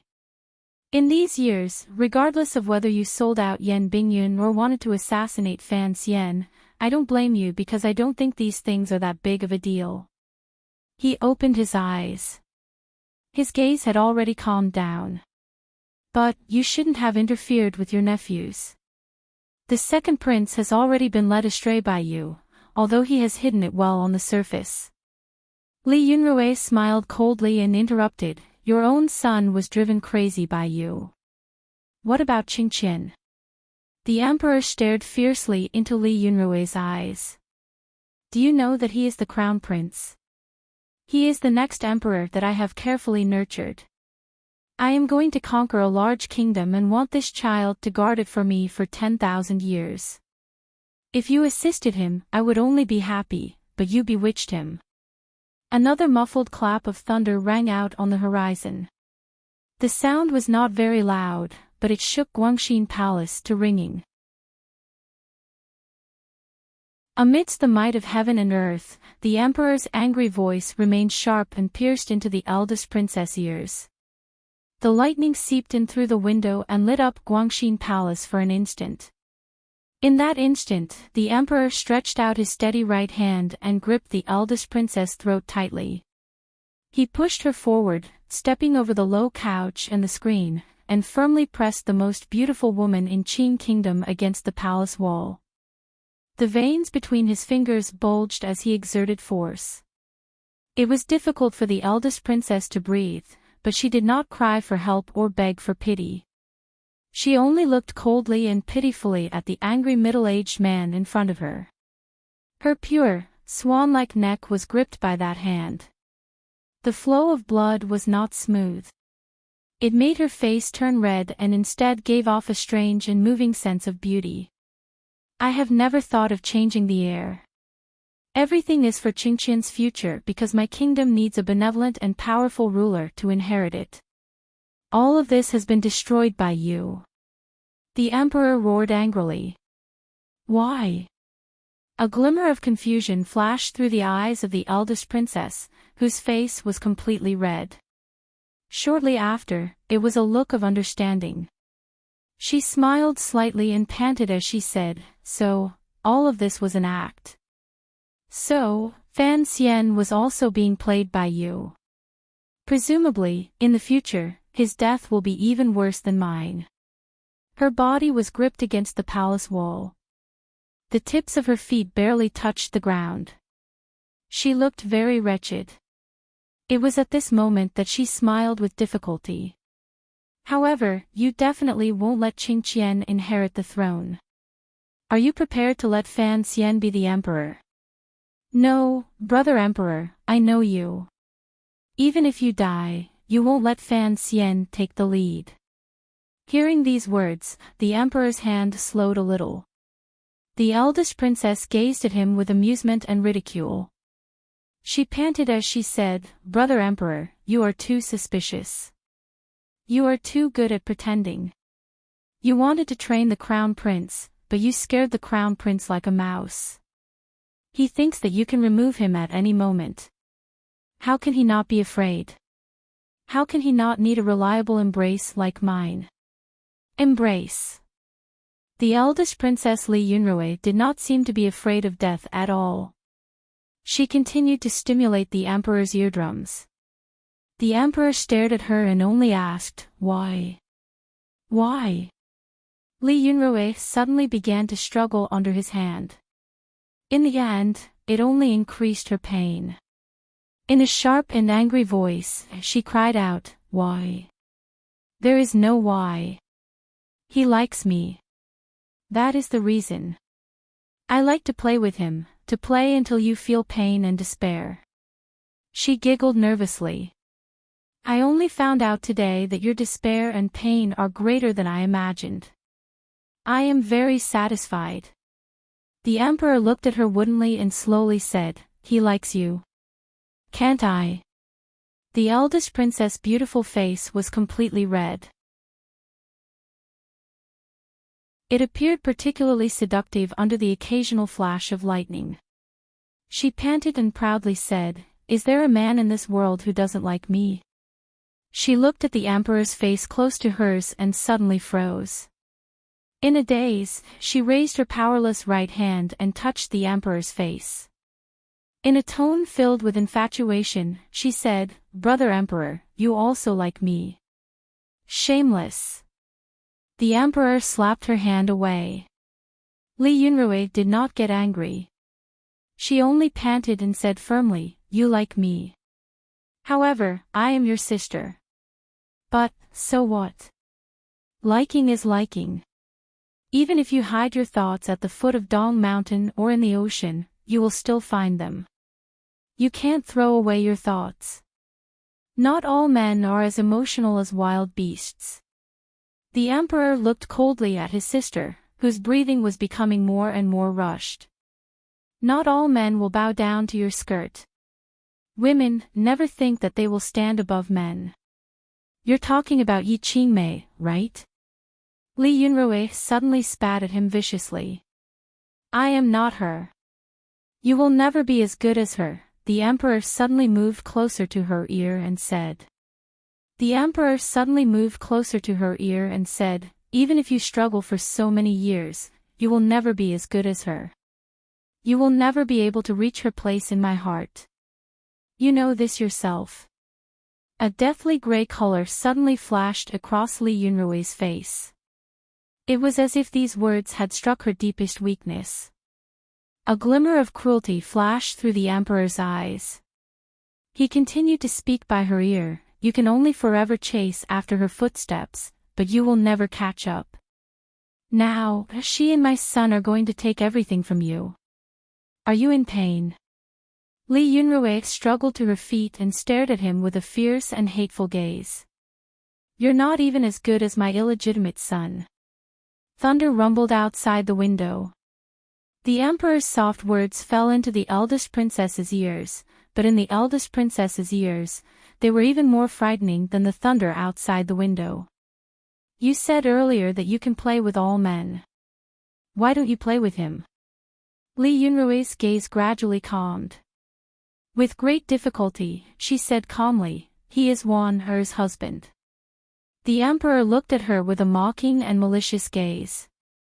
"You even dare to act against your own nephew. Do you still know such a thing as honor?" The eldest princess gazed at him pitifully without showing any weakness. "There are 3 of us siblings, but there are 2 of us crazy. I don't know. Do you know? If you really knew, you wouldn't have taken your subordinate's sweetheart into the palace as a concubine." The sound of wind and thunder outside the palace suddenly stopped. A deathly silence filled the air. The emperor's hand was firm and unmoving. Clutching the eldest princess's weak throat, he didn't speak for a moment. "During the northern expedition, you were heavily injured. Your entire body was stiff and unable to move. The eldest princess coughed and viciously said, "It was Chen Pingping who suddenly attacked from thousands of li and risked great danger to save you from the mountains in the north. It was the Dongyi female slave, Lady Ning, who served you, a wooden person, along the way. The journey was so difficult. Director Chin could only drink horse urine and eat horse meat, but for these two benefactors, what did you do? You clearly knew that Chen Pingping liked Lady Ning and that Lady Ning admired Chen Pingping. As the master, you stabbed a knife in and took Lady Ning. Brother Emperor, don't think that just because I was young at the time, I don't know about this. Why was Mother so angry? Was it just because of Lady Ning's identity? Why did she have to be executed? If Yi Qingmei had not interceded, Lady Ning and the great prince would have long ceased to exist. Do you know such a thing as honor? Don't say nonsense like Chen Pingping is a eunuch, the eldest princess said viciously. Do you think you are cleaner than me? What disappointed Li Yunrui was that the emperor did not seem to be shocked or uneasy. He only looked at her coldly. The emperor slowly increased the strength of his hand and said, word by word, before you die, you still did not forget to drive a wedge between me and Director Chin. Yunrui, I truly admire you, so I cannot keep you alive. In the Eastern Palace, the pitiful mother and son were still terrified and uneasy. The pale-faced crown prince was much better off than the empress. Although he knew that he was about to face a terrifying end, he was, after all, the son of the Qing emperor. He had always been raised as the next emperor. The terrifying calmness in his blood came into effect at this moment. If he wanted to save himself, he had to first save the eldest princess. The crown prince knew that there was only one person in this palace who could save someone from his angry father's knife. Furthermore, the emperor would not tell that person the truth. The emperor, who was filial to his mother, would not let the scandal of the royal family harm his elderly body. Thus, the crown prince knew that he still had a chance of survival.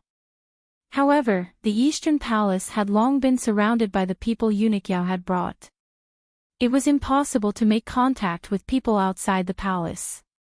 Even the trusted aides the empress and the crown prince cultivated in the other palaces were unable to get close in the thunderstorm.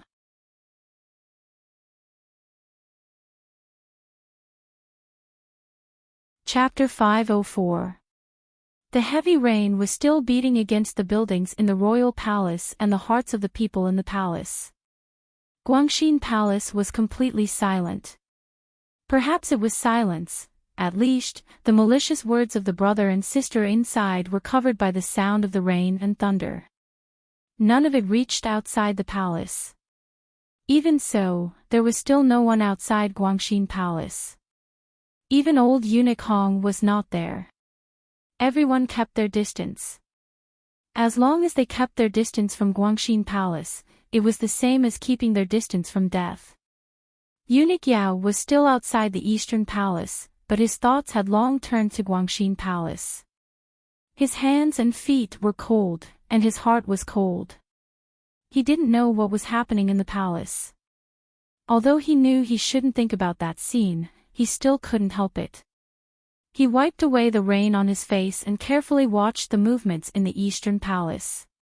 Since the emperor had left this palace for him to watch, then he could not allow the empress and crown prince inside to make any noise. Compared to Guangxin Palace, the situation in the Eastern Palace seemed to be much calmer. Although Eunuch Yao was nervous, he was not afraid. All of the servants in the Eastern Palace had been beheaded. Only the orphan and widow were left inside. No matter what, they wouldn't be able to make any noise. However, his eyes, which were wet from the rain, suddenly became dry and burning. Such a great fire!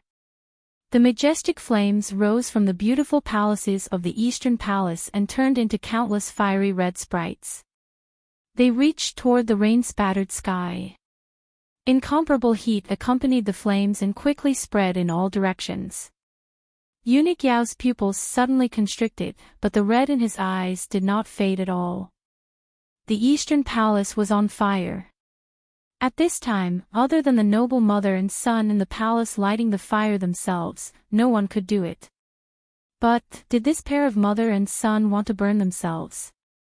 Furthermore, the rain was falling so heavily. How did the fire start? Why was the sky full of rain unable to extinguish the fire?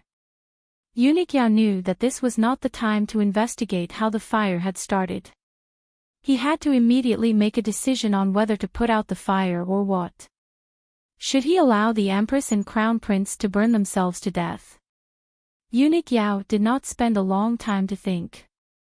He knew that no matter how angry the Emperor was, if the Empress and the Crown Prince died without enduring the Emperor's anger under his watch, the Emperor's anger would fall on his head. A moment later, Eunuch Yao's throat seemed to have been scorched by fire. He yelled hoarsely and sharply, "There's a fire!" There were countless large copper vats that stored water in the royal palace, and countless eunuchs and serving girls. When the Eastern Palace caught fire, there were already people who reacted and rushed over, desperately trying to put out the fire. Eunuch Yao was nervous and careful and did not participate.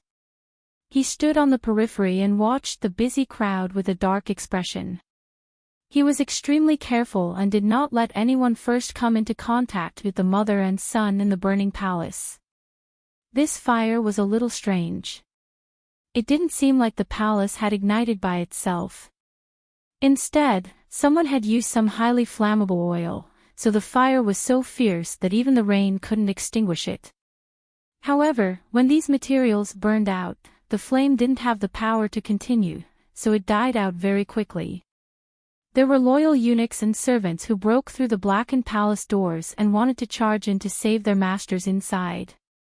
However, once the little eunuch broke through the palace doors, he found his vision darkened. For some reason, he had been hit in the head by a wooden pillar and fainted.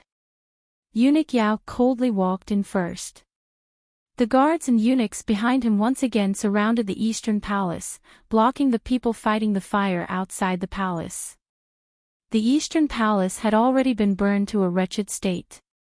On the stone floor in front of the palace, the Empress was being held in the arms of the Crown Prince. Other than a few burn marks on her body, she was in a sorry state after being soaked by the rain. Eunuch Yao bowed slightly. The fire has been extinguished. His meaning was very simple. Since the fire had been extinguished, the two masters had to temporarily stay in the palace. The Crown Prince, who had a string of blisters on his palm, stared into Eunuch Yao's eyes. A ruthless expression flashed through his face. He said each word clearly, "Unless you kill me now, the entire royal palace will know of the fire in the Eastern Palace. How long do you think you can hide it?" Then, the Crown Prince raised his voice and calmly said, "I am fine. It's just that mother has fainted from the smoke." His voice easily traveled outside the Eastern Palace and fell into the ears of the people who had come to put out the fire. It made their hearts relax. As long as the Empress and Crown Prince were fine, they wouldn't have to be unlucky. However, when this voice fell into the ears of the eunuchs and guards surrounding the Eastern Palace, it represented another meaning. Eunuch Yao's body shook and he slowly raised his head. Looking at the normally ordinary Crown Prince in front of him, he furrowed his brows slightly. Only now did he realize that this Crown Prince was, after all, the Emperor's own son. At the moment of impending disaster, this kind of decisiveness and self-immolation was used beautifully. The Emperor had to take care of family matters and maintain his face, so he had chosen the darkest hours before dawn. Heaven had played along and sent down a thunderstorm to liven things up. Hundreds of servants had already died in the royal palace. It was to cover up the people's torrent of mouths. However, there was a fire in the Eastern Palace. Everyone knew that the Crown Prince and Empress were safe and sound. This matter could no longer be kept quiet. The so-called family matters were gradually turning into national matters. Eunuch Yao looked at the calm crown prince. Suddenly, his heart jumped. He found that this usually good-for-nothing crown prince, regardless of whether it was his brows or expression, was very much like the emperor when something happened. The woman with the most power in the Qing kingdom, that old woman, had actually woken up an hour ago. Old people needed very little time to sleep, but the Empress Dowager still habitually lay on the large soft couch in Hongguang Palace with her eyes closed to rest. For some reason, she had been awake for so long, but the sky was still so dark. It made her not interested in getting up and walking around the garden. In particular, the wind, rain, and thunder later made the Empress Dowager furrow her brows and close her eyes even tighter. She was not afraid of thunder, but she hated the sound of it. She always felt that heaven had something against the Li family and was using this method to tell her. After the wind and thunder, a faint clamor came from the distance. However, this noise quickly disappeared. The dark palace recovered its peace. The Empress Dowager did not want to lie down anymore. With the help of the nannies and serving girls, she slowly rose from the bed and shakily put on her clothes. She carefully ironed a green sash around her forehead and was helped to sit on a chair. The serving girls silently carried a golden basin to help the old woman wash up. The warm water in the basin gave off steam. The Empress Dowager stared at the steam in the basin in a daze. After a moment, she sighed and waved her hand. Where was the ruckus just now? The serving girls and nannies looked at each other. Although they had heard it and vaguely guessed it was from the Eastern Palace, it was still early in the morning. No one had come out of the palace. No one knew what had happened. Even if someone guessed something had happened in the Eastern Palace, no one dared to voice their guess in front of the Empress Dowager. At this moment, the palace maid holding the copper basin opened her mouth as if she wanted to say something. An old eunuch slowly walked in from outside the palace. In the entire royal palace, other than the emperor, only this old eunuch could enter the Empress Dowager's palace without being announced. When the serving girls and nannies around the Empress Dowager saw the old eunuch enter, they became even more silent. Only a glimmer of despair and struggle flashed across the serving girl's face. Eunuch Hong slowly walked to the Empress Dowager's side and said, "A few days ago, the Eastern Palace caught a few servants with dirty hands and feet. In the end, they didn't kill them all and made a ruckus. I had Xiao Yao go. It was a small matter." The Empress Dowager furrowed her brows slightly and made an "oh" sound. Her gaze glanced at the serving girl carrying the basin. Old eunuch Hong also glanced at the palace maid with his cloudy eyes. The serving girl's body trembled and she slowly lowered her head. However, she immediately raised her head and said quickly, "Eastern Palace." After saying these two words, she paused and stared in terror in front of her. The Empress Dowager used her old and trembling hand to firmly hold Eunuch Hong's wrist because she knew that as long as Eunuch Hong was willing, this old dog had countless ways to make that palace maid unable to say a single word. "There's a fire." The serving girl carrying the basin said in a trembling voice, "Such a big fire. The Empress and the Crown Prince are still inside." Eunuch Hong slowly shook his head and pulled his hand back into his sleeve. The Empress Dowager stared closely at the serving girl and asked, "Where is the Emperor?" "The Emperor is in Guangxin Palace." The palace maid bit her lip and passed on her master's last words, which were also her last words in this world. She took out a hairpin from her sleeve with her left hand and pierced the tip of the hairpin into her throat, causing blood to gush out. The basin in her hand fell to the ground with a crash. Her body also fell to the ground with a muffled thud. Hongguang Palace was deathly silent. All of the serving girls and housemaids were stunned by this scene. No one could speak. Death is not worth pitying. The Empress Dowager stood up and didn't even glance at the serving girl's body on the ground. she said, to Guangxin Palace. The rain outside Guangxin Palace gradually lessened. The eldest princess's breathing also slowed.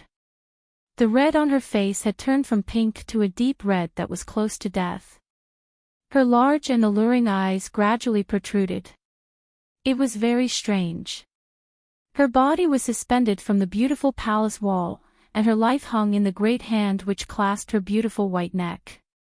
Perhaps death was about to arrive, but this woman, the strangest woman in the Qing kingdom in 20 years, was, in the end, crazy. Thus, there was not a glimmer of fear toward death in her eyes. There was only a faint hint of mockery and ridicule.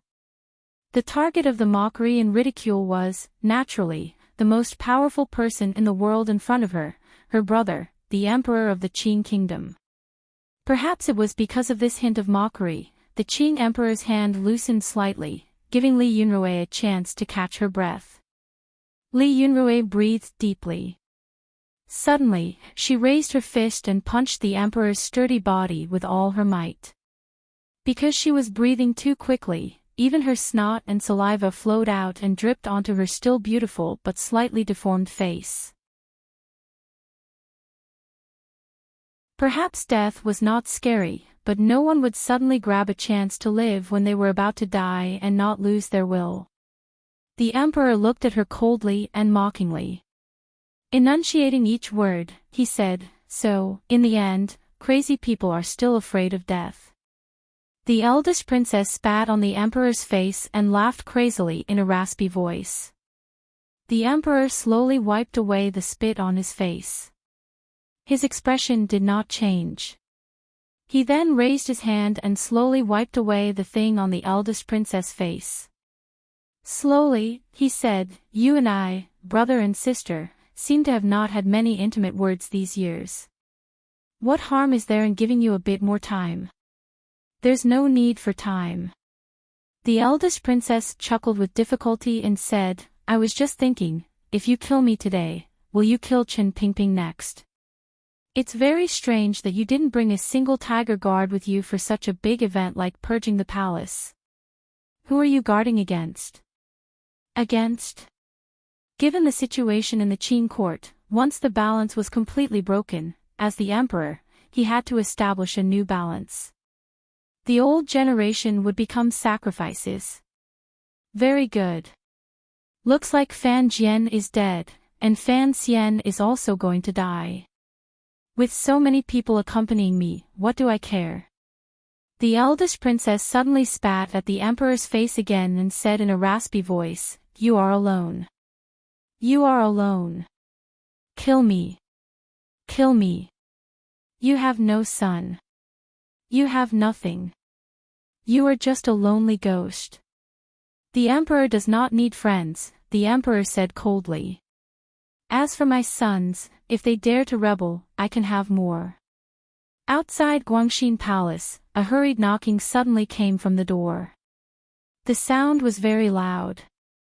It seemed that the person outside was in a hurry. "You're tuning into the LoveLore Library YouTube channel. We're so grateful for your support, and don't forget to subscribe to join us on this incredible journey through captivating stories. Your generosity through donations truly makes a world of difference, as it's the primary source of revenue that allows me to expand and enhance this channel for you. Thank you from the bottom of my heart for being a part of this adventure.